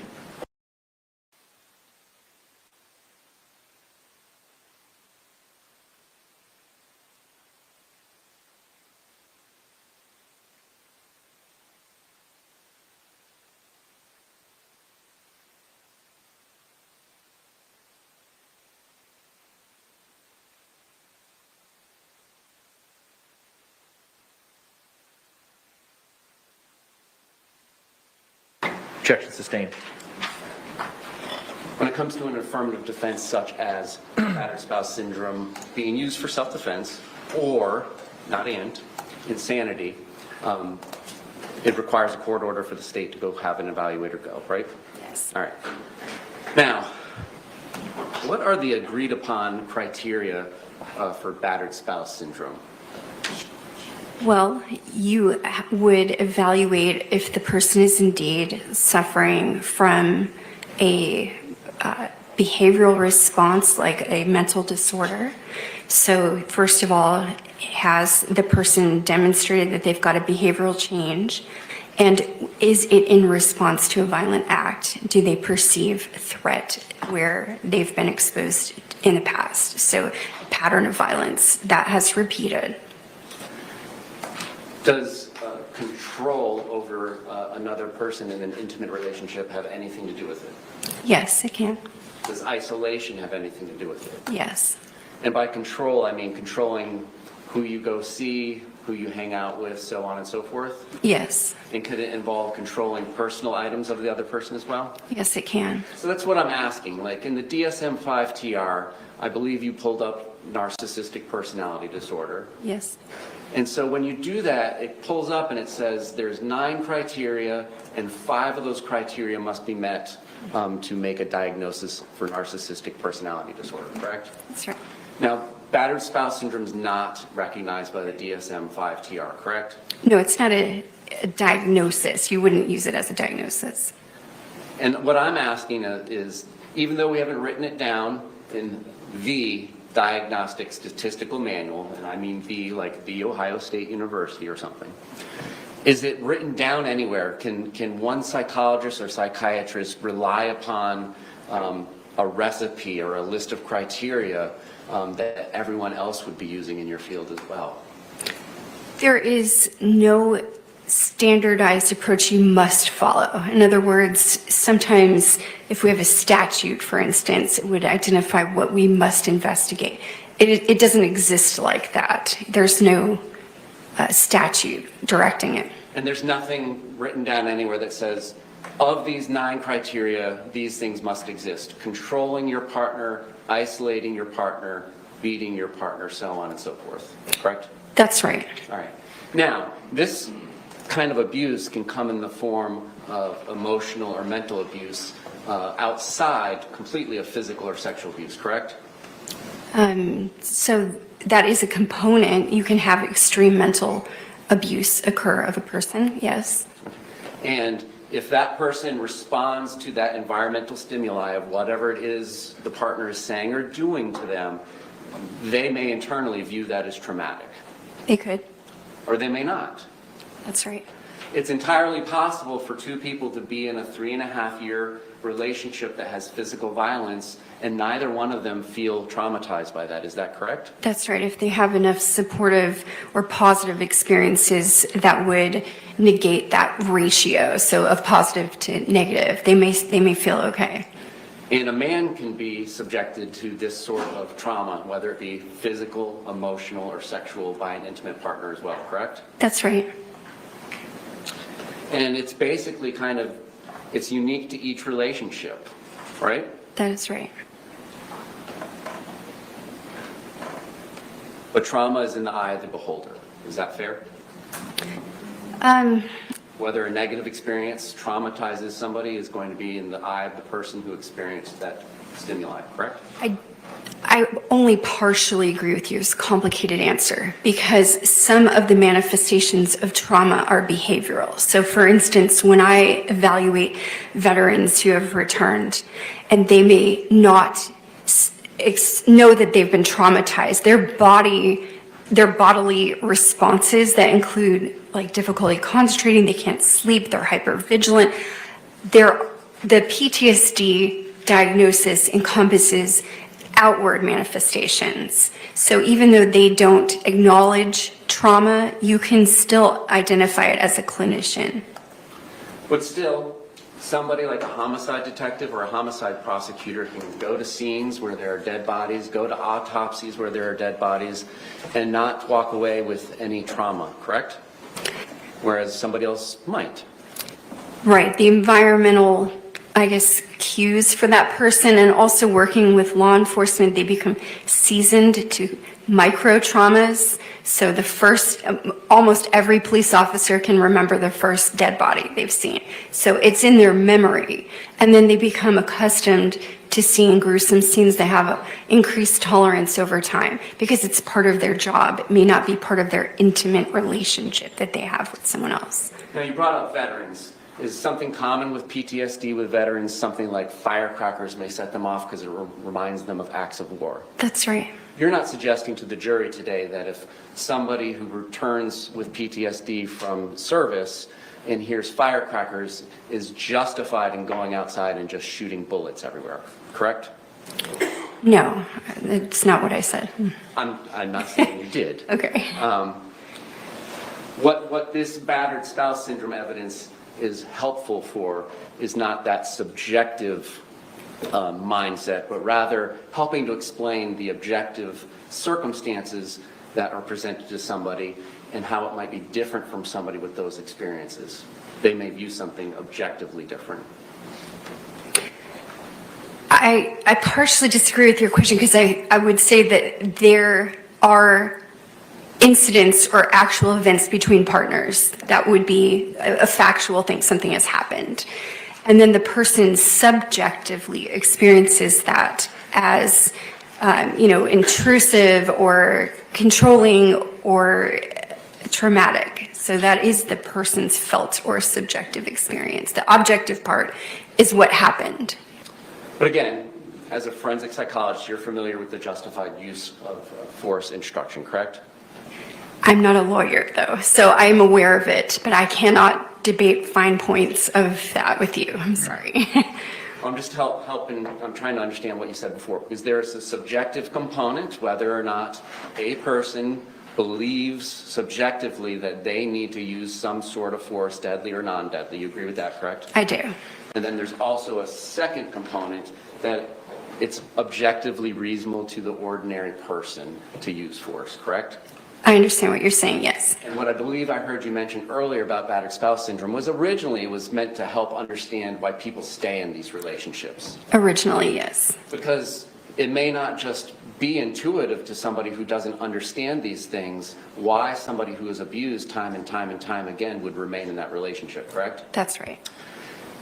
And again, and I know you're not a lawyer, but if the law has evolved about retreat and not having to retreat and so on and so forth, that kind of changes some of the lens of this, correct? Judge, I'm going to object. Approach. Okay, question withdrawn. You may proceed. All right. So you would agree that, hypothetically, if somebody is running down their partner, saying negative things about them, telling them they're unattractive, telling them things that would potentially hurt their feelings, that could be an element of control of a verbally abusive relationship. It could. Okay. Propping one up, hypothetically saying, I'm the best thing that has ever happened to you, you'll never do better than me. Is that a potential component of the control that one in an abusive relationship might exert over an intimate partner? Yes, to try to not encourage their partner to leave them. Yeah. Considering gifts, hypothetically, that one partner has given to another partner, but considering it still to be your property because you gave it to them, is that a form of potential exertion of control over an intimate partner when you give somebody hypothetically a bike but still consider it your own bike? I mean, I don't think that's strong evidence of that. I think that it does happen in relationships and people do that in general, but I wouldn't say that's like really specific to this. How about hypothetically exerting control over your intimate partner's identification papers, such as a birth certificate? So that can happen. People will hide things that are required for work. For instance, like your driver's license or things like that. Now I'm asking yes or no questions. If Mr. Owens would like you to elaborate further, he's going to have that opportunity in a little bit. Okay. Hypothetically, if one partner destroys another partner's belongings, is that a potential example of exerting control in a relationship? Yes. Thank you. Hypothetically, is threatening to or actually using legal process as a threat against your intimate partner in a potential indicia of controlling your partner? For instance, X, Y, or Z, or I'm going to get you arrested. Yes, I would agree that happens. Now, I assume you would agree that this cycle of violence that we've described, the tension building, the blow up, and then the honeymoon phase, you would agree that just one of those cycles could be enough to give somebody a traumatic experience if they took it as a traumatic experience. Yes. The defendant described her first date with Mr. Torres to you, did she not? She did. And at the time of this first date, they had obviously just met that night at a bar, correct? Right. They were not financially intertwined, correct? That's right. They shared no children in common? That's right. They did not live together? Correct. And after this description that she provided you, which included him smashing her phone, correct? Yes. Hitting her, first time she'd ever been hit in her life, correct? Yes. And making her crouch in like a fetal position on the porch for several hours to the point where it hurt her back, correct? Yes. Threatened to sodomize her. Correct. And she described that she was all bruised up, correct? Yes. After that, this is the first time she had ever met him, correct? I believe so. Yes. There was a second date, correct? Yes. Despite not having any of that intertwinement that we went through prior to this description, correct? That's right. Now, it is possible under what we've discussed, right? Just that quick one date can be that buildup of tension and blow up, correct? Yes. But it's different, hypothetically, than saying a spouse who is financially dependent on his or her other spouse in a 20-year marriage with a house full of kids than a first date, correct? You would agree in severity, in the intertwinement, there's a difference. There's a difference in intertwinement. The pattern can be exactly the same. Now, of course, there are many different reasons why somebody will stay in a relationship that, when perceived from the outside, others would say is abusive, correct? That's right. The defendant described that she felt like she was making Mr. Torres a better person, correct? That's right. A better father, correct? Right. A better ex-husband? With phone calls, yes. And she would tell him to call his children, That's right. make sure that he sent them Christmas gifts, Yes. and make sure he sent his ex-wife money when she asked, correct? Yes. So you would agree those are indicia, or indicators, sorry. Understand? I know you know. That perhaps she wasn't necessarily financially dependent on Mr. Torres, correct? I'm not saying conclusion, but those are indicators if you're saying, please spend your money elsewhere, that I don't need your money, correct? No, because even if there was money that was needed by Ms. Boone, her tendency to put the needs of her partner before her would direct her to do exactly that, like make him better, make him have the availability to visit his children, send them presents, even if she's the one that needed the money. And in her perspective, Mr. Torres needed her to do this to make him a better person, correct? I believe that, yes.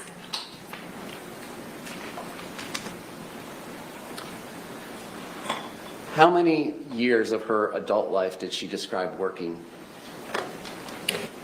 I don't think she gave it a specific quantity. We just went through a variety of her jobs that she had in the past. And, you know, she was low 40s when she met you 4 years ago? That's right. So she had been 18 for probably about 24 years. Did she give you a 24, right? 24 plus 18, 42? Oh, you said for 24 years, and that's why I was confused. You can't be 18 for 24 years, but 24 years ago, I would agree. Did her work history kind of flesh out to be 24 years is what I'm asking? I'm not certain. And at the time, in the apartment in 2020, she had not been working, correct? That's right. And had not been working for some time. That's right. And what she was doing was living off of the settlement that she had been bought out of with her husband, was lump sum, plus $1,000 a month in alimony and $100 a month in child support, correct? Yes. It was Mr. Torres who would work, correct? He worked at Ace Hardware, I think. When he would show up. Right. Sometimes he didn't show up, is what she indicated, correct? Yes. Because of his drinking problems. Yes. Did she describe to you, well, let me strike that. She did describe to you one instance, at least, where violence occurred in front of her child, correct? Yes. And that her child had gone to school and reported it, correct? Yes. And you understand as a forensic psychologist that teachers are mandatory reporters, correct? That's right.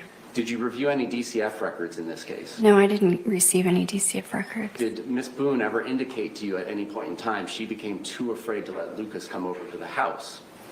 Yes, there were times where she would ask Mr. Boone, so Brian Boone, to not bring him there. And Mr. Boone was aware of this because she would say things like that, correct? Yes. And at different times, she told you that she would go over to Mr. Boone's house to escape the violence of Mr. Torres. That's right. And February 24th of 2020, the child was scheduled to be picked up by Ms. Boone, correct? That's right. Despite everything that she was aware of and what Mr. Brian Boone was aware of, correct? Right. And you saw in her police interview that she swore on the life of her son that she was telling them the truth, correct? Yes. Yes? Object. Approach.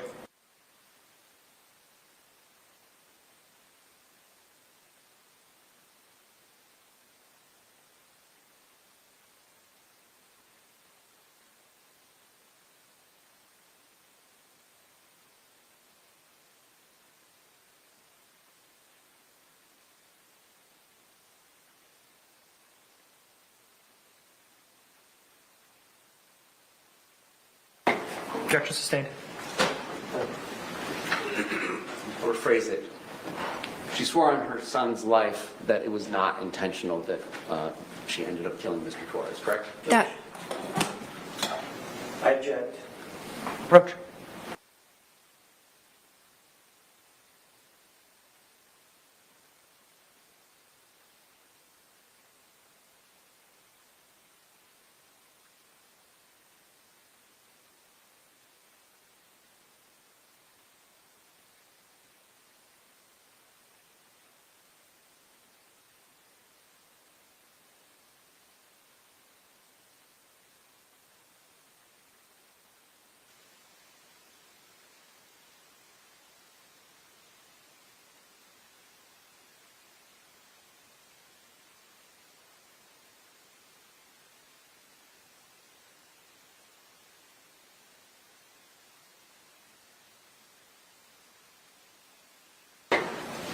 Objection sustained. Question is stricken. Members of the jury, questions are not evidence, and you're not to give them any weight whatsoever. Mr. J, you may proceed. She, quote unquote, swore on her child's life that it was not intentional. That. Correct? Before I answer, I'd like you to direct me to that part of her interview. So I'll strike it with you. It's on video.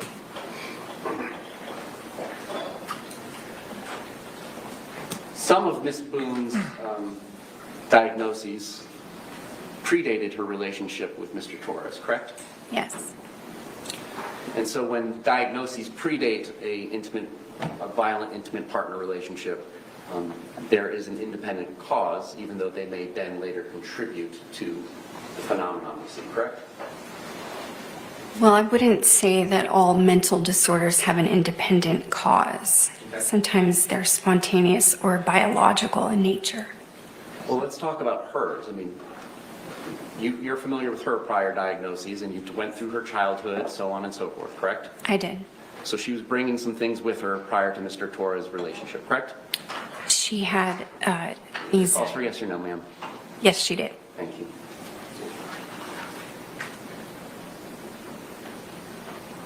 You reviewed some Advent health records, correct, of hers? Yes. And some Aspire records of hers, correct? Yes. And you would agree that there are times in the Advent health records where she goes to the hospital and then leaves before getting treated, correct? Yes. And there is a time when she goes to the hospital where she is described, their words, not mine, as having ETOH on board. Yes. Do you understand what ETOH means? In a medical record, you would use that shorthand for alcohol. Or ethanol, right? Yes. Drinking alcohol, not the other stuff. Correct. And in the records that you reviewed from Aspire, she came with complaints of depression in January of 2018, correct? That's right. And ethanol or alcohol is a central nervous system depressant, correct? Yes. And I know you're a psychologist, not a psychiatrist, so let me know if I'm pushing you too far and you're not going to answer. But you are familiar generally with the effects ethanol has on the body. Generally, yes. And you diagnoses of alcohol abuse disorder. I do. And in your professional life or personal life, are you familiar with the standard serving size of drinks when you're evaluating somebody's drinking? For instance, hey, I only drink 2 drinks a day. All right, well, are they 64-ounce mugs of beer or are they 12-ounce? So are you familiar in that context?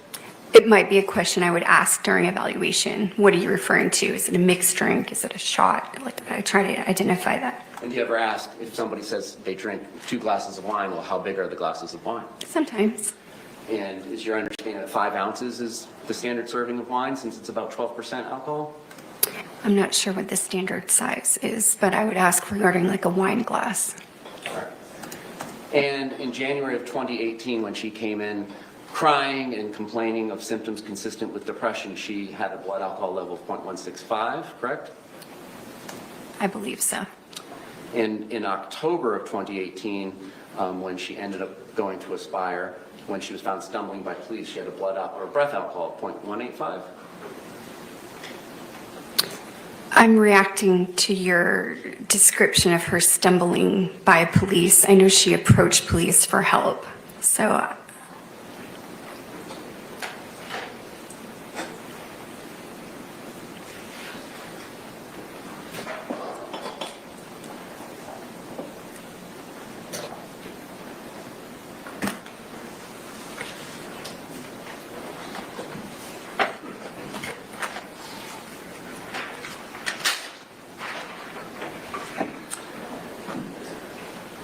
there have been 2 sets of records, but I believe you may have the same set that I received on September 27 of 24.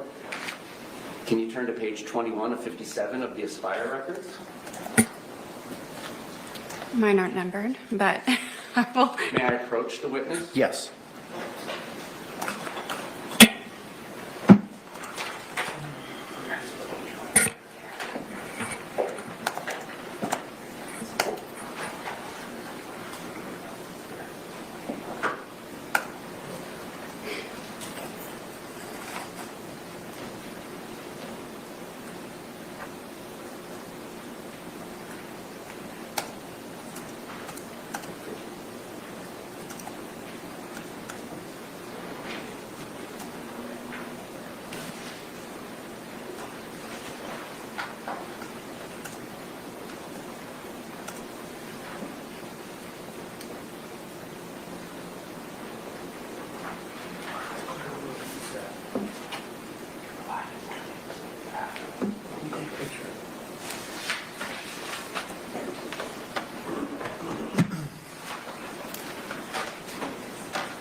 All right, may I approach the witness? You may.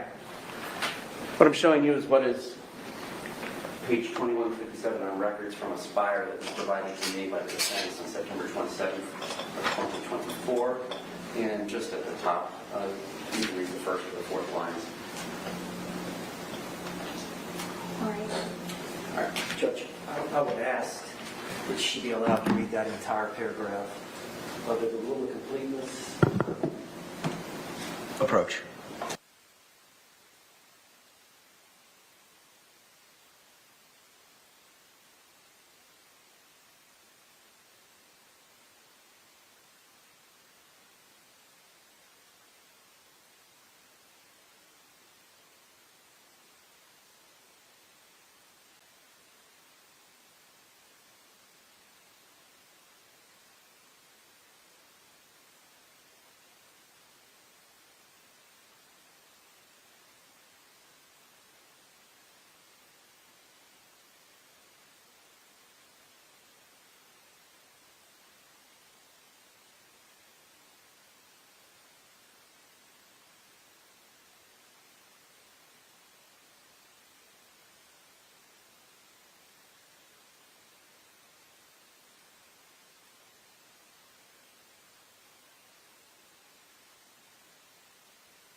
You may proceed, Mr. J. Thank you.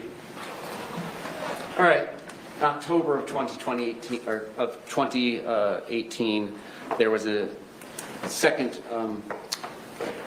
visit to Aspire, and that was based upon her being found stumbling by law enforcement with a .185, correct?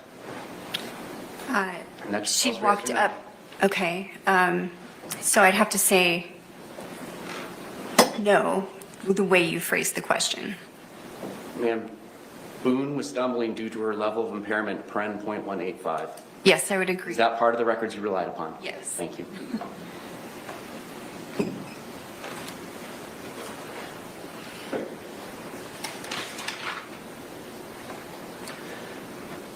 When you talked to Ms. Boone about that, she kind of just described an event of June of 2018 and blurring those two events, did she not? No, she told me she had two different Baker Acts. Did she describe it as being June of 2018? I'll have to reference my interview note to find that if you would like me to. No.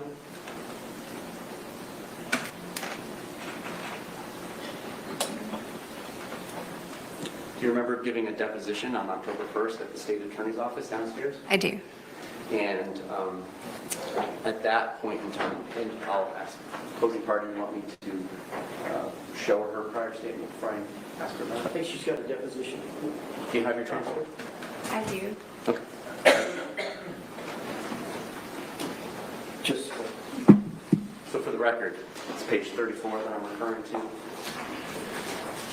line 16 and 17.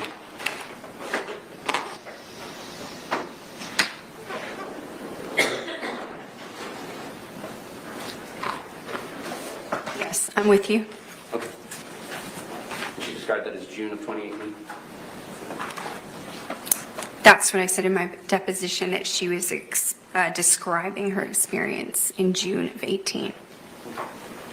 And she described this experience as going to the hospital to find a pastor, correct? Yes. And ends up going to what we call Lakeside Bend and Aspire now, right? Yes. And then what you described was she was talking about more of the violence that occurred specifically regarding a significant episode of Jorge driving her roughly in the car, so on and so forth, correct?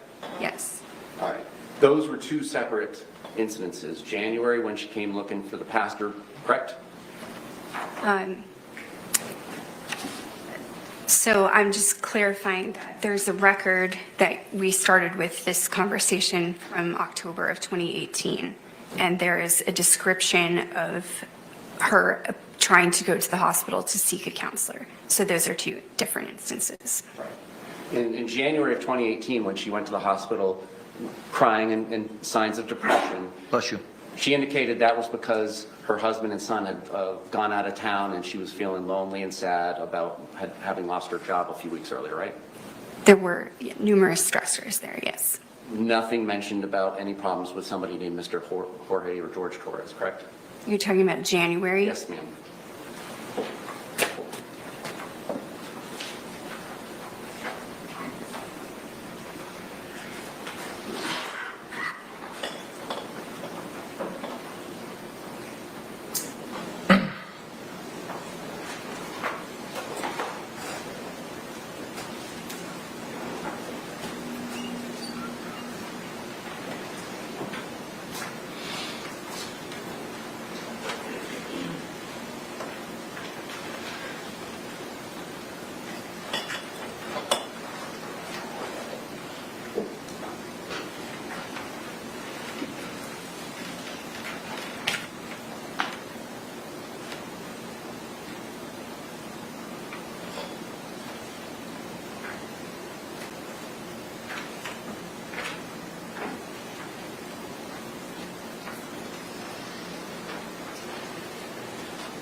So the hospital records are not referencing her relationship with George on the January date.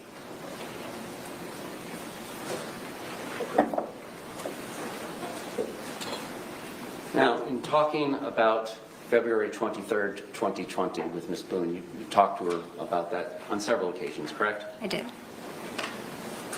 And part of one of those conversations, at least, was about an incident that she indicated had happened the night before February 23rd, 2020, correct? Yes. And she indicated and told you that she had been dragged down the stairs the night before the suitcase incident, correct? That's right. And in part of your review of this case, you reviewed all the crime scene photos, correct? Yes. And those include photographs of Ms. Boone, correct? Yes. And were there any indications in the photographs of injuries on her consistent with being dragged down the stairs of carpet? I didn't see inside her scalp, so I didn't see photos of inside, her hair follicles and this area of her head. On her outward body, there were no indications of that. And did you ask her how it was that she was injured during this dragging down the stairs? I don't think I went through specific injuries to her, no.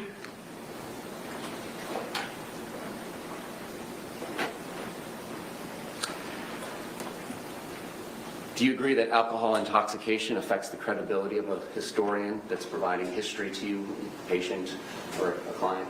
If they're actively intoxicated, yes.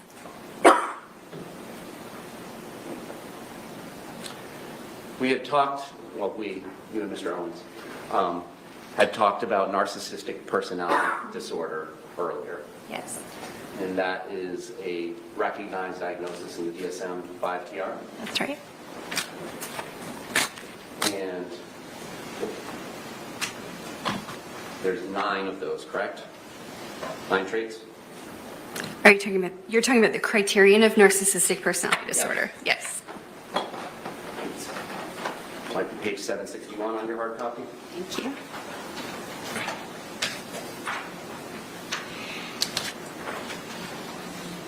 All right. Was I close? I have a digital copy. 760, but. One of the criteria is has a grandiose sense of self-importance, for example, exaggerates achievements and talents, expects to be recognized as superior without commensurate achievements, correct? Yes. 2 is preoccupied with fantasies of unlimited success, power, brilliance, beauty, or ideal love, correct? Yes. 3, belief that he or she is special and unique and can only be understood by or should associate with other special or high-status people, friend, or institutions, correct? So 3, just caveat, it says believes, not belief, but the rest of what you said I agree with is the criterion. 4, requires excessive admiration. Yes. 5, has a sense of entitlement, unreasonable expectations of especially favorable treatment or automatic compliance with his or her expectations, correct? Yes. 6, is interpersonally exploitive, takes advantage of others to achieve his or her own ends, correct? Is interpersonally exploitative. I agree. 7, lacks empathy, is unwilling to recognize or identify with the feelings and needs of others, correct? Yes. 8, is often envious of others or believes that others are envious of him or her, correct? Yes. 9, shows arrogant or haughty behaviors or attitudes. Yes. Now, you believe that she has traits of that disorder, correct? Yes.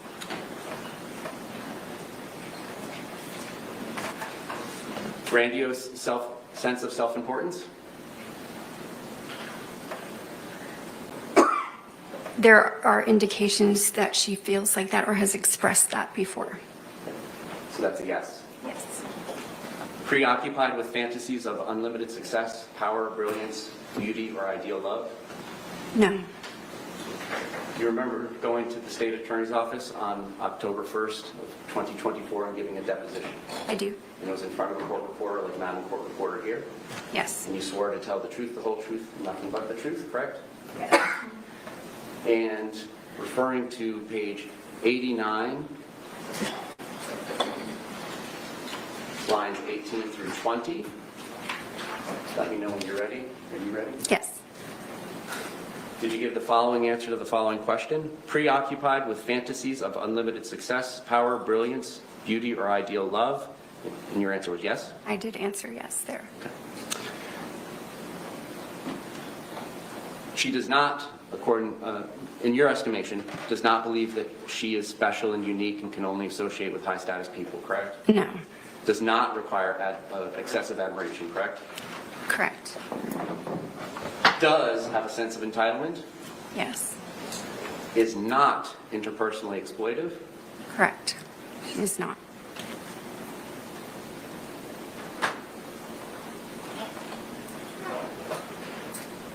And when discussing whether or not she lacked empathy or was unwilling to recognize or identify with the feelings or needs of others, you indicated that that might be the case, but it's not intentional.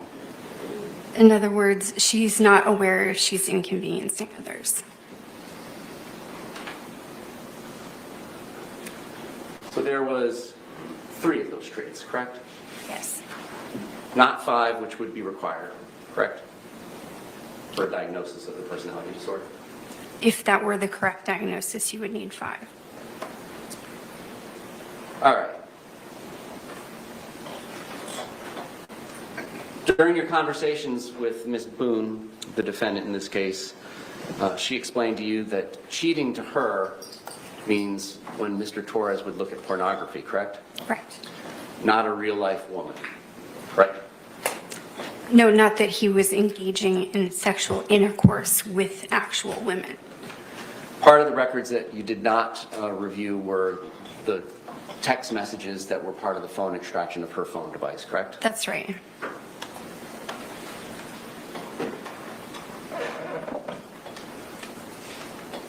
You indicated in your conversation with Mr. Owens that some of the traits that are commonly seen in abusers would be control, jealousy, easily angered. Those could be, yes. What other traits just common for abusers? Being a person who segregates their victim away from other sources of support, somebody that exhibits coercive control, meaning that they would prevent the person from engaging in activities that would be independent, so restricting their ability to have independent like life, job, money, things like that, that would be supportive of them being left, for instance.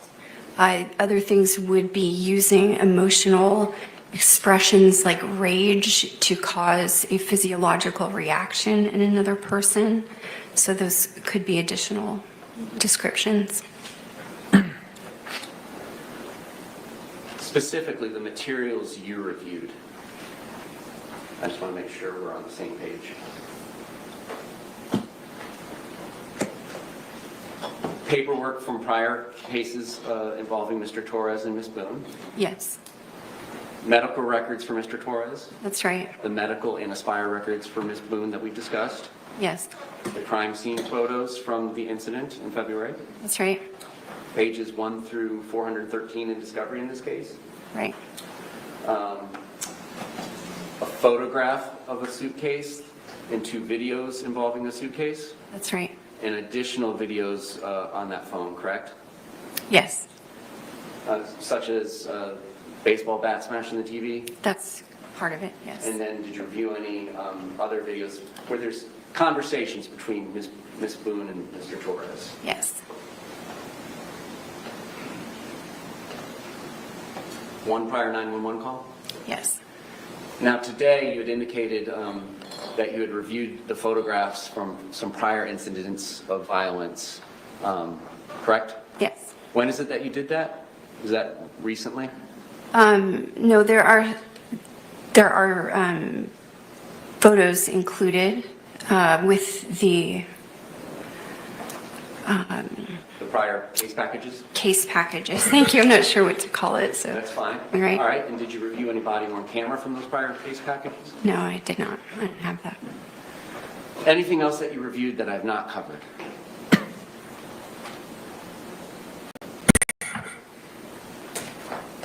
Are you speaking of documents only? Yes, yes, materials other than your 9 visits with Ms. Boone. All right.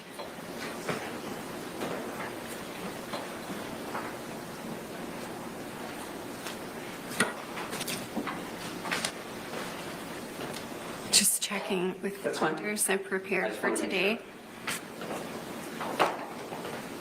I don't know if, I guess that would be part of the discovery. The investigative report is within those 413 pages.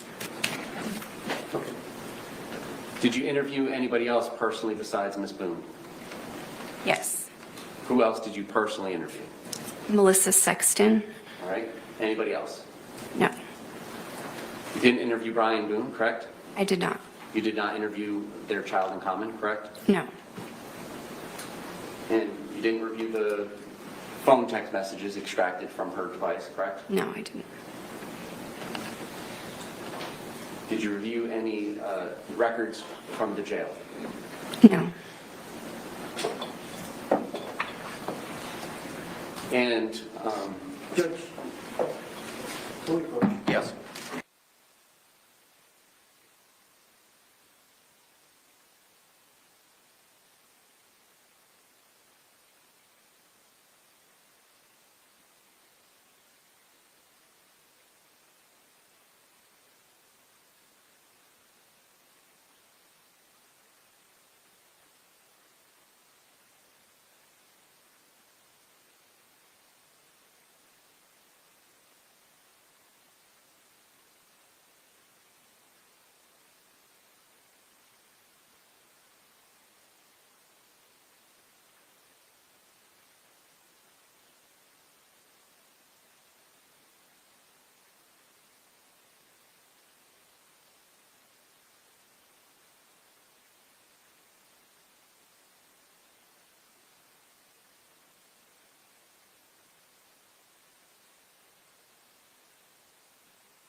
The objection is sustained in part and overruled in part.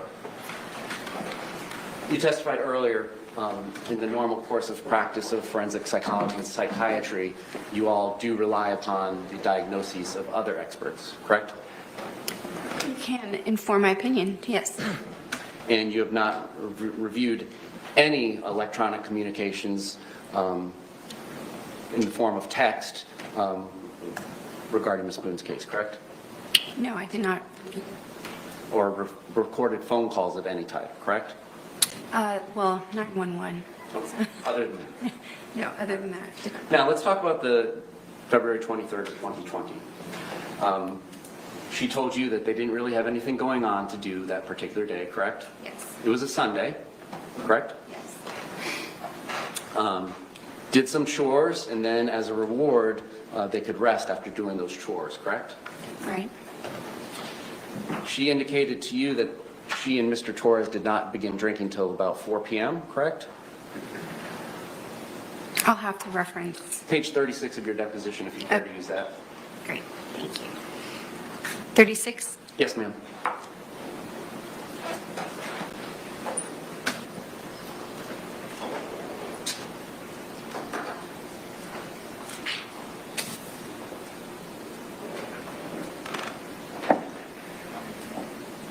All right, I'm with you, around 4 p.m. And you reviewed the crime scene photos of this case, correct? I did. That included receipts for some purchases that were made at Publix on February 22nd and 23rd, correct? That's right. And one of those receipts was a purchase for a 1.5 liter bottle of Woodbridge Chardonnay at 12:17 p.m. on February 23rd, correct? Yes. Did you question her about the inconsistency of them having purchased a bottle of wine at 12:17 that afternoon and not start drinking until 4 p.m.? No.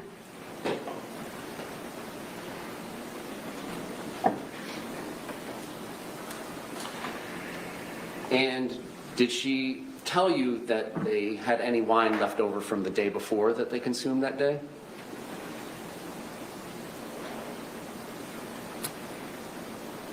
At some point, I'm not sure if it was the day that I was going through this line by line with you in my deposition, but I am aware, yes, that there was an unfinished bottle of wine from some other date.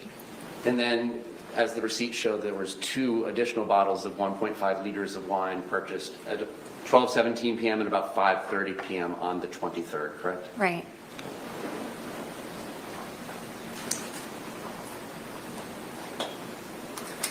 And were you aware of approximately how much Ms. Boone, the defendant, weighed at the time of this offense, February 23rd, 2020?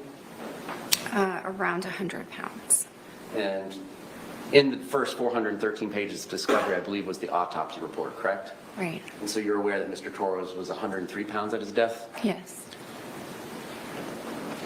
Do you take into account this alcohol consumption when evaluating what Ms. Boone is telling you about the events of the day? Yes.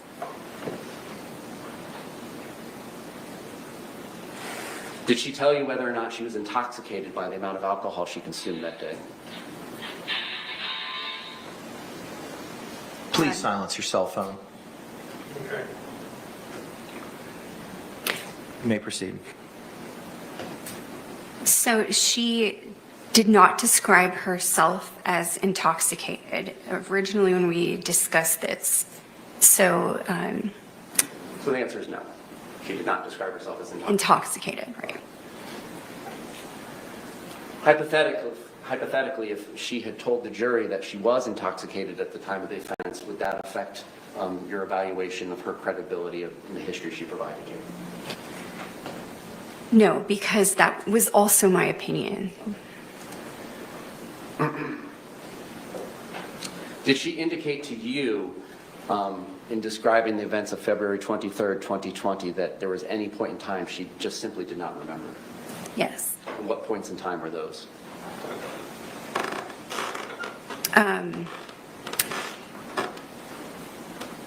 So she did not remember taking the videos of the suitcase, or the incident in the suitcase, until she was at the interrogation room, I guess, and then they were going through them with her. then she recalled that. I'm talking about specifically with you. Did she indicate that there were any portions of the night that, or day or night, that she did not remember?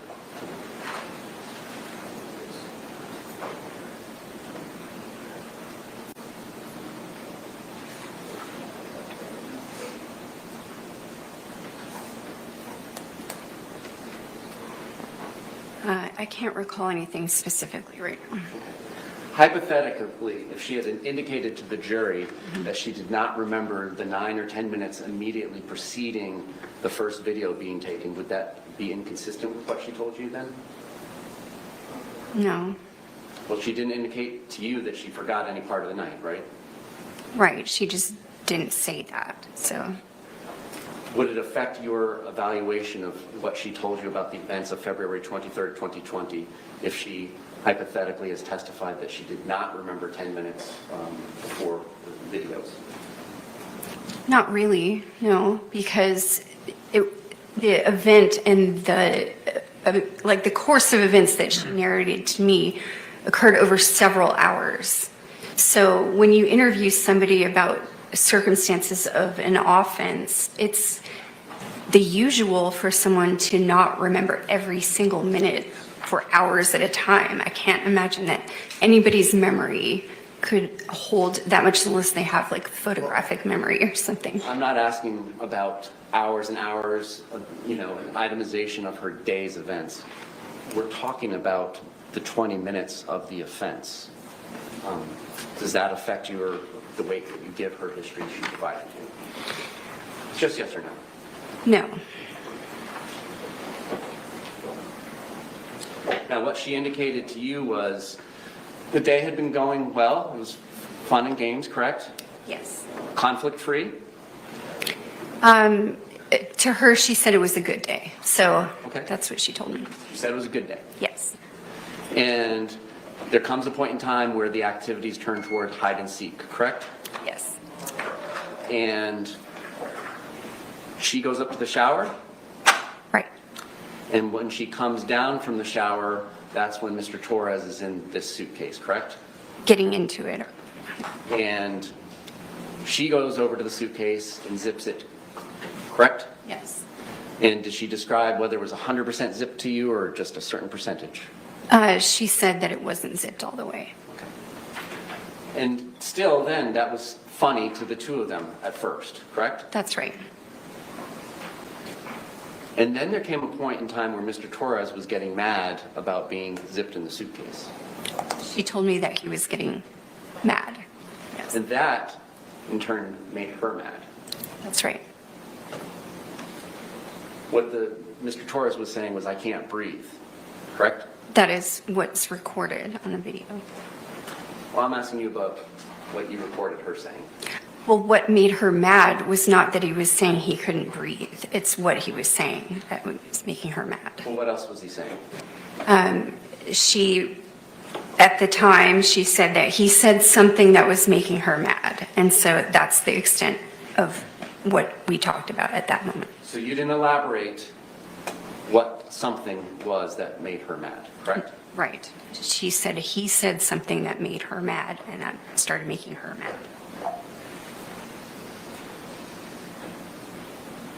You didn't find it important to learn what specifically he said that made her mad, correct?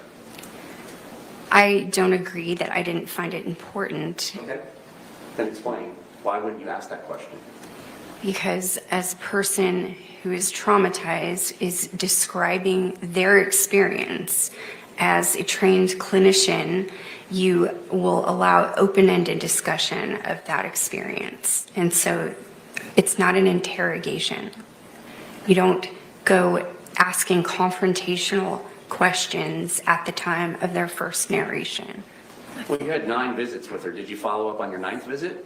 I asked her different questions about Did you ever ask her? confrontational. Did you ever ask her specifically in any of your 9 visits with her what it was that he said that made her mad? No.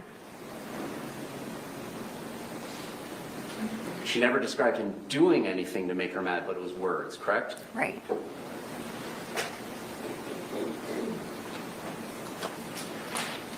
And once she got mad, she decided that she was going to leave him in there for 2 minutes. That's right. Not 3, not 1, but 2, correct? That's what she said. And the reason she was doing that was because she wanted him to understand how it feels to be choked and what she had experienced. That's right. Did you ask her why she didn't let him out of the suitcase after 2 minutes? Yes, I did actually ask her that. And what did she say? Well, she thought that he could get out himself. That's one thing. She said that when she was able to unzip it, it was not some significant thing. She was able to unzip it easily. So she said it never occurred to her that he couldn't get out. You may proceed. And you reviewed the still photograph of the suitcase as well as the 2 videos. Right. And did you understand what the metadata or what the timestamps were for each of those items? I'm sure when I reviewed it, I saw the timestamp. Yeah. Would you agree that 20 minutes is 10 times as long as 2 minutes? I would. And if Mr. Torres had not been able to get himself out of the suitcase within 20 minutes, she didn't indicate that she let him out, correct? She did not.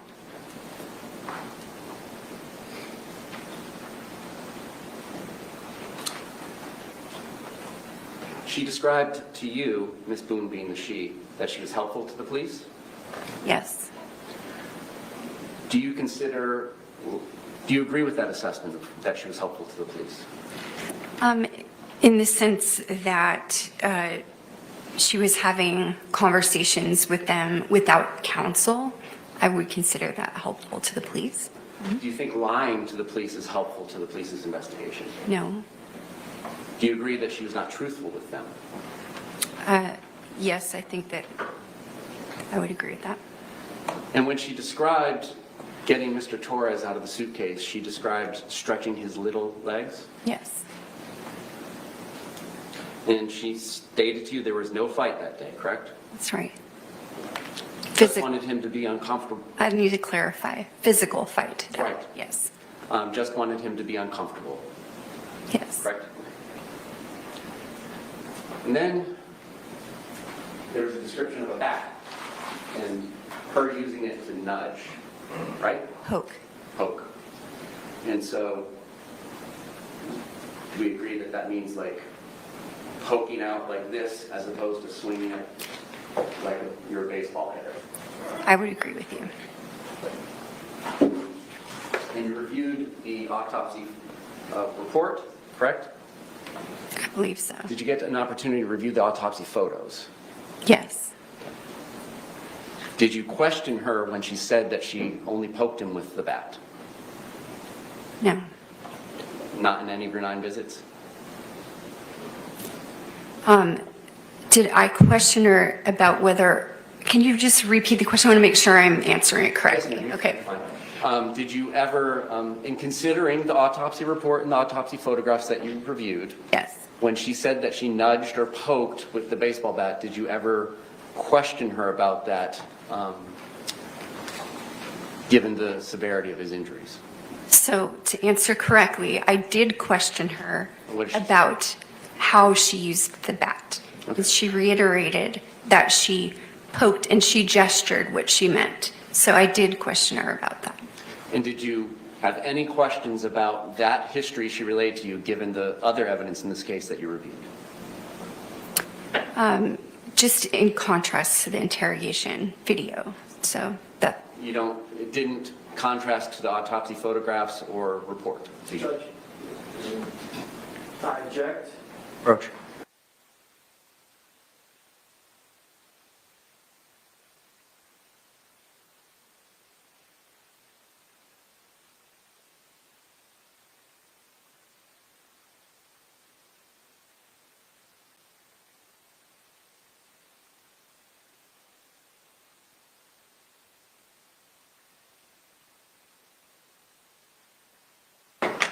You may proceed. Did she indicate all this nudging or poking with the bat was done while he was inside the suitcase? Yes. She never told you that there was any nudging or poking with the bat when he was outside the suitcase? Correct. She indicated that she ended up flipping the suitcase over face down? That's right.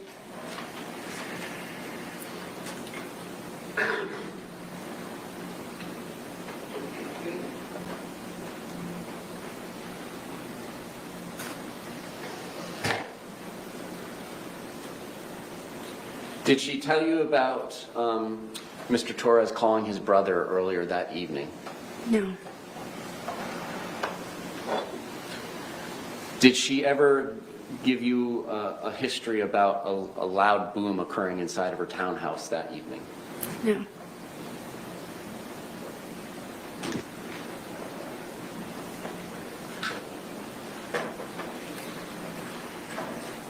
And you never had the opportunity, obviously, to interview Mr. Torres about these things, correct? Of course not. No.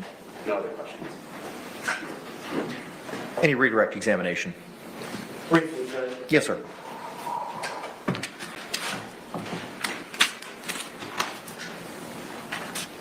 The state attorney talked to you about power and control, that an abusive partner will use power and control over the victim in a intimate partner violence situation. Yes.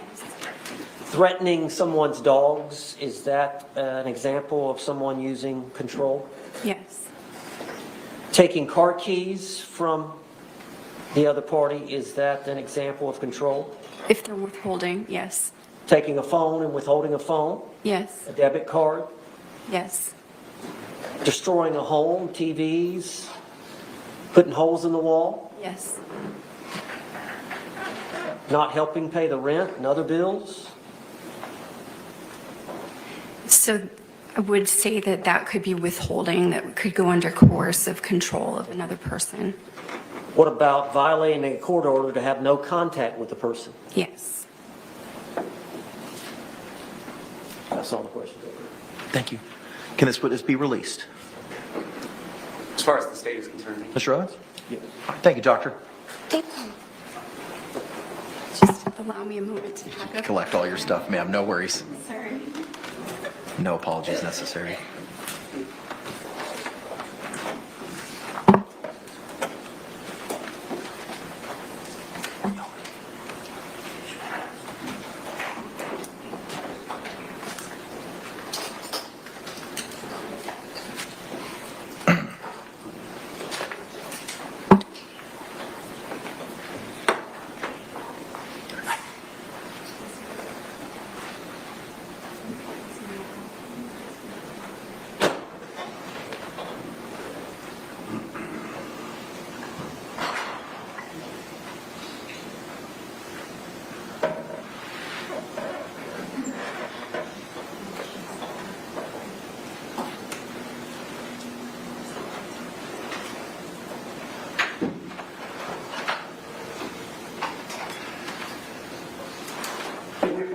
Yes.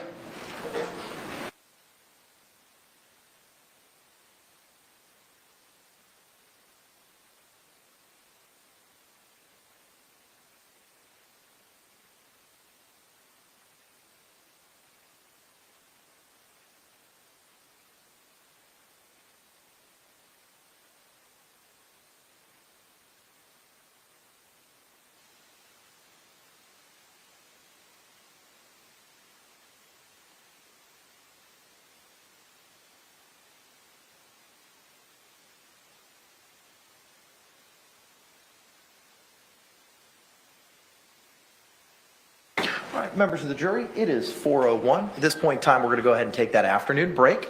I got a couple things I got to address with counsel as well, so maybe a little bit longer, but we'll bring you back in as promptly as possible. Again, same instruction I've given you before. Please don't conduct any independent investigation or research as the person, places, things, or charge involved in this case, and do not have any conversations amongst yourselves or anyone else about that, and we'll bring you back in as promptly as possible. Thank you. All right.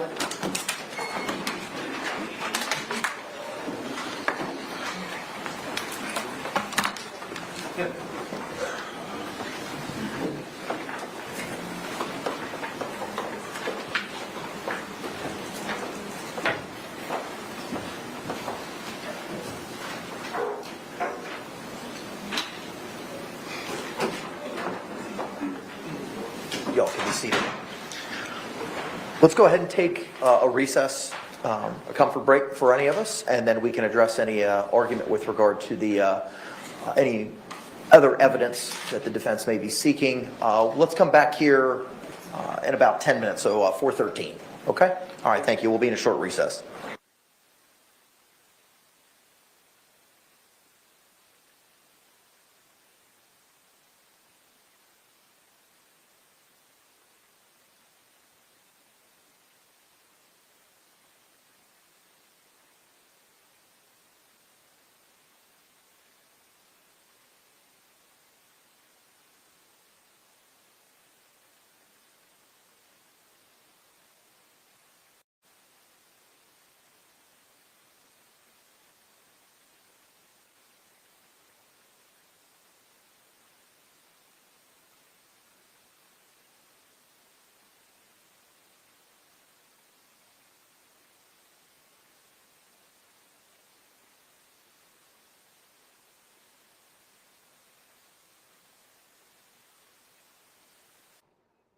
Hey there, everybody. Thank you so much for watching our Sarah Boone trial coverage. Now, guess what?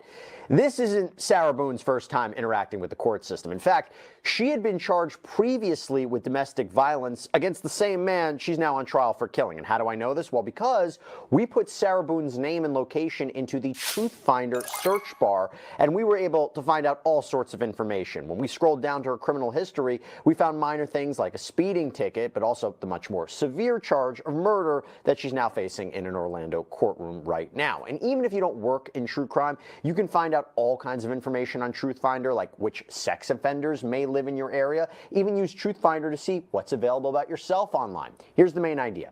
It can be hard to know who to trust, and knowledge today is power. So right now, you can get 50% off of your first month of confidential background reports. Just go to truthfinder.com/LCLive and access information on almost anyone.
All right, we're back on the record. Case number 2020 CF 2603, State of Florida versus Sarah Boone. Appearances for the state. Dave Castor on behalf of the state. William J. Defense. James Owens for the defense. Tony Henderson for Sarah Boone. Kevin Beck, Sarah Boone. All right. Ms. Boone is seated at counsel's table wearing the same dark gray suit and maroon blouse from this morning. Mr. Owens, are there any other matters we need to address before you rest in the presence of our jury? Yes. Yes, sir. Mr. Henderson?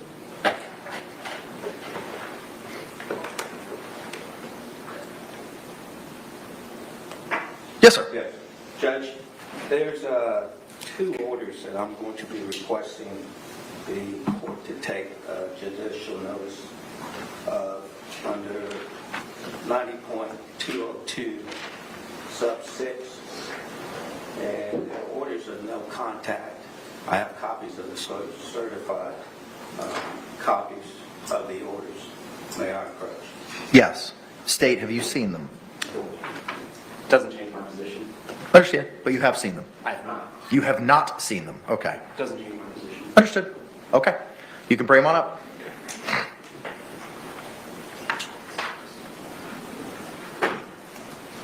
Thank you, sir. Court has been provided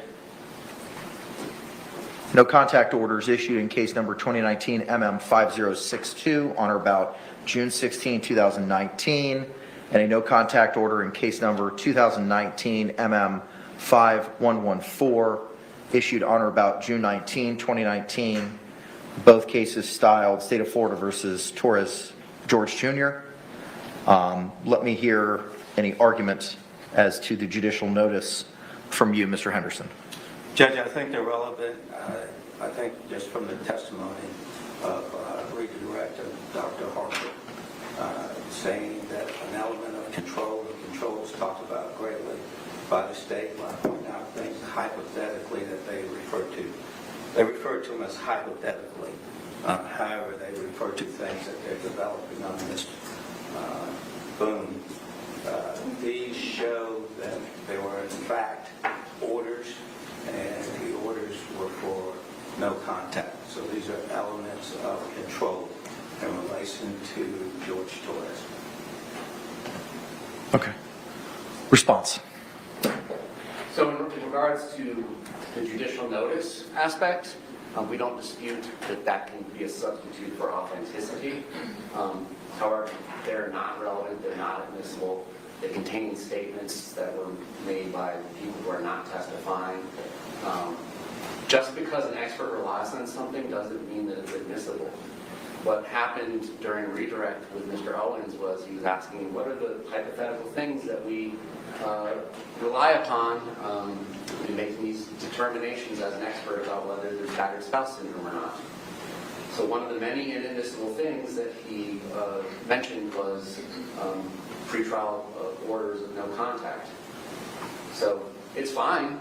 The expert can certainly rely on the fact that there may have been pretrial contact orders or no contact orders that were involved in this case, and she considered that. That doesn't make them admissible. There has been testimony, I believe, from Ms. Moon that there was pretrial no contact orders and violations of them. It's not a fact in dispute. It's just that doesn't mean that the paperwork comes in as evidence. So that's our objection, is it's irrelevant and hearsay. Just because an expert relies on inadmissible evidence doesn't make it admissible. What's your response to hearsay? Judge, I think under the, as to hearsay, I think the statute takes care of that itself, because it says that the court can take judicial notice. So that's the foundationary part. And it's not hearsay, it's an order of the court. We're in a case where we've gotten evidence of past domestic abuse. There was evidence of it, started with the state, about control. And these are things of control. And I'm sure the state's going to, in rebuttal, they're going to come up with things that they feel either by body cam or any other evidence that shows her exercising control. This shows Mr. Torres exercising control. It is very relevant. But how's it not hearsay? Just because it's a court record, it's still out of court statement. It's certainly being offered for the truth of the matter asserted, no contact order. Judge, that's why we have a thing that the court could take judicial notice of. There are certain things that court... But the case law says you can't utilize judicial notice to get around hearsay. I know 9202 says that I may take judicial notice. 9203 says that upon sufficient notice being provided, which the state is conceding based on their argument, the court shall take judicial notice of items identified in 9202.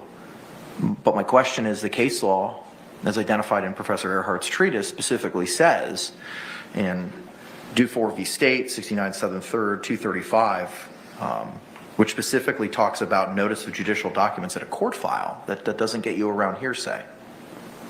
So what's your response? Let me go through hearsay in my mind again. You're fine. Take your time.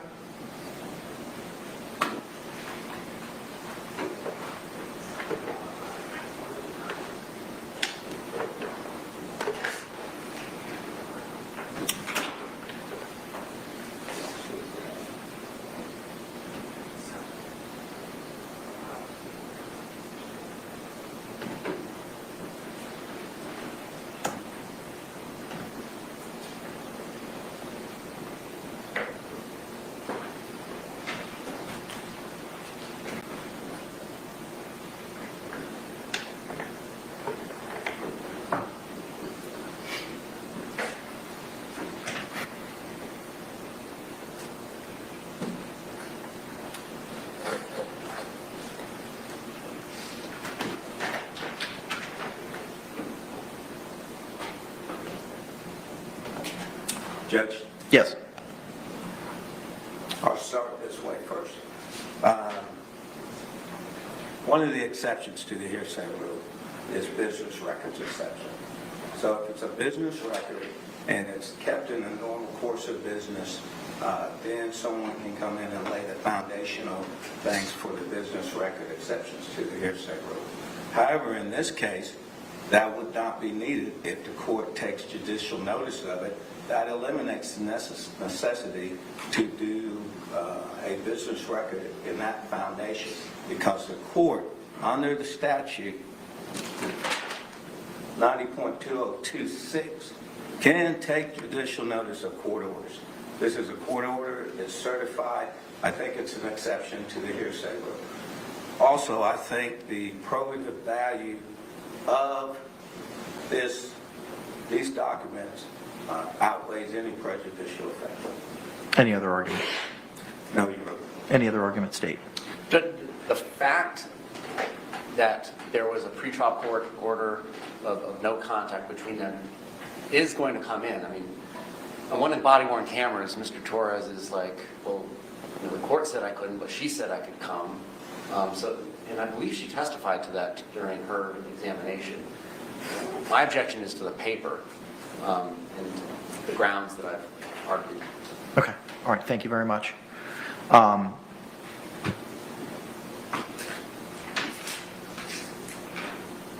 State v. Mobley, 98 Southern 3rd, 124 by the Florida 5th District Court of Appeal, cited in 2012, says that there's a procedure that specifically needs to be followed for judicial notice, as set forth in 9202 and 9203.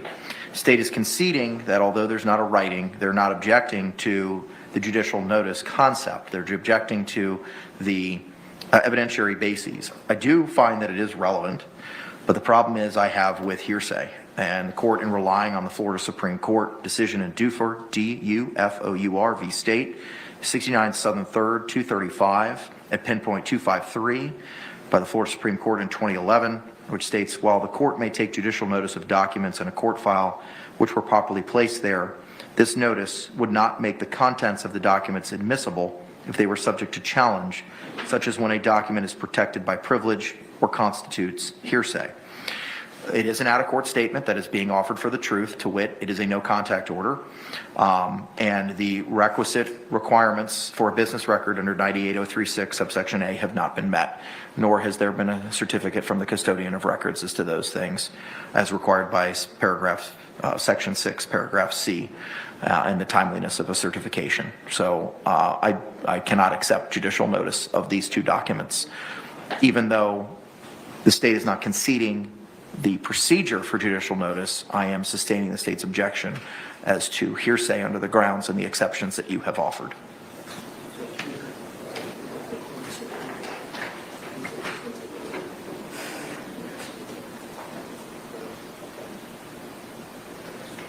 Judge, we do have the clerk of court subpoenaed. I don't know where they are. I assume they're somewhere in this building. I believe they sent some message to us back before the hurricane about what they were to come, and we said to be continued. So we haven't gotten back up with them yet. So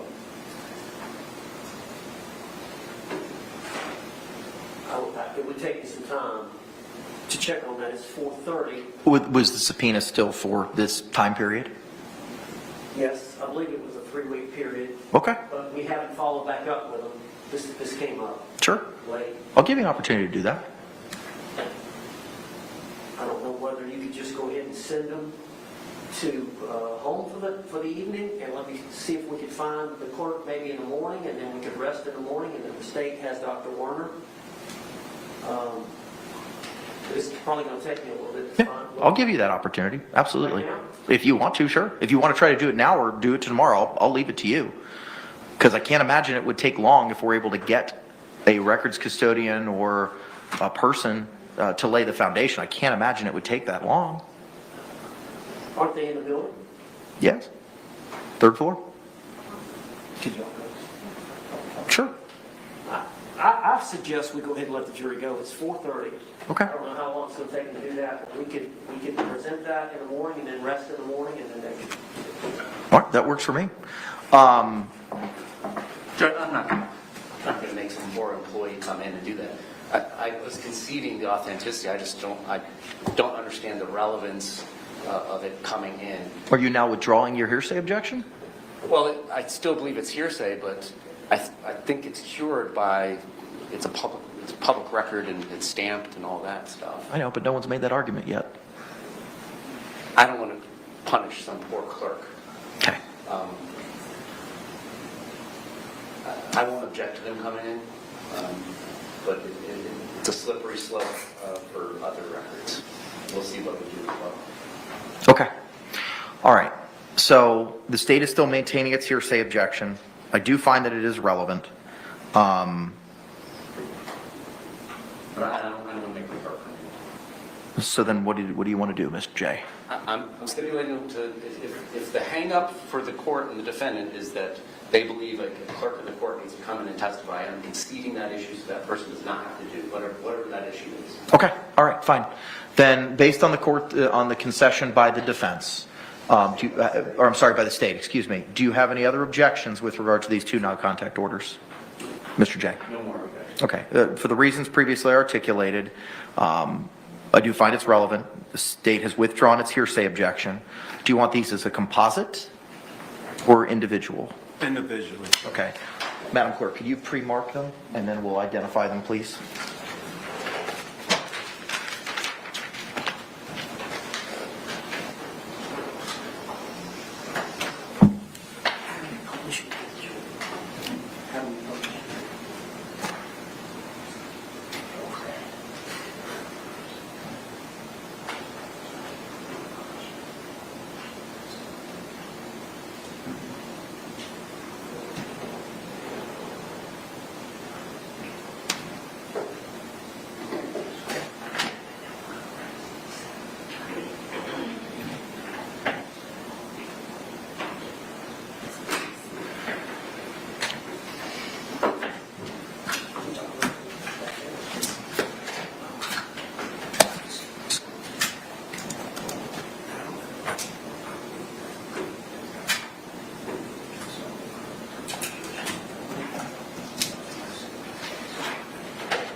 The no contact order in 2019 MM 5062, dated June 16, 2019, has been pre-marked as AB.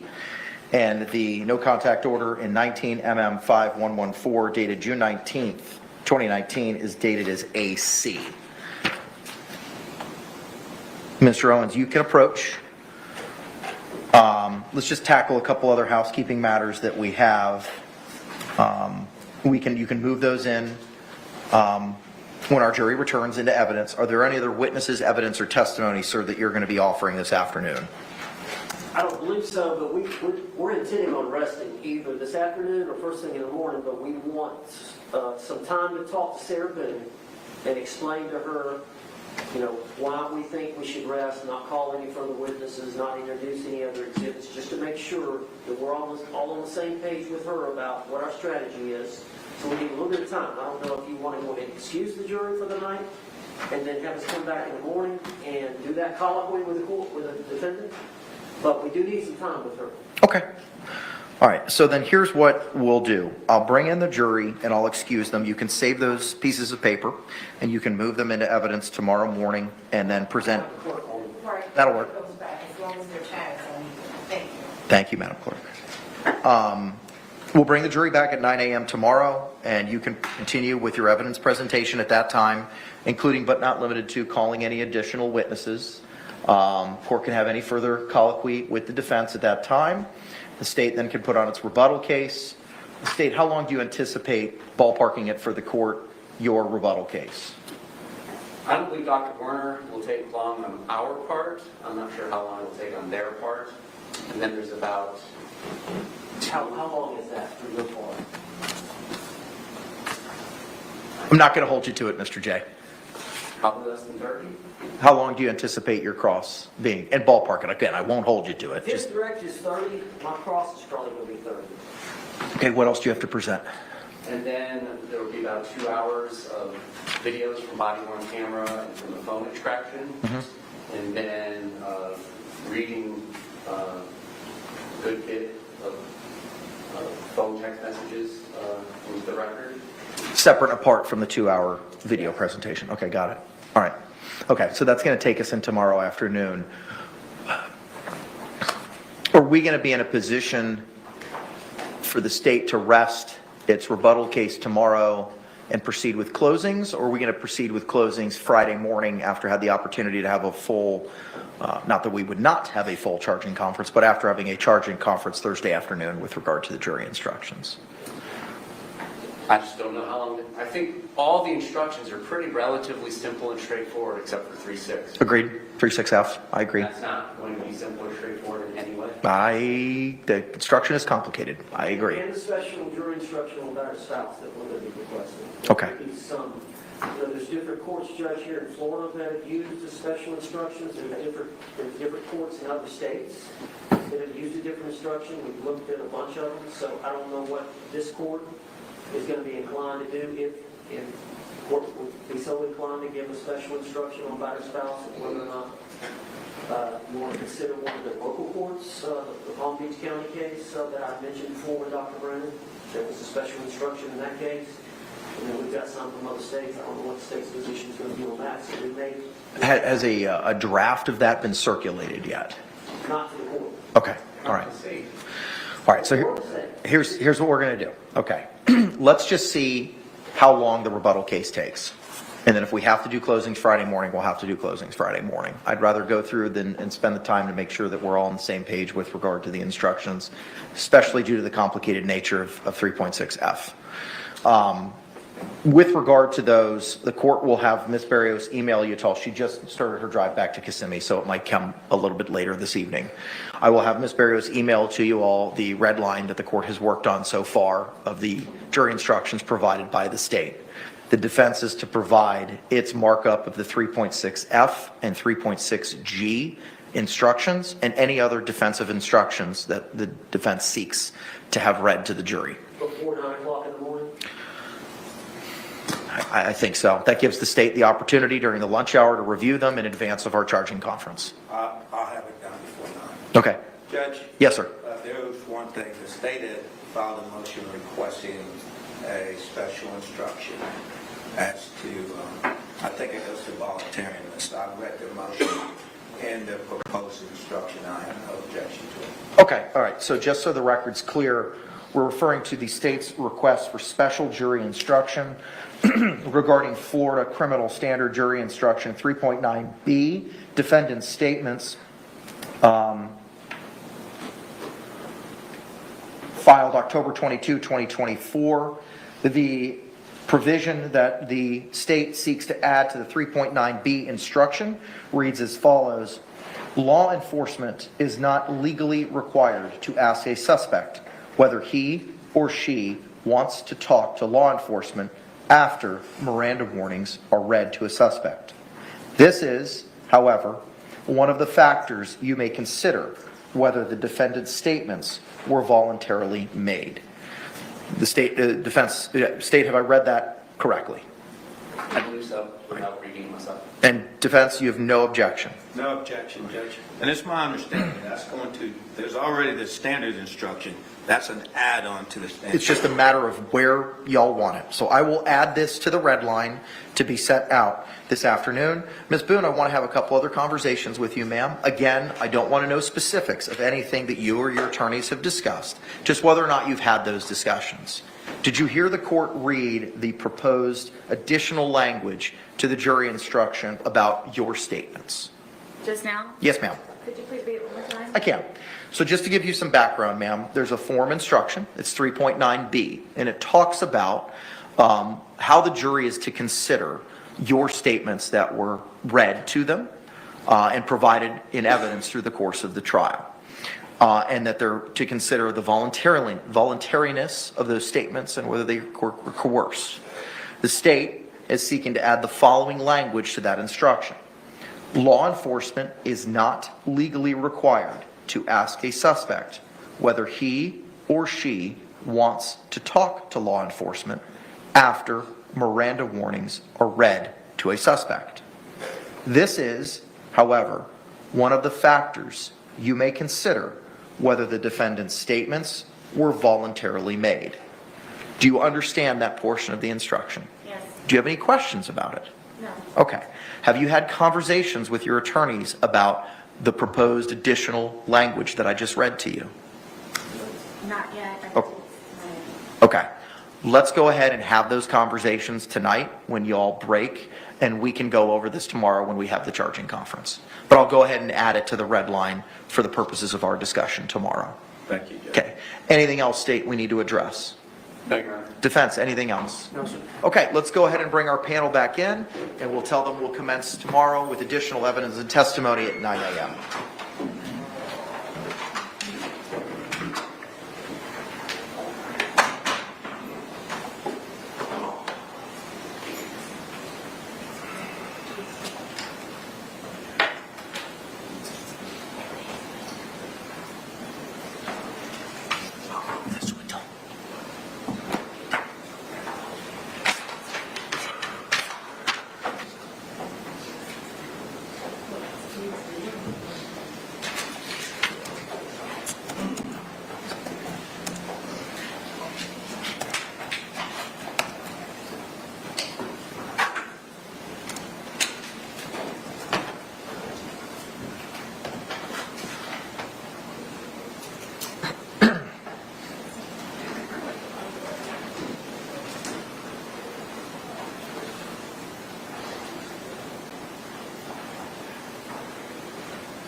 All rise, jury's entered.